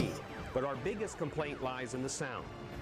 Contra 3 had movie-quality sound effects and music that really sucked you into the game, but nothing in this game will turn your head. Contra's strongest feature is the challenge. Even that might not be so grand, though, because you can save the game to a memory card after you defeat one level. With passwords and only 6 levels, one would have to be able to beat the game quickly. We haven't seen an ending yet, so there is the possibility that... Wait, you'd have to be able to beat the game quickly. But we have not seen it. We haven't done shit. Yes, absolutely. That's what I'm here for, baby. That's the stuff. It's actually really easy. There's saves and passwords. You can blow through this game in like an hour. We haven't finished it yet. You won't see the real ending unless you beat the game on the highest of 3 difficulty levels. That's how Contra 3 worked, and Konami wisely does this in some of their other games too. A fucking famously hated feature at this point, by the way. Contra Legacy of War is not a bad game, but it's only worth buying for die-hard Contra fans. The graphics are okay, the play control is okay, the degree of fun is okay, but that's the problem. No, he's not doing a bit. He just is a comics and movie guy, and a lot of his perspective comes from the space of comics, movie, and like video games or the Atari, right? Like it's those 3 factors of video games or the Atari. I like movies a lot, and I like comic books. And the thing about comic books and movies that a lot of people forget differentiate them from video games is I have yet to see a movie where in the middle of the showing of the film, they stop it, and then they make me win a fight with somebody, and if I don't, they won't show me the rest of the movie, right? Like, that's not really like a thing that happens, so it's like a unique medium in that format. Put some great products on the market, but this Contra is not one of. But also, he is not a sports guy, he is not a competitive guy, he is not a high execution guy. One good thing about Contra is that it might mark Konami's full-force return to the gameplay arena. Maybe we're just delusional, but it seems like Konami has been making far fewer games than in the days of the Super NES. You don't know the fucking half of it, brother. You don't know the fucking half of how much Konami's not making video games. 64 Contra game. Come on, Konami, give us 64 bits of Contra. With Mario-ish camera angles, cinema scenes between... Yeah, are you ready for one of... If you don't click it, Thank you for the bits. You are stupid. Yes, that's insulting, but it's true. Yeah, you're stupid if you don't like Donkey Kong. So every so often, George will have a take that you're just like, it's so crazy. And this is one of them. George doesn't understand Contra even a little. We can't wait for the Nintendo 64 Contra game. Come on, Konami, give us 64 bits of Contra. With Mario-ish camera angles, cinema scenes between every level, and planes, trains, and automobiles, we'll eat it up. Cinema scenes. He has such a hard on for cutscenes, it's crazy. Which again, could not be farther from me. I think the less cutscenes a game has, the more likely I am to enjoy it.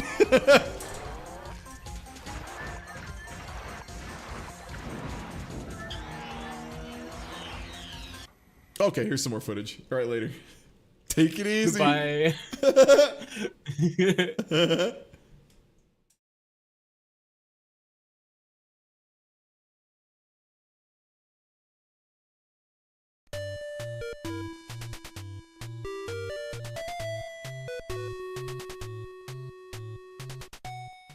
In Contra 3, The Alien Wars, by Konami, the evil Red Falcon is causing world destruction. Mythological yet futuristic beasts are everywhere. Fires raise the streets. The world is in chaos. Yeah. You're the only hero who can stop the aliens' madness and end the alien war. Yeah. Even non-fans of action shoot-'em-ups will love Contra 3. Each of the 6 stages is unique and more challenging than the last. The best ending is seen only after winning the game on the hard mode, while the other endings are for the birds. The hard mode has a little extra segment added onto the game. For the birds. The Red Falcon's brain is reborn into a strange but awesome-looking creature that attempts to end your life even as you leave the base via a helicopter. Yeah. Shoot at It's the eye and hope for the pretty best. sick. You're almost home free. The reward for your efforts is Shoot the eye and hope for the best. Pictured. Hoping for the best and it not working that out. attempts to end your life even as you leave the base via a helicopter. Shoot at the eye and hope for the best. You're almost home free. The reward Dies instantly. It's so good. Yeah, we have no idea how to do this guy. for your efforts is certainly worth all the work.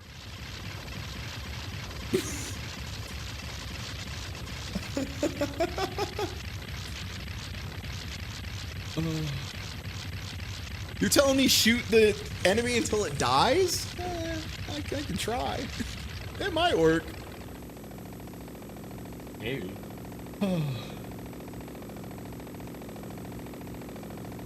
Okay, here's the ending of Contra 3. Way to go. You've conquered the toughest Contra challenge yet.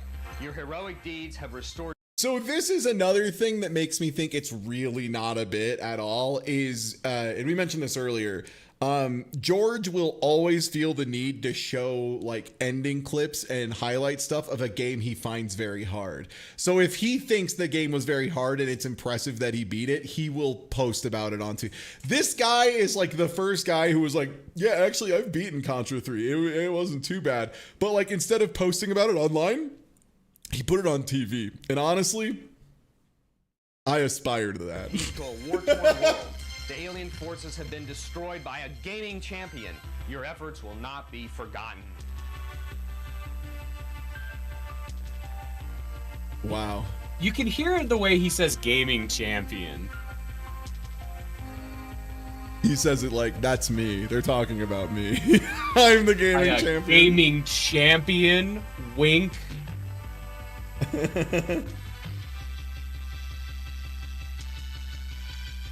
Wow.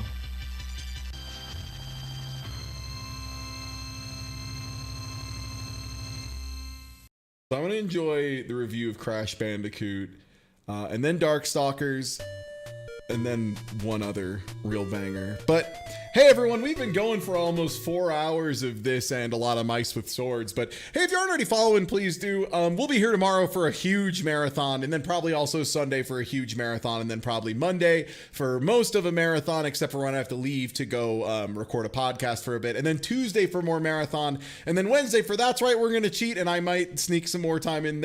It's gonna be a long one. We have a lot of games. I hope to see you tomorrow. Don't worry about when it's gonna start at noon my time or 2 Eastern. But then it's gonna go. So like, feel free to just swing by, check in whenever. Should be a good time. Have some donation incentives to Switch games. I'm finally taking my turn with the terrible beans, the bean boozled awful fucking beans. I've somehow avoided doing these forever, which is crazy given my history. So we'll get to see if Wet Dog or Top Banana is better. I have a feeling I'm a little fucked up in a way that I might like the barf flavor, because everyone's like, yeah, they fucked up making pizza. I'm like, oh, so it's like that funky acidity. Okay. Yeah, bean time for me. And then, yeah, also donations to force me to watch any Joe is Hungry video, including ones we've already seen. So if people just want to stun lock me into watching the same 10 minutes of Joe over and over and over again, I will hold that. I will simply let that occur. One of the most graphically impressive titles ever to hit the Sony PlayStation, Crash Bandicoot is a challenging, must-have game. First, let's get the negatives out of the way. Yeah. The gameplay is not as good as Mario 64. The levels aren't as vast or expansive. Crash's level... I agree, for the record. No, like, he's right. George is spitting, but like... The game is nowhere near as fun as Mario, but it far surpasses Nintendo's mustachioed plumber in challenge. Now we get to the good stuff. Crash is, ironically, quite similar to Mario. Question mark blocks appear everywhere in the game. Common enemies include piranha plants and turtles. This is too much to be a coincidence. Yeah, I mean, with that Pepe Sylvia, man. Yeah. Oh man. Yeah. Oh, one sec. Hey, camera. Hello. Look at me, buddy. Hey, buddy. There we go. Yeah. So it's like a wild thing to say, because like question mark blocks in particular have shown up in so many places. Sorry, I got a message I'll have to answer soon. Yeah. Sorry, totally lost my place for a bit. Oh yeah, turtles exist. Turtles are like a real animal. Like, turtles like are from the planet Earth, like we've got those. That's not like, they weren't like, Shigeru Miyamoto wasn't like, okay, I've come up with 3 new concepts. The first one is, I call it a turtle. It's like a little guy in a shell. Crazy. Second idea is a plumber. It's a guy who goes around going down pipes. And the third, a wholly new concept I just came up with, is Italians. And you're going to love this next one. It's probably a nice little slap in the face to Nintendo. And if you've seen the Crash Bandicoot commercials, you'd probably agree. The slap Oh, what's that? Your opinion was formed based on commercials and marketing? That's crazy. I can't believe that. Though. Sony has aggressively marketed its possible new mascot. But wait, I'm sorry. What the fuck were they doing here? Did they just like manage to out of bounds into a safe zone in a Crash Bandicoot fight? Fun, though. Sony has aggressively marketed its possible new mascot, awesome, but very tastefully. We've always wanted Nintendo to be just as dynamic, but their ads are like sticks in the mud. Crash's more mesmerizing levels. Their ads are like sticks in the. But players will still really is an advertising guy. Oh yeah. Trip down the river and the marathon run to get away from. Yeah, I know. Shocking that a guy who likes comic books the most cares the most comic books and movies. Which wow, he would love marketing. This is the kind of guy who probably would be really into discussing like. He would know exactly which Marvel movie was for each wave and would have opinions, but not about the films themselves, but about how they advertised and rolled out the different waves of films. Game in a later show. But the news here is simply that Crash is a good buy. You don't need to know anything more than that. At least not yet. Keep watching. You don't need to know shit. It's for Crash. More wild rodent action. Is a Bandicoot a rodent? I guess I never thought about it. Is that a rodent? I genuinely don't know. Yeah, huh. Crash with a sword? Oh, it's a marsupial. Okay, yeah. That's right. Yeah, it's a marsupial. Yeah. I've like seen some of these before. The Darkstalkers one, I had no idea that he did Darkstalkers. There's like, oh yeah, no way he has a good opinion about this. Oh yeah. Capcom is the undisputed king of fighting games. Its latest title in the genre, Darkstalkers. Yeah, honestly, I think that is fair to say for quite a while. Like the only at the time, yeah, that was true. Yeah, because like the only real competition they had at the time that was like also quite good was like King of Fighters, right? And like SNK products. And those have just like a much smaller appeal. Like the SNK stuff is almost entirely like Latin America and South American countries up front. And then yeah, Tekken shook things up a little bit, but not until like Tekken 2 or 3. 3 is one more addition to an already flooded market. For fighting fans, though, you can't have too much of a good thing. He literally whined that there were too many fighting games earlier and said it was like a huge problem. And now he's like, actually, they should get more. Darkstalkers 3 can generally be characterized as just that. A good thing. Not great, just good. Just good. Just good. The characters are fine. It's an average game. Morrigan? That design will never catch on. They definitely won't use that exact sprite in like 12 games. The creative characters, complete with wild animations. Oh yeah, I guess for anyone who doesn't know Morrigan, this character, the succubus lady, that exact design and that exact sprite was used in like 10, 12 games after that. And it was like... Yeah, I think Marvel 3 was the first time she got a new character model, and that was like the jump to 3D. They used this Morrigan sprite for every crossover. Yeah, like all the way through CVS 2. And it was really funny too, because like they would update the other characters like around Morrigan. So like you would get a new looking Dimitri, but then it would still just be the same goddamn Morrigan sprite again. Set against highly detailed backgrounds. This game is far more visually appealing than rival schools, and we prefer Darkstalkers' vastly different character appearances, even without considering the more visual combos. What I love too about fighting games is like we've mentioned, it used to be a lot harder to capture footage. So to make sure they got good enough footage on their first go, for fighting games, they always just plug in 2 controllers, have it be versus, and then just beat on a dummy, which is hysterical to me. Just good. It's an average game. The creative characters, complete with wild animations, are set against highly detailed backgrounds. This game is far more visually appealing than rival schools, and we prefer Darkstalkers' vastly different character appearances, even without considering the more visual combos. The controls owe much to Street Fighter 2, as do most fighting games, yet the game retains its own feel. Darkstalkers 3 features 18 selectable characters, with 14 This is another one of my favorites. This is footage of someone who's very bad at fighting games of so you'll see there's occasionally this like very famous video of Daigo playing against like a child in a fighting game. And the thing that's very funny is the child like gets agitated and like has no idea what to do. So they do the thing that everyone does when they have no idea what to do in a fight or in a fighting game, which is just do shit. Just like start mashing sticks. So you see this kid like spinning the joystick as hard as he can and like mashing on the buttons as Daigo's just sitting there cackling and blocking like 12 random heavy punches that don't do anything.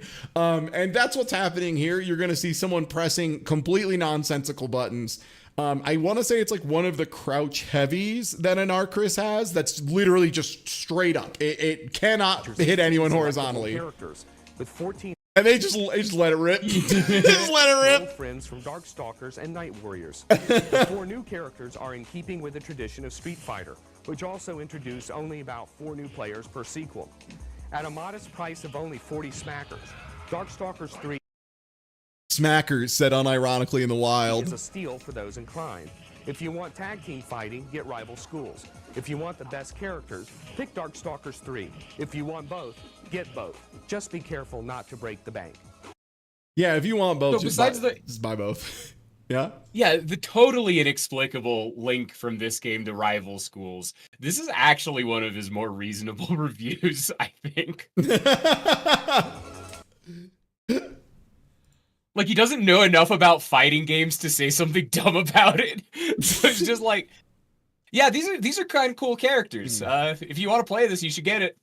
Like, sure, man. Also, I lied. There's a couple more that I wanna show. Oh, this is the peak. This is the evergreen. This is the one that I was like, I can't skip this. Like, I have to do a little bounty thing after this. We're gonna be playing an hour of Marvel Rivals. If you'd hang out afterwards, that would be to chat in viewership. That would be awesome. If you at least just leave the tab open, I would love you for that, because that they pay me to play Marvels once every like 3 months, and like that's about how I feel about Marvel Rivals. Is I'm like, oh yeah, I'll play that for a couple hours, like once every 3 months, sure. But I gotta make sure we don't skip Donkey Kong, because the Donkey Kong review is so good. Oh, is this the hell yes. Yes, absolutely. The way this kid just loses it on and you just see the pan of Daigo smiling serenely. It's so fucking funny.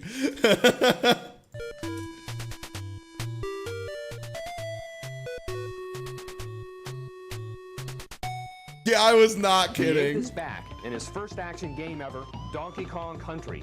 What makes this game so remarkable is that it's the first game created with fully rendered graphics. What the heck is fully rendered?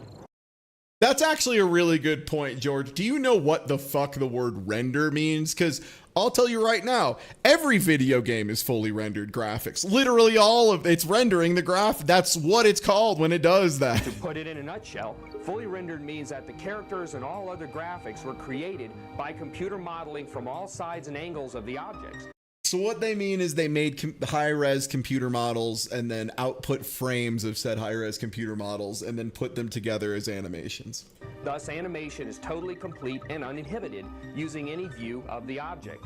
The technology is not incredibly different than that which was used to create the dinosaurs of Steven Spielberg's Jurassic Park or the wonders of the mask. Mask mention! Inexplicable mask shout out! Smoking! One of the best examples of the 3D rendering in this game is the water level. The shark, also known as Chomps Jr., is an incredible sight. The animation... Wow! That's so funny to me! I have never heard anyone reference the name of the beautiful creature Chomps Jr., let alone be like, I'm gonna come if I see Chomps Jr. again. The 3D rendering in this game is the water level. The shark, also known as Chomps Jr., is an incredible sight. Wow. The animation of everything in the game...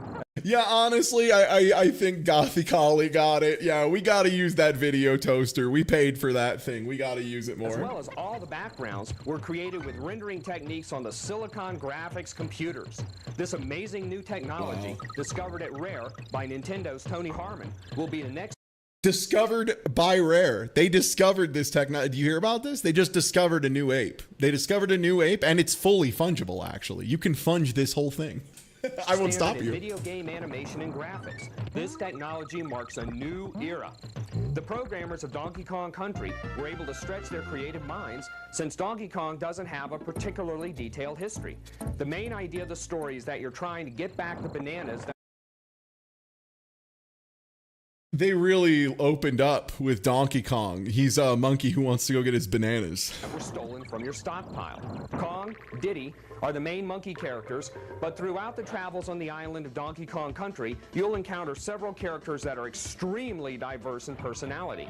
From an ostrich named Espresso to a rhino named Rambi.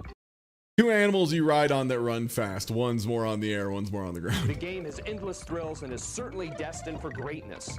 Cranky Kong, the star of the original game and also DK's grandfather, will give you advice throughout the game.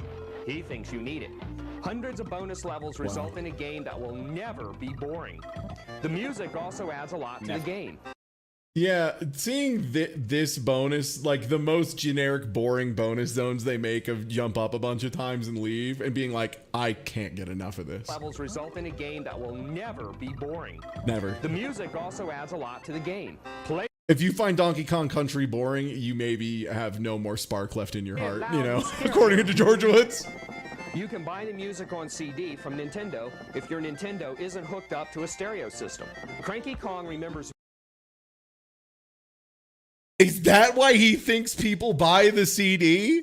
Is like, well, my TV doesn't have sound, but I do still want to have the sound, so I listen I listen to the CD while I play it on my muted TV. Music in the old days, but Donkey Kong is truly with the times, so to speak.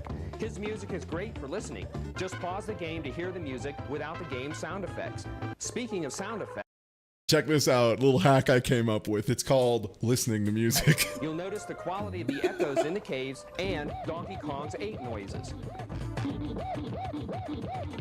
Donkey Kong Country is truly perfect. If you do not get this amazing new generation of Donkey Kong madness, you are stupid. Yeah! Yes! All right, that's what we do it for, baby. This is like so important. This is why I say, like, I'm sorry, but if you don't like Soul Bad Guy, you're fucking dumb. It's like because George Woods with this. Holy shit. You are stupid. You are stupid if you don't like Donkey Kong, bro. Yes, I know, that's insulting, but it's also the truth. If you're a true video game fan, you will not hesitate in the slightest bit to buy this remarkable piece of video game history. You will go out and buy Donkey Kong Country right now, or Shigeru Miyamoto will question your loyalty. Every so often, like, I bust out, it's insulting, but it's also the truth. Like, that one stuck with me as well. Bottom line, get it now. The graphics are an example of a revolution. Play control is very responsive and monkey feeling.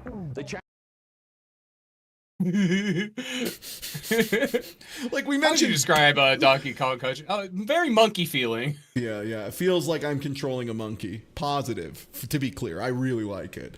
As opposed to Bart game, where you have to practice Bart games a lot, but they feel like Bart. This feels like monkey. Challenge is high because you must often pass several hard levels to reach Candy's save point.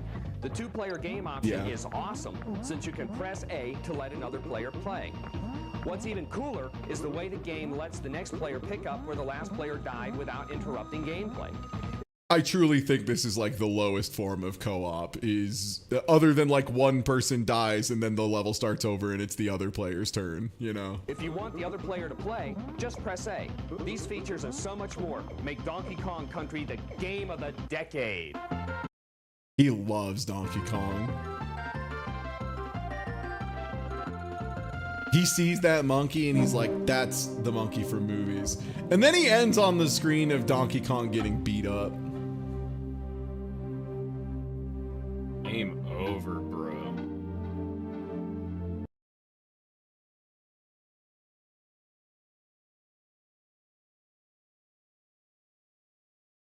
Okay. So I just wanted to skip to Donkey Kong 3. Or was Donkey Kong...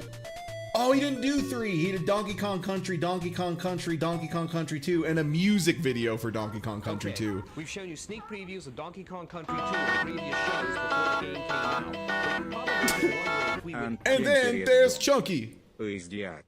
He's dead. Cover this game. After all, isn't this Music video? Okay, yeah. Show you a little bit of it. It's just a AMV of Donkey Kong gameplay. Navigator's AMV. Yeah. Can you imagine though if Donkey Kong fought Sephiroth? Wouldn't that be sick? Wouldn't that be something? That'd be crazy. Yeah, it's just that. It's like just it's just an AMV. Okay. Now the one I have to show you before we take off, and you know what? I'll be honest. I had a lot of fun today. I have been looking at the viewership, and I might just not, but I've enjoyed this a lot. This has been a really fun one for me. I have to skip through, so I think we'll probably come back and do more of these later because I think they're a pretty good time. Oh, I lied. There's 2 I need to show you because one of them is just because the way he says this word makes me want to fucking die.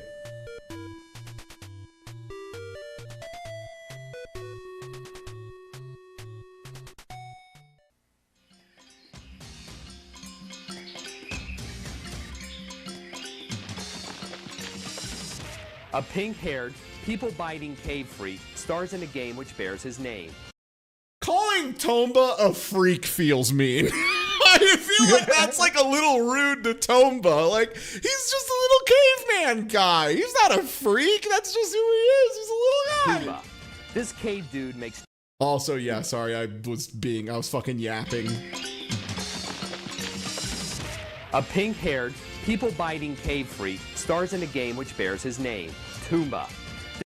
Tomba. I cannot get over Tomba. This cave dude makes Joe and Mac look like Wall Street execs. Tomba still resorts to biting his foes. We have nothing against biting, unless your first name is Monica, but come on, biting your enemies? Oh, because it's gaming in the Clinton years, and he doesn't want Bill Clinton to get a surprise late-in-life circumcision. That's reasonable. Give us a break. Perhaps we wouldn't be annoyed at topical biting if performing that act were easier to control. Tomba Yeah, that was a Monica Lewinsky joke. Yeah. sort of drifts in midair when you jump and bite, Yeah, causing you to miss. God, okay, so again, I don't want to get political or anything, but I have been absolutely dying laughing at the worst part of the left, which, you know, I'm very much a leftist in, you know, the ways that I don't say liberal derogatory when I mean it, but there's been a bunch of people who were like, I don't know if we really want to get all the Epstein files released, because what if, like, Bill Clinton and the Clintons are in it? And, like, me actively already throwing Bill Clinton into the sun, being like, oh, he was in the documents? Like, I was like, oh, okay, cool. I was already chucking him up there, but if he was also, you know, child stuff, then yeah, I'll throw him extra hard. Like, yeah. What if we hit the humble Bill Clinton? Hit him! Can I help? Like, easy targets. Yeah, man, get him. The control is just yeah. Wow, it sounds like a great case that we should definitely let those free then. Though you will get used to it. At least the game has some neat RPG elements going for it. You can save items for later use. Heck, you can even save a tornado as an item, then use it to clear away the fog. One of Tomba's best features is the short and to-the-point levels in varied environments. Why is this good? Because you never get sick of one setting. And even though the levels are short, there are tons of them. Tomba is quite long. Again, stuff that I don't know if I would say about Tomba is like, Tomba does have a lot of fun, varied environments, but I don't know if you're ever at like risk of being bored of them. It's just like they wanted to have different set pieces for you to go through because it's a video game. Also, Tomba rocks, for the record. It's also not terribly long unless you get like super confused and don't know where to go for a certain collectible, which is like reasonable. There's more. I played through this game with Wandering Newbie on stream, and there were a handful of times that we had to be like, shit, where's the one quest we don't know how to clear? But that being said, it's not like crazy long. Fine is the incorporation of plot into the gameplay. The full motion video scenes are used to great effect. Still, Tomba is an average game, unless you. There's like 3 cutscenes in Tomba. One of them is the intro. One of them is the scene of you use a tornado and it blows the fog away. And then there's like one at the end. And that's it. Can't resist pink hair. You might want to pass. He hates the way Tomba controls too, which is nuts. This game controls fine. Tomba controls fine. Okay, now it's time for me to remember which one of these it is. Oh, we're hitting George's most insane pick. Yeah, we gotta drop in on.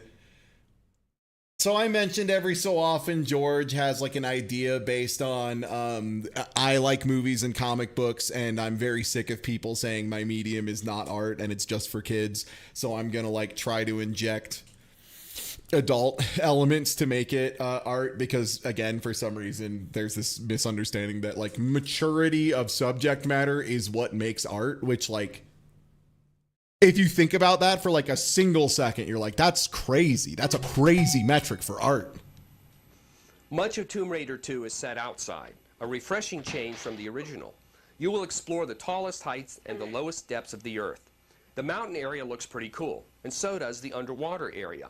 You are I'm sorry, this is all demo footage, right? This is all the intro? Inside a sunken ship that is all upside track mode? down. Yes. Have fun walking on the ceiling. And take a look at those sharks. Talk about spooky. IDOS describes its next game, Death Trap Dungeon, as a hack-and-slash 3D action combat game. Hack-and-slash is definitely on the mark. The flying body parts were certainly, well, noticeable, to put it mildly. The game has lots of booby traps like Tomb Raider, and no, we're not talking about Lara's earrings, if you know what I mean. Most surprising are the network and modem play options for up to 4 players. Fighting Force completes the 1997 IDOS trilogy. What you see here is from a very early version of the game. Look at that! You can jump out of the battle arena and walk on air. You sure won't see that in the finished version. We even made it look like our character was walking on the horizon. Hey, this is cool. They should put this in the real game. Well, maybe as a code or something. Fighting Force is more like Double Dragon. These are developmental versions from July. Combos like XXX. Oh, is this the preview? Oh, this is the preview of 2. Oh, because he has Tomb Raider hints, Tomb Raider 2 preview, and Tomb Raider 3. So I suppose it was Tomb Raider 3 that it was in.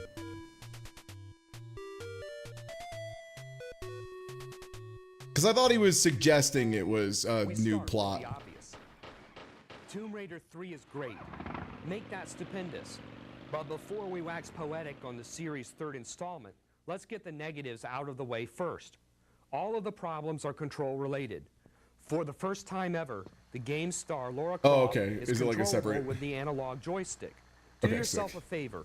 Just turn it off. Don't even try it. Just use the standard digital D-pad. Although we've never thought this way before, we think the controls should use one new move, a step up to the side move. It's irritating to have to turn around just to take a short step up. The final control Strafe. What the word he's looking for is strafe. He wants the ability to strafe. problem is attributed to the camera. Tomb Raider 3 has a severe bug which can start to shake the camera uncontrollably. This usually happens when the camera gets caught somewhere, but once it starts, it won't stop, even if you enter a large open area. You can try pausing the game and cycling through your inventory. Sometimes that helps. Otherwise, the controls offer the same amazing gymnastics as the Otherwise, it's previous Tomb perfect, Raider you know? games. The shoulder button controls are logically paired, something other game designers should learn. For example, R1 is walk, R2 is sprint, L1 is duck, L2 is crawl. Now that's easy to remember. What? The series returns to its roots this time around by emphasizing exploration over action. There's still enough action for everybody, but we actually prefer the small periods where the critters have taken a leave of absence. As we've said in the past, the real draw of Tomb Raider is not Lara Croft. The real star is the level design. Lara would have nothing to do but inflate herself if it wasn't for the extremely long, intricate, expansive, what and did you just- amazing natural... George? George? action for everybody, but we actually prefer the small periods where the critters have taken a leave of absence. As we've said in the past, the real draw of Tomb Raider is not Lara Croft.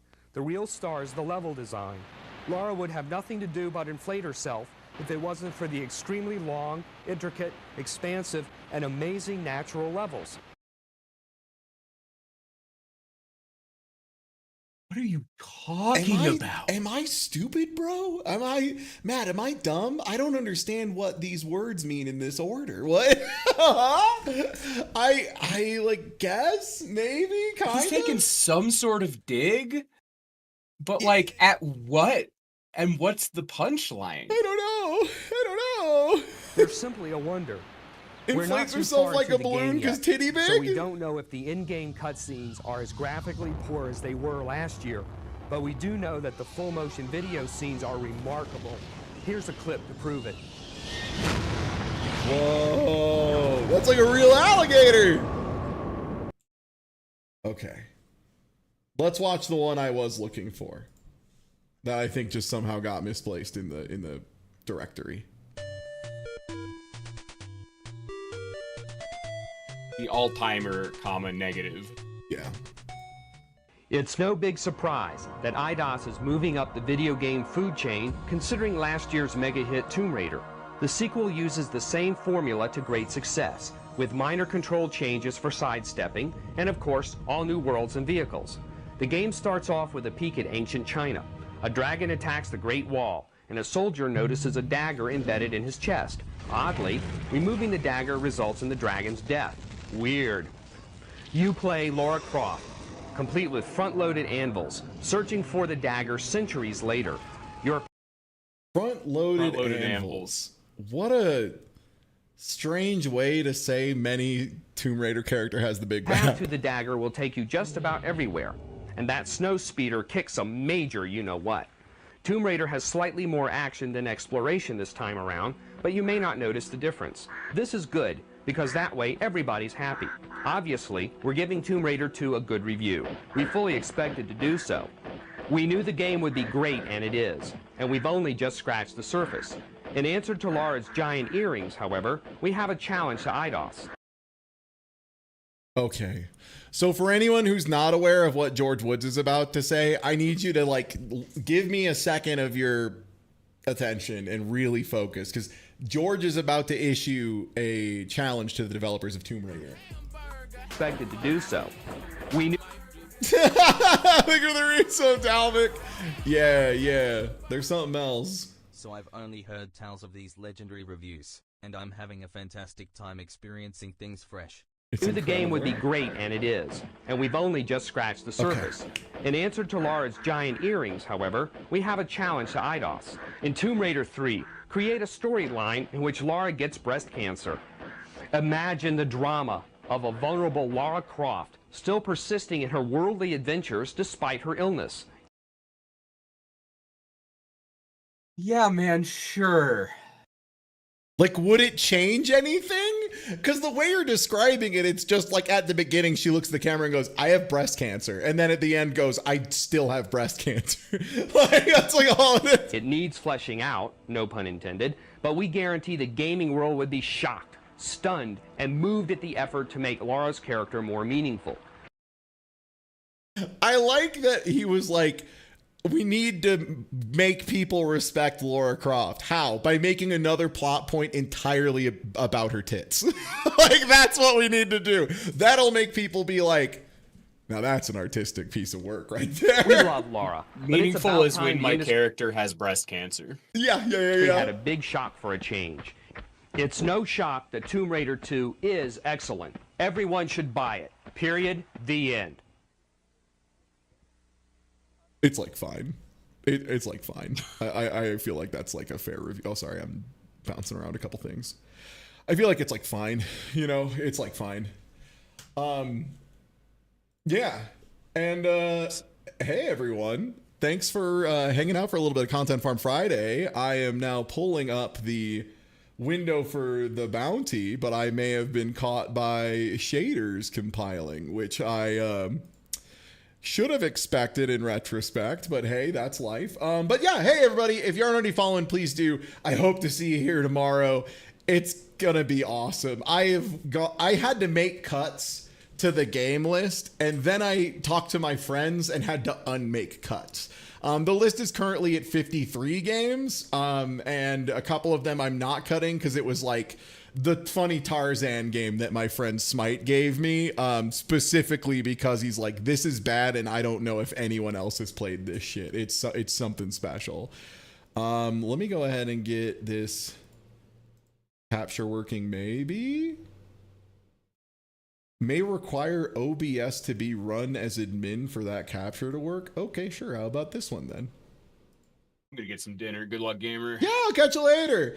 And yeah, thanks for hanging out so far, everybody. We're gonna do a little bit of Marvel Rivals because they pay me to play this game for an hour if you don't close the window, and I would appreciate that a lot. So we're gonna get this fired up. However, I launched it earlier today, and it needs to compile shaders again. So yeah, at the very least, hey, keep that window open. I'd appreciate it. I'm gonna stop going live on YouTube because they don't pay me on YouTube side. So if you're on YouTube, hop over to Twitch. I would appreciate it. Keep them view numbers up for the next hour or so. And hey, hope to see you tomorrow. Maybe I'll eat some of these dog shit beans. And by that, I mean, that is definitely going to happen. The idea of no one ever donating like $5 is crazy. But yeah, I'll catch you all then.